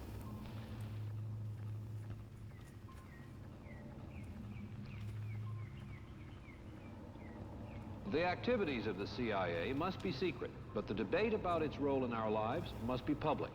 Here are the views of three men who know a lot about it. Well, in addition to the Department of State and the Department of Defense, why do we need a CIA? It's perfectly clear that most of our conflict with the USSR, and perhaps this is true or will be as true of China, is in the non-military dimension. We're rivals in ideas, we're rivals in economic activities, we're rivals in diplomacy, we're rivals in the exercise of the threat of the use of power. But we're also rivals in a whole variety of activities that are not public, that are not open. They include espionage, they include subversion, which more precisely, I suppose, could be described as the effort to influence the course of events in other countries covertly. If we're not prepared to meet all of these various challenges at their own level, I think the consequence is that we may gradually find ourselves forced to meet them at a level of escalation that we would not choose. Senator, now that we have apparently acquiesced in immoral acts on the part of the CIA, The fog is coming. imperil our liberties or Okay, no, this is not an event, damn it. I got a little distracted. constitutes the present time a great threat to our liberties or to constitutional government. Kinda wanna start another drawing. I do think that it intrudes somewhat upon the traditional areas and channels of representative government and of constitutional Overextended with the pose. You know, you get charges and The hog is coming. counter charges that the CIA makes its own policy. I think that perhaps in some cases it has, but whether it makes the policy and then brings it back and has it approved and then goes on to carry it out, I don't know. I know that. Yeah, funny little aliens. It's fine. But I can assure you that as the machine works, no important decisions are made on CIA evidence alone, as far as I know. Not in any situation that I know. Certainly wasn't done in Cuba or in Guatemala and these other cases. You have the charge that it has policies which are different from those which the State Department people in the Secretary may be trying to carry out. Some of the criticism of the CIA, I'll just grab a random one. perhaps quite a part of its reputation for being a law unto itself, comes from junior officials who, in all honesty, learn of its activities after the fact and have had no chance to participate in the decisions that prompted these actions to be taken. Well, Mr. Bissell, would these senior officials include ambassadors? I know cases. It's a good signal. The only ones that I can remember are a good many years in the past, when ambassadors have been kept in ignorance of activities of the CIA in the countries to which they were accredited. In every case. On tape. No, I got up on there and like, yeah, get out of here. I don't think they give a full report to any one of the committees to which they do report. They report to armed services, I understand, or to some people on the armed services. We've had some statements from those who are supposed to receive this. Are banned from the fishery. Know and don't want to know what the CIA is doing.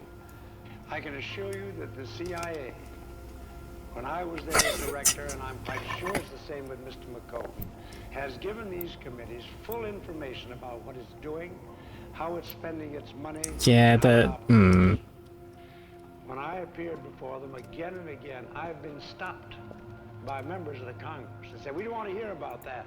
We might talk in our sleep. Don't tell us this. As I say, I do feel that the fact that you have some kind of congressional supervision in addition to the executive supervision Burgers. would tend to keep a kind of... I bought food. Oh no, the roaches.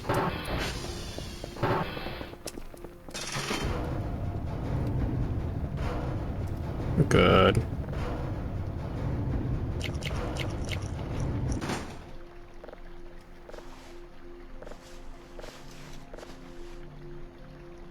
No. Yippee. Oh, I haven't checked the Transformers in a while. It's missing the seam. Yeah, I wasn't gonna try. The defense, as far I didn't want to lose. was in the name that the CIA was primarily anti-communist. Well, this did not really get to the point which I was raising. Even when you're dealing with communists, again, we've traditionally held that no matter who our enemy might be, we still insist on the application of some measure of moral judgment or of moral standard. Those who believe that the U.S. government on occasion resorts to force That's fine. when it shouldn't, should in all fairness and justice direct their views to the question of national policy and not hide behind the criticism that whereas the President and Cabinet generally are enlightened people, there is an evil and ill-controlled agency which imports this sinister element into U.S. policy. No. As citizens There. of the United States, in the second half of this century, we are Gonna play Internet Cafe Simulator Two. I wasn't aware that was a thing. What does that entail? Because we acknowledge the inevitability of their possession. Given the state of the world and our position in it, it was inevitable that we acquire. We've maxed out the processing speed. What all of us I don't know if we could do there. However, is that we have created another weapon Kolokov? system of secret and subversive action. This too, given the state of the world, Look. has been inevitable. We have created elaborate safeguards against the misuse of the warheads. The warheads Fucking stupid. The CIA is not. It is on active duty in a constant, secret, dirty war. Safeguards in this area are less effective.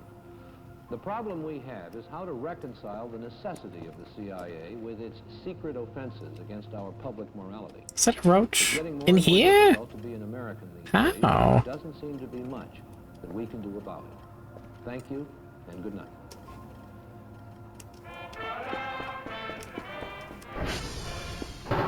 I'm not harboring spoiled food.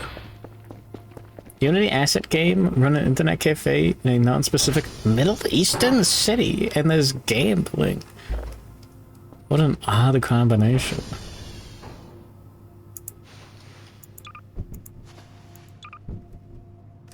Groceries.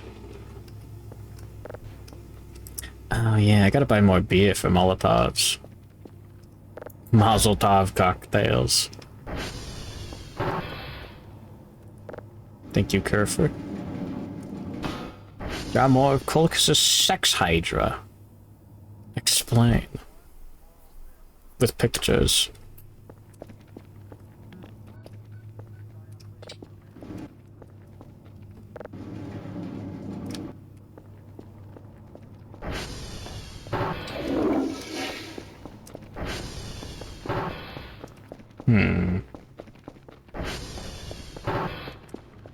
Satellite, almost 250,000 miles from Earth.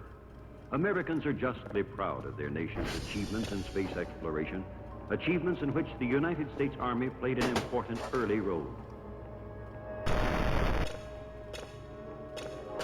Beneath the sea, men of the U.S. Army move in another alien environment. As Army divers go underwater to repair military facilities and salvage costly equipment There we go. by accident or lost in action. Astronaut and aquanaut.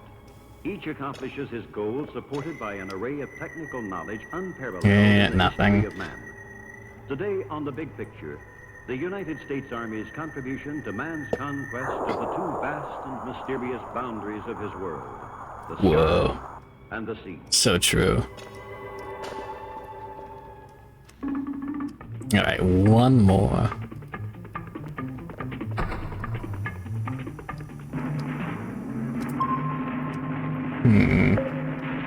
Cool.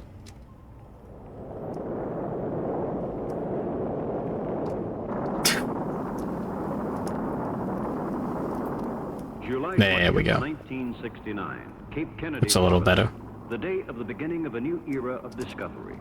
U.S. space flight Apollo 11. I'm gonna get so much money. Powered by the giant Saturn launch. It's like $300. This is getting us like 300 over the course of the day. Get another cooler. That means 5 more days of paying this much attention to get the fucking thing. Oh, god damn it. I mean, I could just be lazy and just process signal. I want to get new signals. What is this? Oh wait, no, we got the weekly bonus. Fairies at Legoland. In Germany, the Nazis continue to test their deadly V-2 missiles, which had brought I'll be right destruction back. to I'm England. gonna go to the bathroom real quick. You've broken my will. As Hitler tottered on the brink of defeat, the German rocket experts fled from the advancing Russians and sought out the protection of the U.S. Army. During their hectic escape, Werner von Braun, the top German missile expert, is injured in an accident. But nevertheless, he and his staff reached the American forces. In an operation codenamed Paperclip, this important team of scientists and technicians is quickly transferred to Fort Bliss, Texas. By late 1945, the vast open lands at White Sands, New Mexico, close to Fort Bliss, become the main testing site for the U.S. Army missile program. As the new technology develops, the Army's White Sands Proving Ground, to be known later as White Sands Missile Range, builds facilities needed to house the complex launch and control equipment essential to the rocketry art.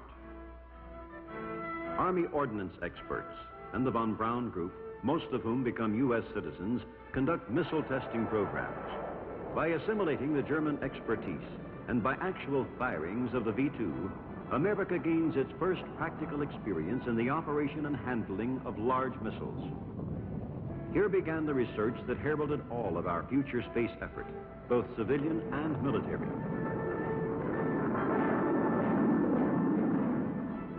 Under operational control of the Army, White Sands is used during this period by all the services in perfecting their missiles.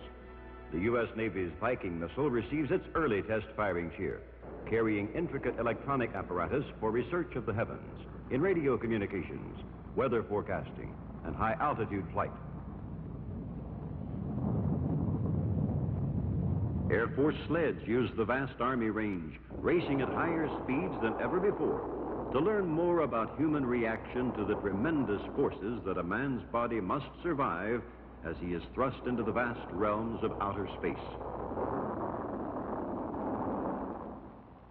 The nation's first operational surface-to-surface guided missile, the Army's Kerfur, is successfully tested.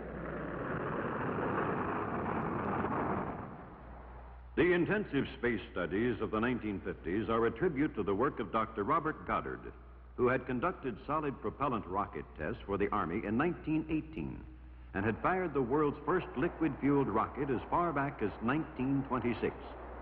Much of today's space technology evolved from the cornerstone laid by Dr. Goddard, and his contribution as a rocket pioneer is honored by the Goddard Space Flight Center in Maryland, which bears his name. In the decade following World War II, the Army almost alone pursued the advancement of rocket-propelled missiles and space vehicles. For a while, it was virtually a shoestring operation, with only token budgets from the government. Still, the Army managed to continue its research and development until, during the Korean War, additional funds become available to back the Army's effort to keep America ahead in space technology. Gradually, the new technology shapes the pattern of things to come. Tracking devices, specially designed camera, and a variety of telemetric equipment are devised under Army supervision to analyze the performance of projectiles hurled skyward. Each step in the perfection of military missile systems points inevitably in the direction that man will take to the stars.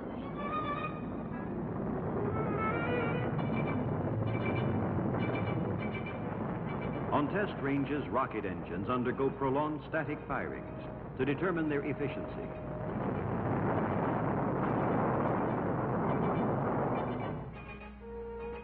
In April 1950, the Army's rocket experts were moved to the Redstone Arsenal in Alabama, and thereafter Redstone becomes the chief center for rocket and guided missile research. Here, named for its birthplace, there was created the powerful Redstone missile, a weapon that was to play a vital role in our steps to the moon.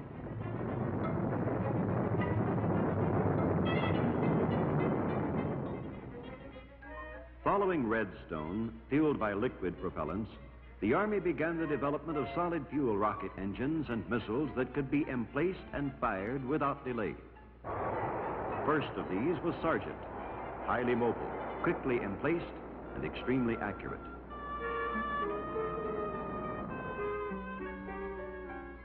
Next came Pershing, big, powerful, highly mobile, easily moved by air, range 400 miles.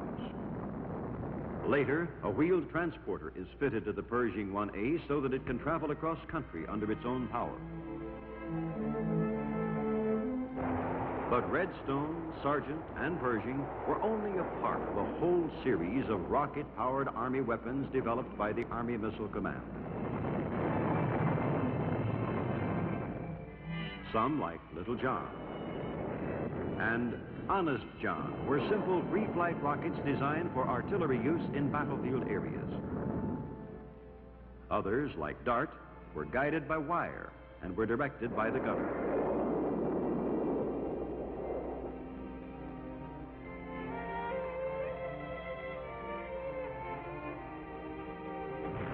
And Shillelagh, that would become the main striking force for America's armored vehicles.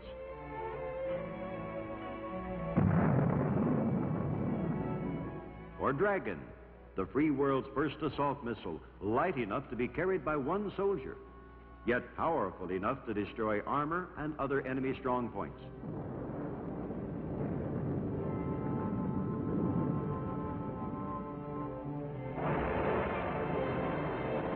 For air defense against high-flying aircraft, the Army provided the Nike Ajax. Then followed the longer-range, fast-reaction Nike Hercules.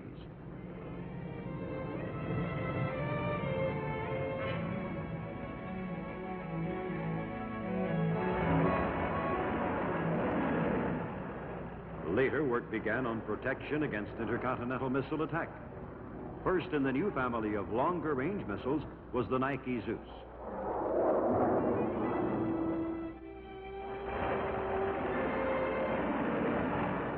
Today, Nike Zeus has become the Spartan missile.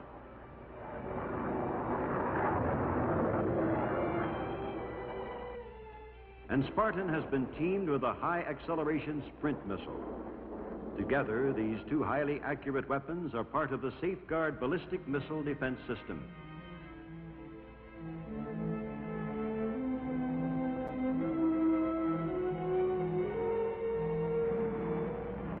There we go. We're so back. Flying enemy aircraft, there was Hawk, used by both U.S. and Allied forces around the world. I didn't die, despite everything. And for the infantryman, Red Eye, a portable shoulder-fired guided missile designed to destroy by homing on the heat of a jet engine. That's how they work in Modern The Warfare. prime objective was defense of our nation. The vast and rapidly growing fund of rocketry knowledge that the Army accumulated, Like Modern Warfare 2. become America's foundation for the peaceful exploration of outer space. A massive output of data on rocket propulsion, performance, and control is filed away, indexed, and made available for research.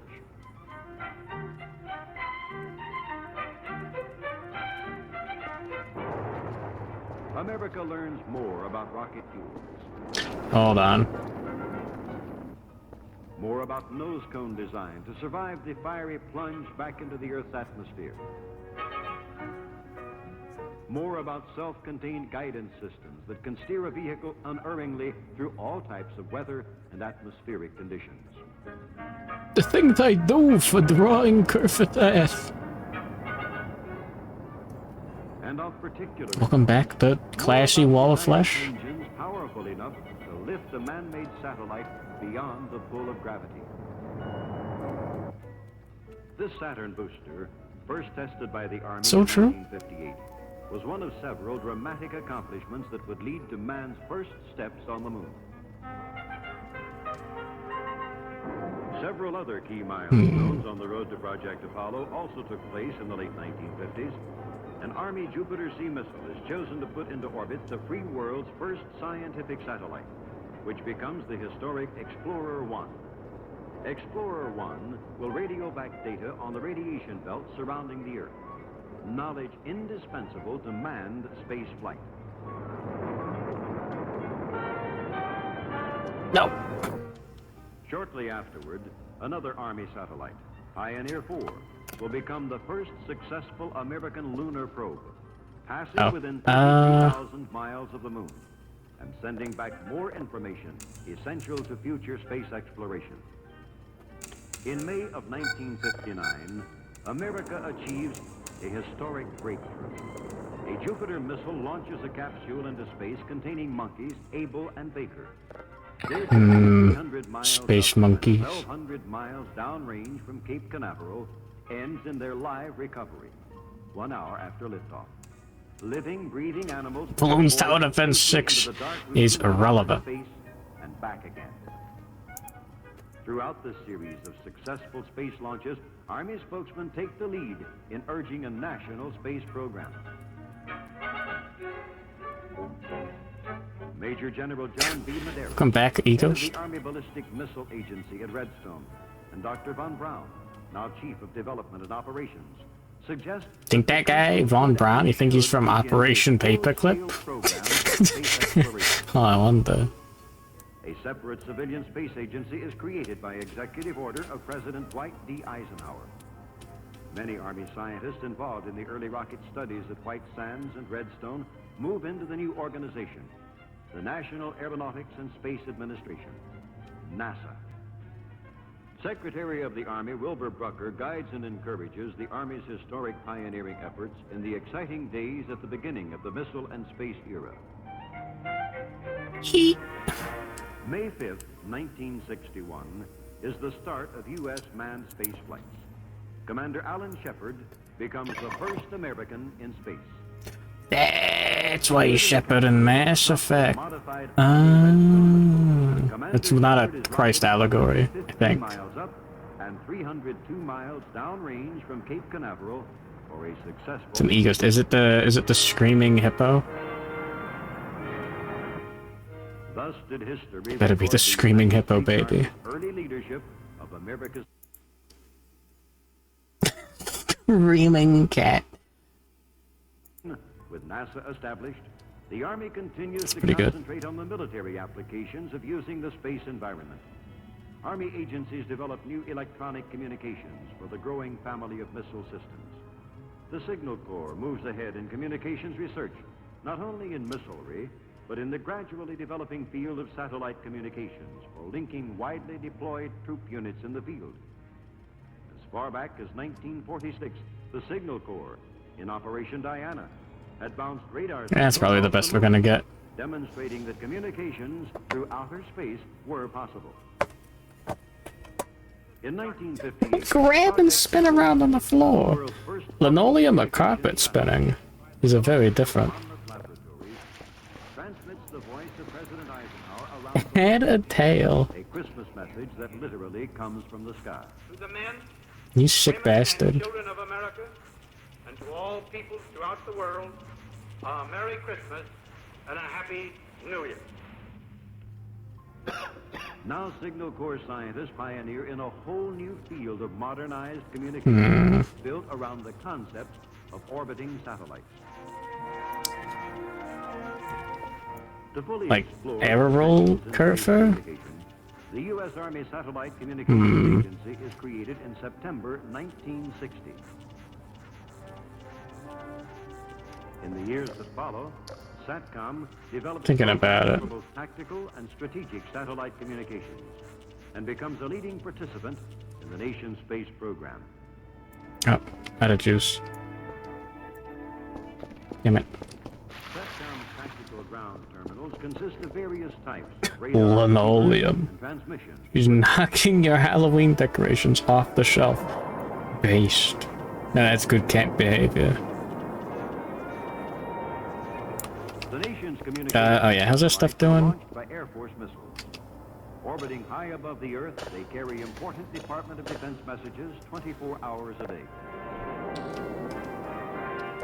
The Army, through the Satellite Communications Agency, is responsible for providing the ground.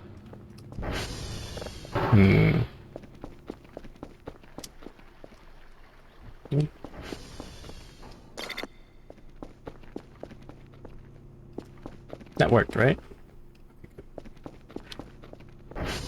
Oh, rascal! SATCOM tactical terminals were instrumental in relaying data via satellite for safe I need to bother my cat more. on their return from space. All of them. Today, like other Army agencies, the Satellite Communications Agency continues... You know, I've done enough bothering, but I'm still gonna bother all of them more. At its Fort Monmouth headquarters, banks of telemetric equipment monitor SATCOM's hundreds of orbiting satellites. These not only carry vast amounts of information, but provide television transmission around the world, including pictures from Apollo moon missions. Personnel skilled in communication. Man loves fighting hogs. Yeah, fighting. Check the efficiency of the signal. Bothering Olamog was like fighting a hog. Slap her on the ass. You slap your cat, right? They love that shit.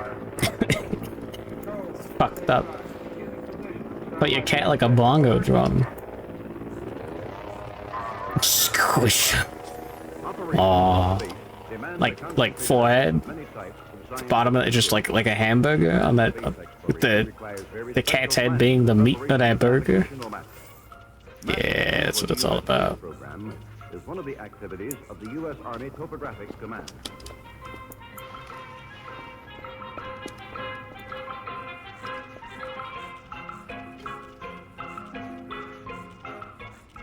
In a special topographic command project for NASA, Army scientists squish that cat. early moon landing. Now they Okay, we'll draw a furry after this. job of charting space. Rip your cat up in a blanket for fun. Taken by space satellites. Pictures of the moon are projected. Told the story about my one of my friends playing jump with his little brother as a child. So like imagine you're a mother to two kids, and you leave them alone to like do like the fucking dishes or something for like a minute, and you come back and you see one of them jumping on a pile of blankets. It's like, hey, where's your little brother? It's like, hey, we're playing jump. Like, oh, okay. Wait. With the infant child under the pile of blankets that the older child's jumping on. He turned out a little funny. Is this his cat? Does he grab his noggin and shake him? Purrs the whole time?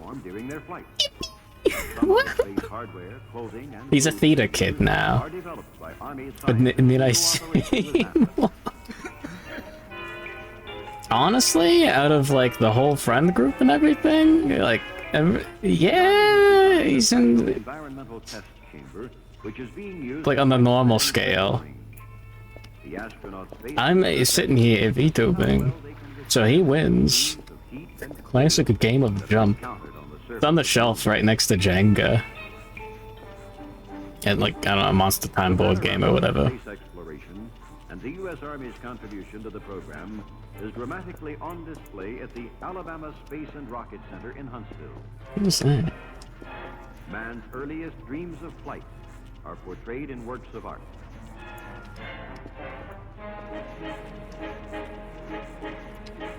The McElroys got married at a theater? Realistic exhibits. The other brother said something about that made the episode get removed. What? They're like, oh, I didn't know gay marriage was allowed in that state? Because, like, just getting married at a theater just makes it gay no matter what? It's like a basic. Much of the research in stabilizing and guidance systems. It's true. What the absolute?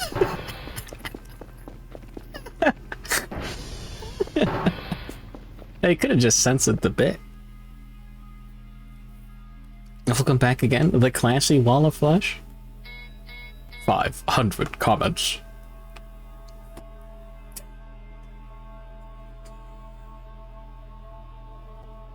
French wedding.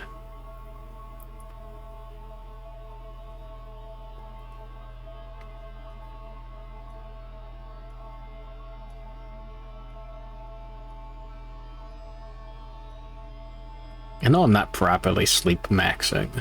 Whatever.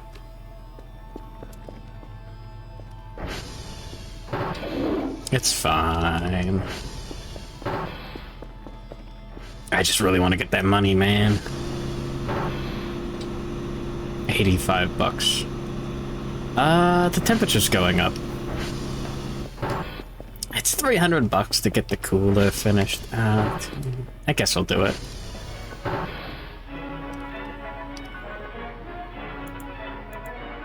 Beneath the sea, Yeah, big money. Another strange and challenging frontier. as Army divers train for the difficult and dangerous job of underwater salvage and repair. At Fort Two accumulator batteries and actually all my drives.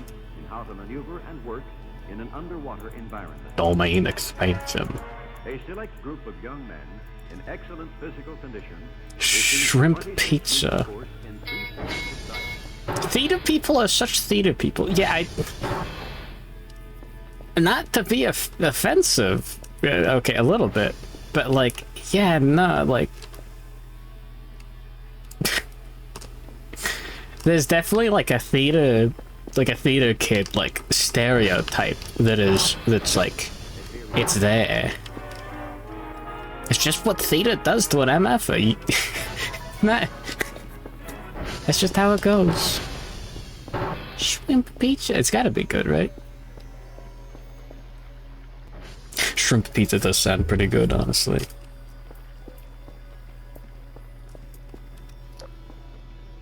Whoa. Theater. Used to be in the drama club. It's pretty close. Welcome back, Dark Rabbits, I think? I don't remember already. Yippee!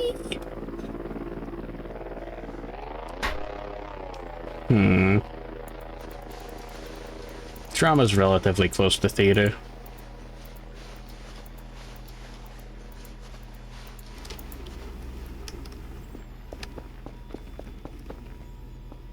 Now we got 4 and 4. Yeah. Thought I had to make some more.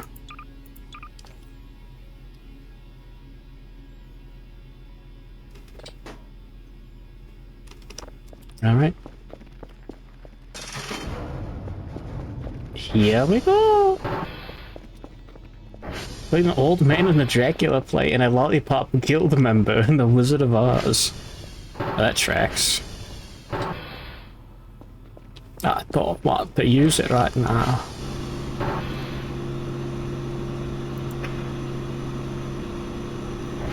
Almost at 100% efficiency.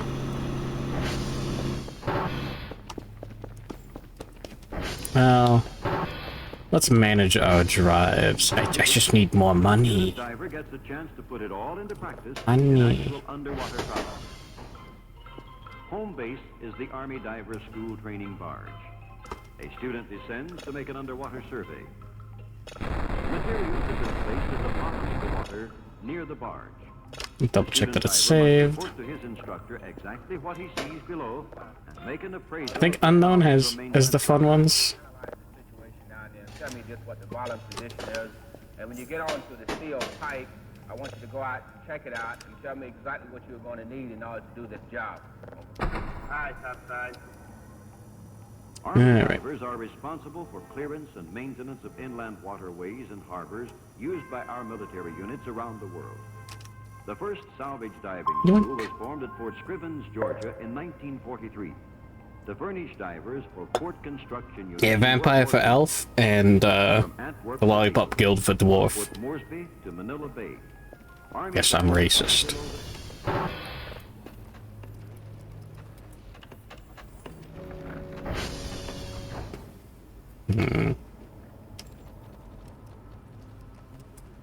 No.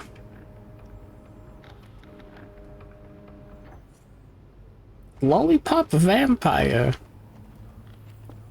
So true. Underwater pipelines in repair. Oh, there's nothing here right now, so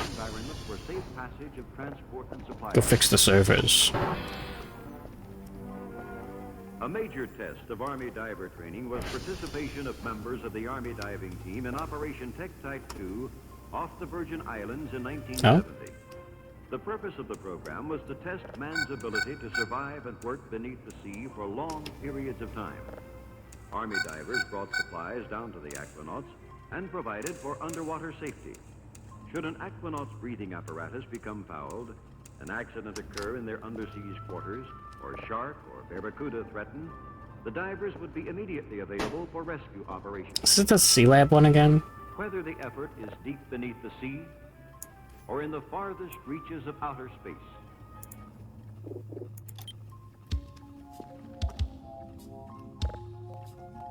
No, it's not. Oh, wait, damn it. I was gonna just start playing it. Yeah. Hey, going Louie. Video games are back.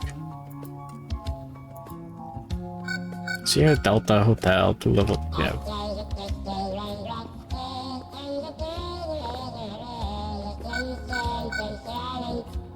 There we go.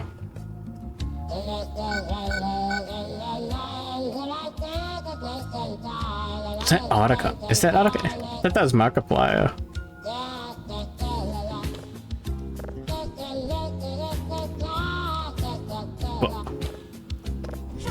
Yeah.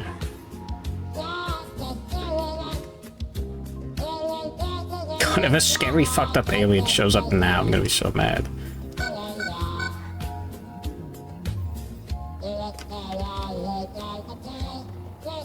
I haven't checked the Transformers.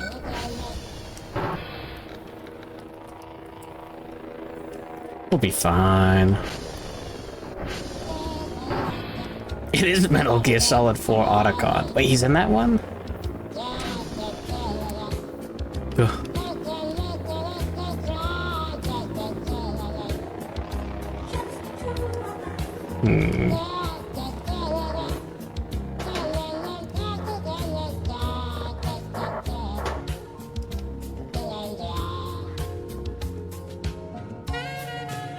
Can't wait to get copyright struck for this.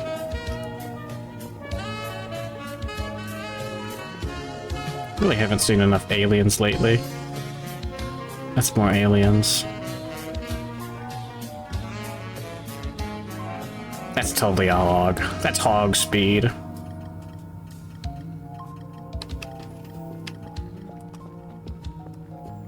I'm not gonna fight a hog at night.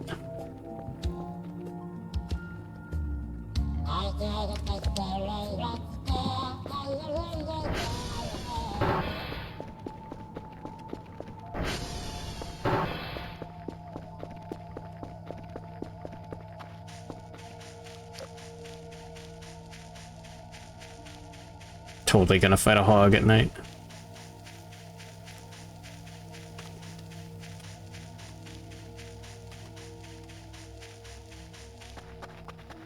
Like right here?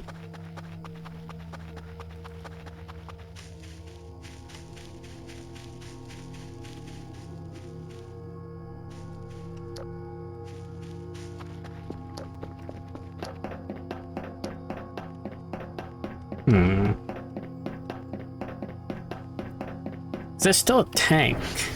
That might have been it. I think it's just chilling in the corner of the map, honestly. It seems to be.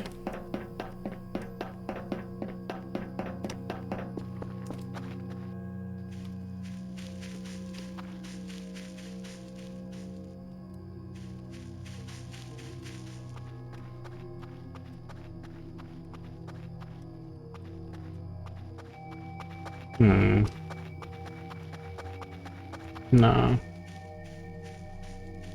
The PT-72 that was 76 was stolen by America. God fucking bless. It's normal.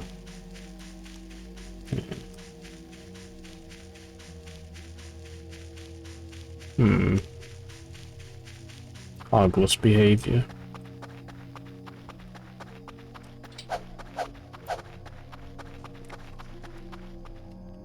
That was Kerfur running at me. The tank seems friendly. I don't think it is. It's like Kerf.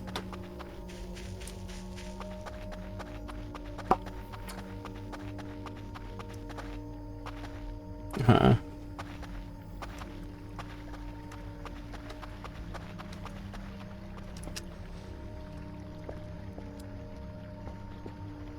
Yoink.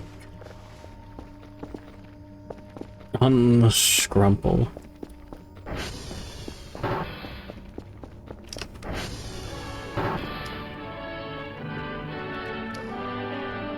Alright, Kerfur jump scare real quick.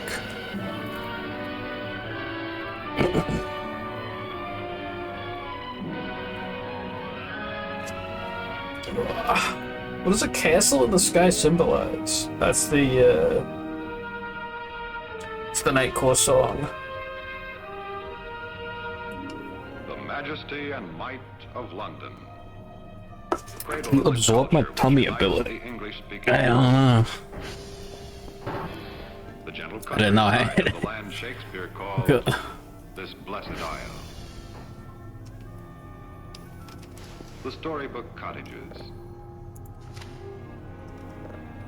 The villages carved from the past, which dot and dignify. Just think about it like a donut or something. I don't know. The warmth and richness of country life with its strong traditional flavor. Guess that wasn't a hog. It's quiet. Yeah, it was a funny gimmick. I guess. Oh. The variety of British life.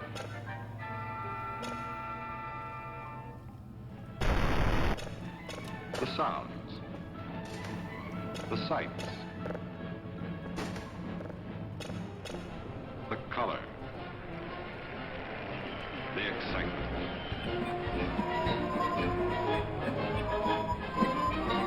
Oh, this fucking one. God damn it. 9 hours? Oh yeah, the internet did die. Welcome back. The Great Britain that lies waiting for you to discover and to enjoy during your tour of service here. The special stack. And always has on civilized men is yours to experience. The Holborg signal. You will feel the pull of British history, for its marks and its monuments are all around you. And pageantry rooted in the past is carried forward and laced into the routine life of the present. The pomp and the ceremony. Okay, this is a banger though. British history. Yeah, for American soldiers. Epic tale which for 1,000 years has been Great Britain's story. A history which has paced the progress of Western man. A history rich in beauty and grandeur. There we go. Spectacle and martial glory. Kinda fruity, not gonna lie. Does it sound like the what? It might be.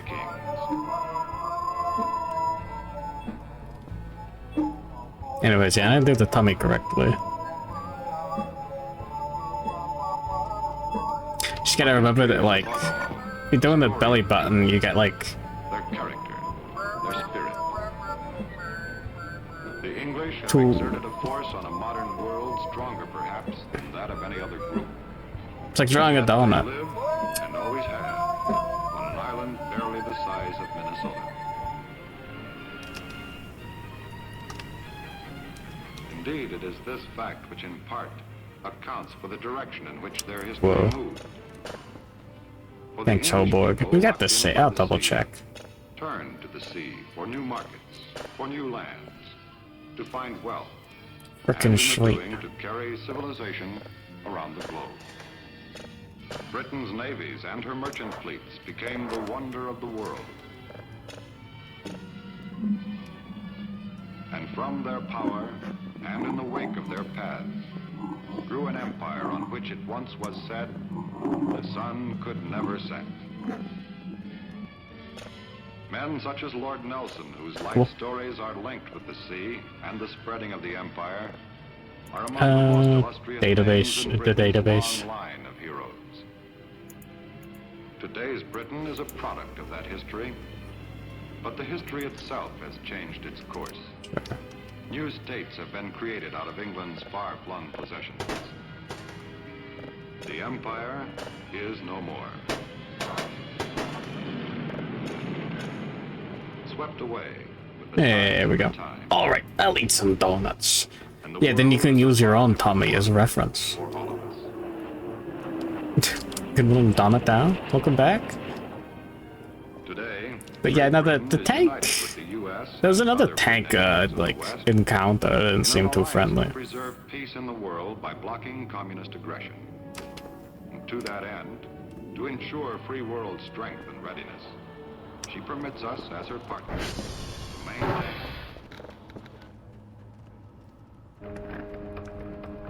forgot. Watching this film are in Great Britain today. Now, in order for you to do your job to the best of your ability, and in the process to... Yippee.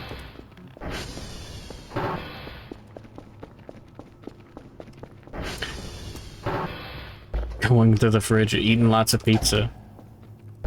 I can't think of anything that rhymes with pizza. Fuck.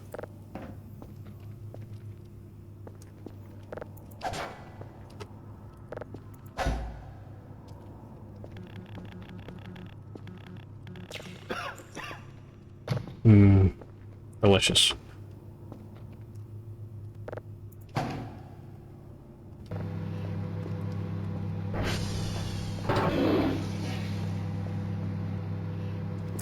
$3:24. Almost the witching hour. Oh yeah, you can't... I know grasshoppers, you're not supposed to eat the legs. Because they'll like scratch your throat or something. So you just take those off and then you eat the rest of the grasshopper. I'm not an expert on bug eating yet.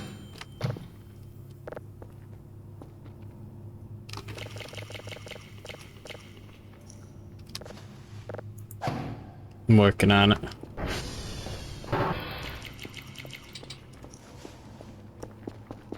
Don't eat slugs. Yeah, they're full of parasites. I wouldn't eat any bug or anything uncooked. Only more so. It's more like a friendly club, a neighborhood gathering place, where men can meet to share the quiet pleasures of a glass of beer and conversation, where nothing is hurried, a little world all its own. Chances are you'll enjoy it. But in full fairness, let it be said that in spite of all the similarities, there are differences between the British and us. There are bound to be. Differences, you know, don't imply either superiority or inferiority. They're just separate ways of doing things. You will become aware of them, and perhaps be disturbed at first by some of them. I think these British are kind of hard to get to know. Well, it seems so Yeah. first. Welcome back, Peanut. Maybe they are a bit more reserved than we are. But there's a I'm desperately trying to get that... Oh, not very desperately. Very relaxed, trying to get that 3D printer. That's about it, Sergeant. But you'll find that the British respond to friendliness in much the same way we do. I think I'll ask these guys if I can play darts.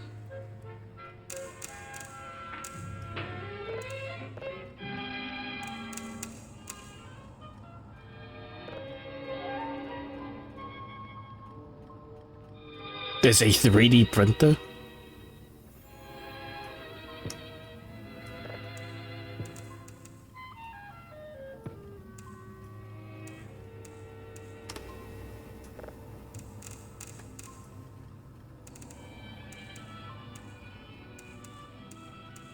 In their quest for privacy, the British make It's a very the most thin of it they signal. can. The garden is the Englishman's traditional refuge, and practically every Englishman has one, which he tends with pride and care. Behind the mansions of We got a new drawing, Peanut. cottages of We're the modern doing it. delight, I don't like the head shape lovely like that. oases in I gotta which fix life that. is all discipline and color, and a man can live, at least for a while, out of the crowded day, close to the nature he reveres. His home is his Very temple, cool. though grand You or however beamed. modest it may be. And here, as in his It's garden, fine. Got the... Yeah, yeah. I'm mostly talking about the left side. for family ties, There's so many. Yeah. the belief in the home A lot as of ultra kill. unit of Oh, civilization is a major influence in British life. wonder why. You may find yourself a guest in such a home, and when you do, you should treat the occasion with the dignity it deserves. No. An invitation to a man not likely given. No. Okay. But even here, as you relax in the strong Could make it more similarities you're accurate. finding between British life and your own, you will be reminded of differences. Small. Oh, I'm stupid. I could have gotten a really good reference pick while she was doing the servers. Just Bam. Oh no, Father means our own Cambridge. We have one here too. Maybe a bit older than yours. Would you like Hmm. anything more? What a shame. More tea, Bill? No, thanks, I'm fine. Can I help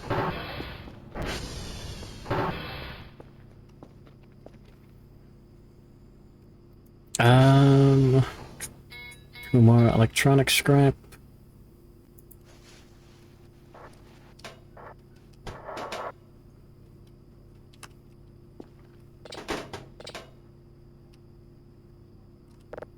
Now we just need more metal scrap.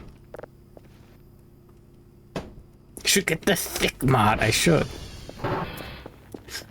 You're right.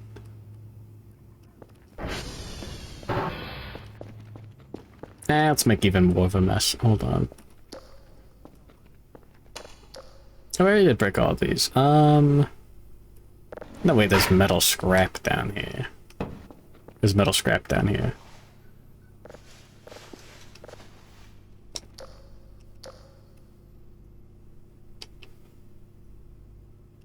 Ooh, nice. Rubber.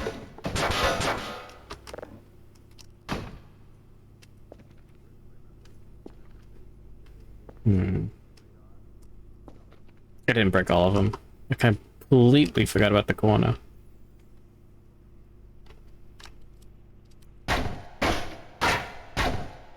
What's an STL? That's a 3D printing IRL.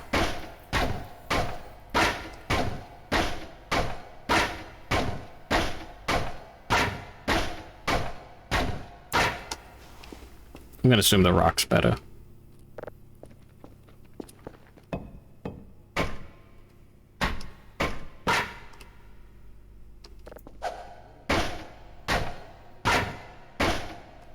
This is tastefully thick. Yeah, that's not like that much thicker. Yeah, the curve, like the hips are like thinner than the shoulders. Normally, that's like not that much. Yeah. 3D print of the gun. Yeah, the Fallout one, right? Really should get another crowbar. I'm not paying for that. Bigger. I don't know how many other Lover's Lab mods are on there. How many other Voices of the Void ones you mean? I mean...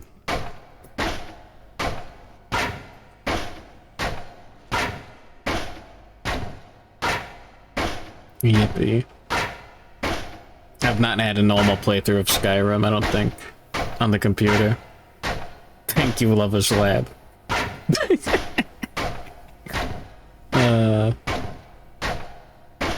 Now, I played a little bit with just, like, some of the survival mods.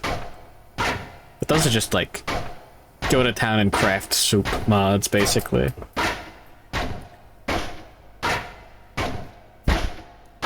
Oh, beans, I bumped the mic.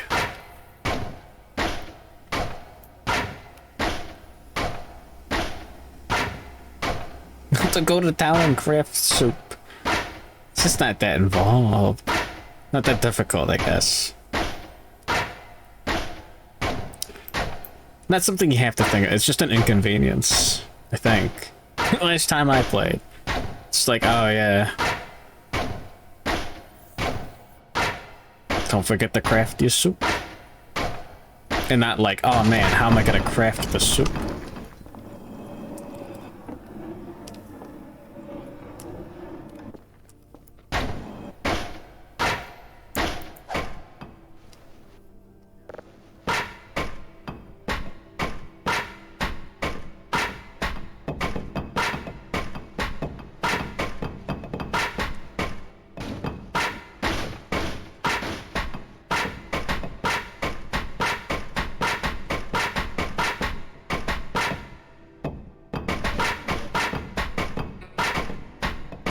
Totally faster.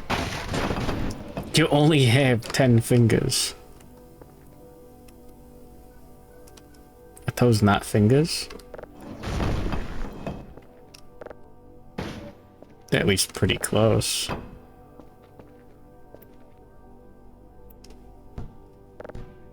Oh, it's like a floor mat.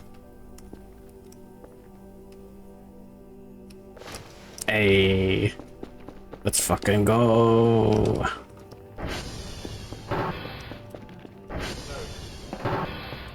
Let's max it out. We may not think that we're so hard to get to know, but from the British point of view, well, permit an Englishman to sit in your seat and see how bizarre some American customs and habits might seem through his eyes, particularly in exaggerated form.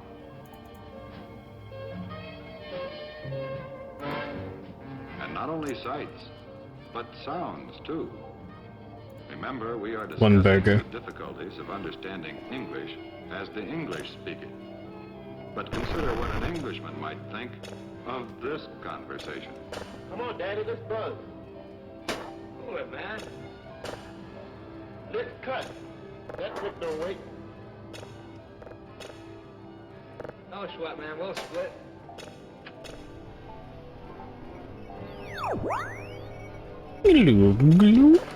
Although the British are a sports-loving people, there are many things they don't understand about our game. For example. Monkey spotted. Oh, it's still in the mail. On the rope. That's fine.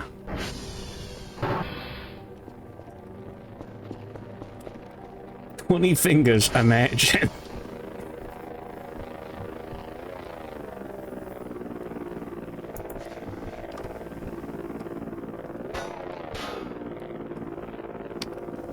I thought I had a metal scrap sitting around, I guess not.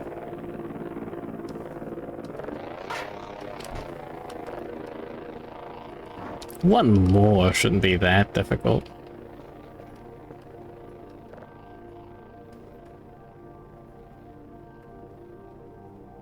Right?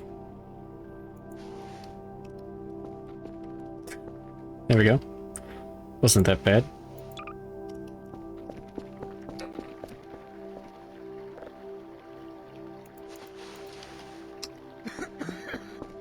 Here we go, baby.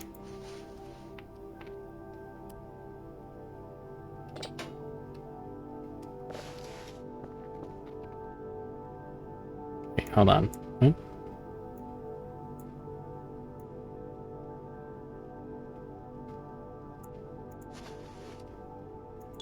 I get spit out there, whatever.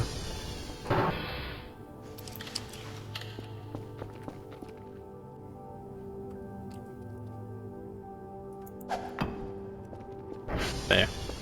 We'll never see it again. How hard would it be to do things with 2 rings on every finger? It can't be that bad. Right?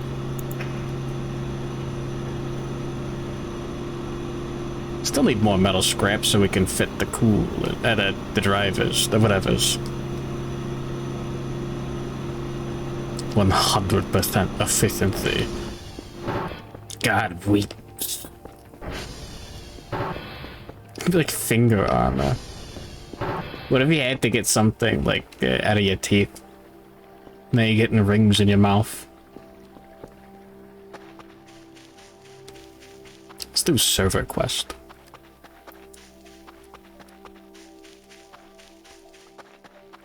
Two of them is absurdly loud. That sounds really funny, honestly.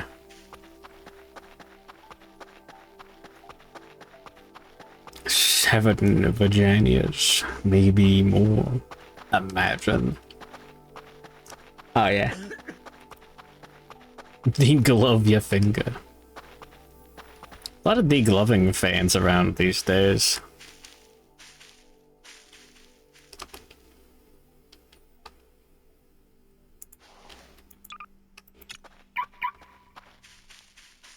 There we go. Pino degloves his fingers. The newest Pizza Tower IP.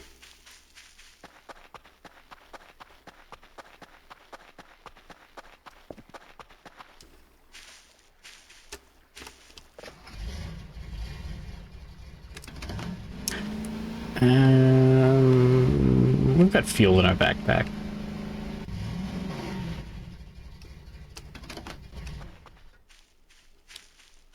Oh, it's the light filtering through the... Okay, yeah.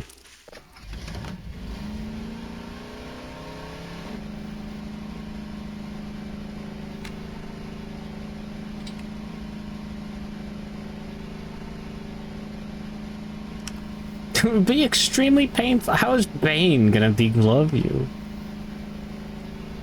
Hey, you know what? If I was smart, I'd go this way. I'd refuel at the base and then get the other one.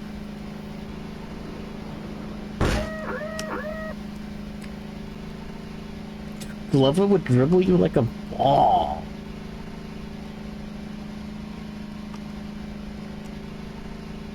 Google, show me Daniel Glover.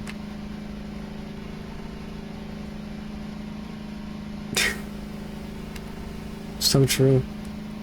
Save me from the hogs. We've had successful hog combat. They just have way too much HP. Like, way too much. It's insane.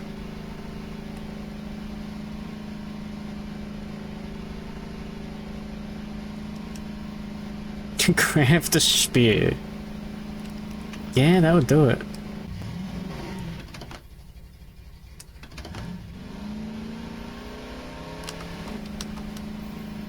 Yeah, the biggest problem is you can't do shit. You can wait for him to bonk on something and die and get cool materials. Or you just chill. And run away. Or use Molotovs. No one expected when the hogs attacked. I've been expecting it forever.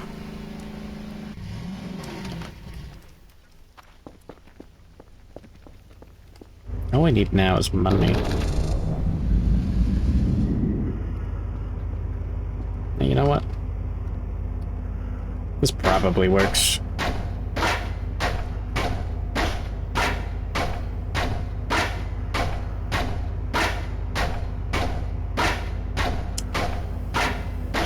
Why should I save him from the hog?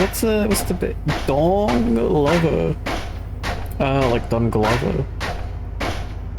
Grab like E Honda and banana slam them into the ground. They would fucking kill you. Eerie plushie. Wait, what?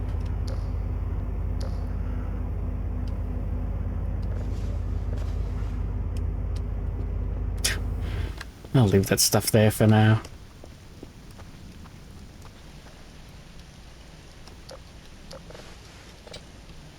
Okay, we can get one.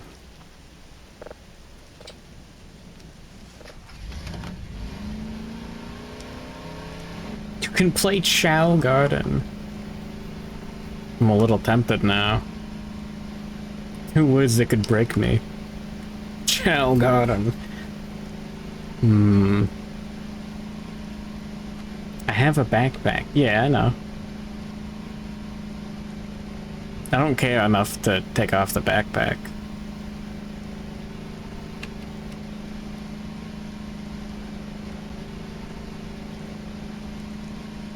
Boot up Gungaga. Full of snacks, yummy gasoline. There's no more food. I forgot.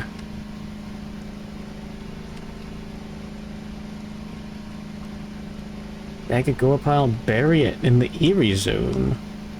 Unearth it the next day at 3:33 a.m. Huh. It said something about duplicating saves before I did it. Oh, is that one of them just like ruins your save? Just kills you? Or is it just like a huge pain in the ass dealing with them? Or they just like kill you if you stop like feeding them meat or something?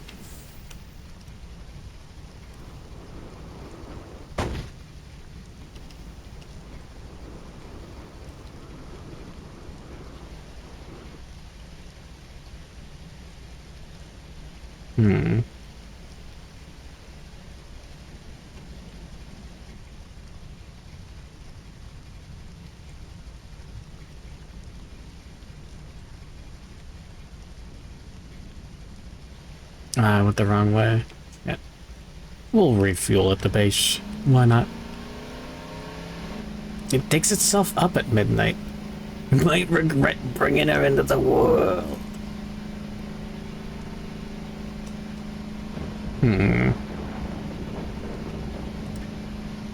Is it just an annoying experience? Oh, what? You just shove it into the corner and forget about it? Have a good day?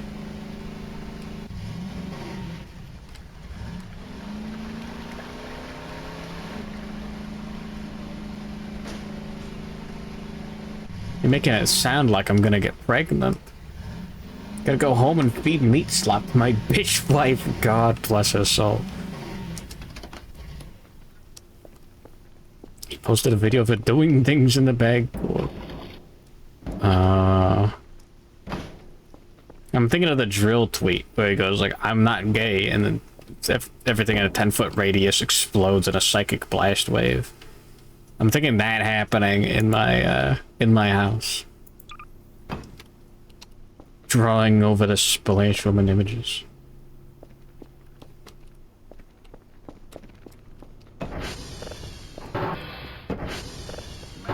Life, recorded it in words that live forever. Fuck. Poets, such as the immortal Shakespeare, spoke for their own time and for all ages after them about the human condition. Yeah. What else can you do in Britain? Yeah. Well, do as the British do. Become a soccer fan. Yeah. The cup finals may never quite replace the World Series. You look good in the big news of that. Hello, wife.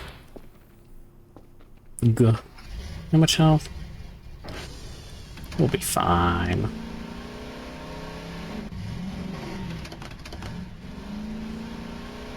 Heck no, man, sir. I like the idea of the wizards in, like, Desert Storm, like, you know? It's already kind of a technomancer. Yeah, hitting the gritty to... Oh, wait, no, doing the floss. To get the server hashes.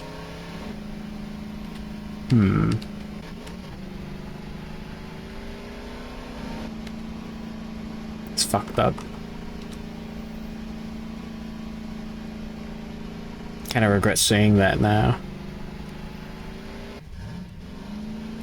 Taliban wizard turned rifles into hot pasta. I don't think a Taliban wizard would be... It wouldn't be pasta. What would he turn a rifle into?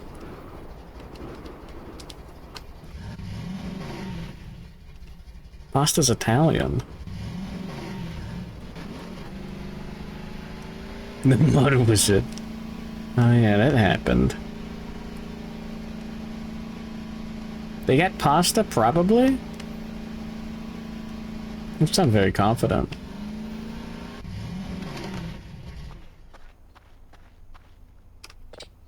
I don't have enough space for that.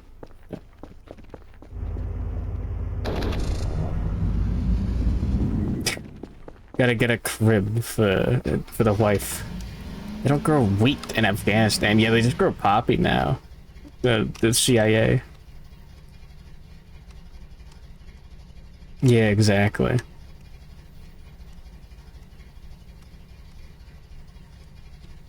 It's awesome. Everybody loves opium.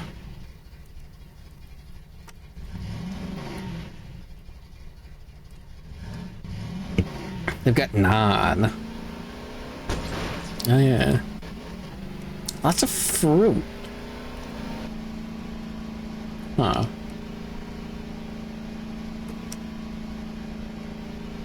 Yummy dates. Taking my bitch of a wife, Kerfur, out on a date.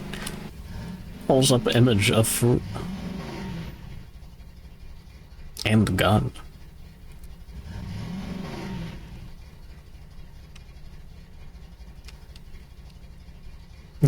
Delicious heroin liquid.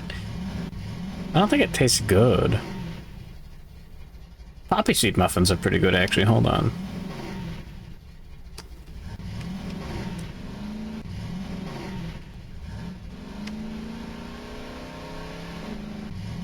Oh yeah, TR1 over there. Damn, Taliban wizard turned my leg into a hamburger.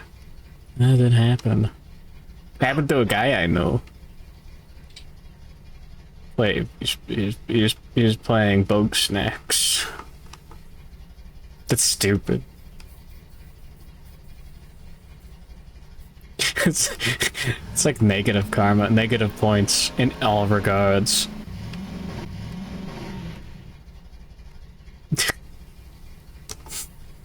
I'm gonna be at the pearly gates, and they're gonna be like, ah. What do you do about this guy? You like the joke? It doesn't, like... It doesn't break any rules, but it sucks. Should we make a new rule? Just kill this guy. Bilbo was on Glacier Clear's husbando 5x5.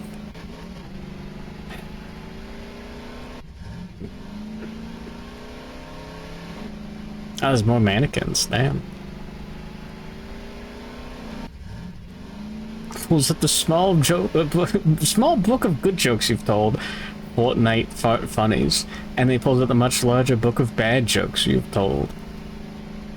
Minecraft jokes.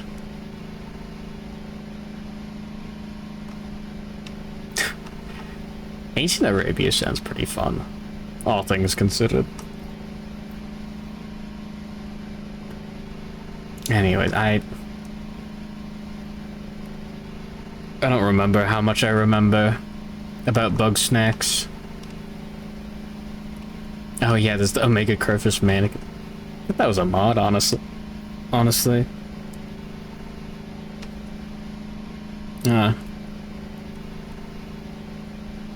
Can use the Killjoy plushie. That's fucked.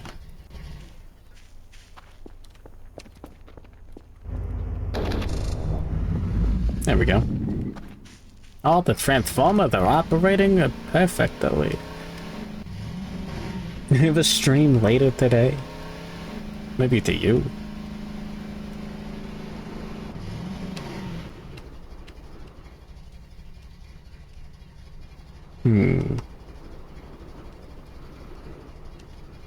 Yeah, I've got 12 hours.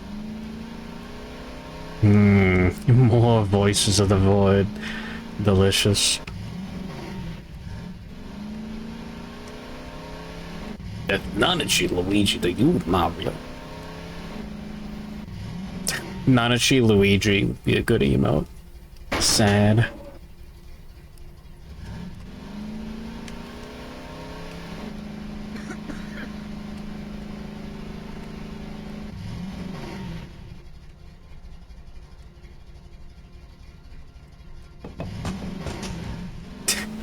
The Killjoy one takes up less volume, but it squeaks when it walks. The fuck? That sounds terrifying.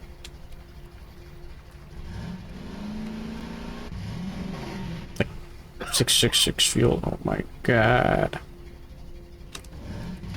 There.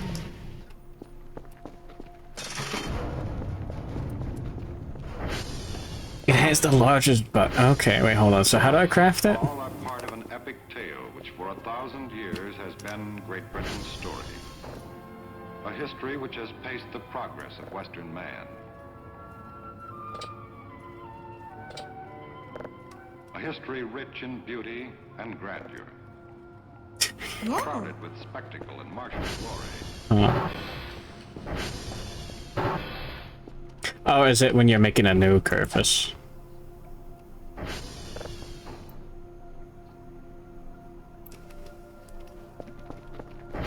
Okay.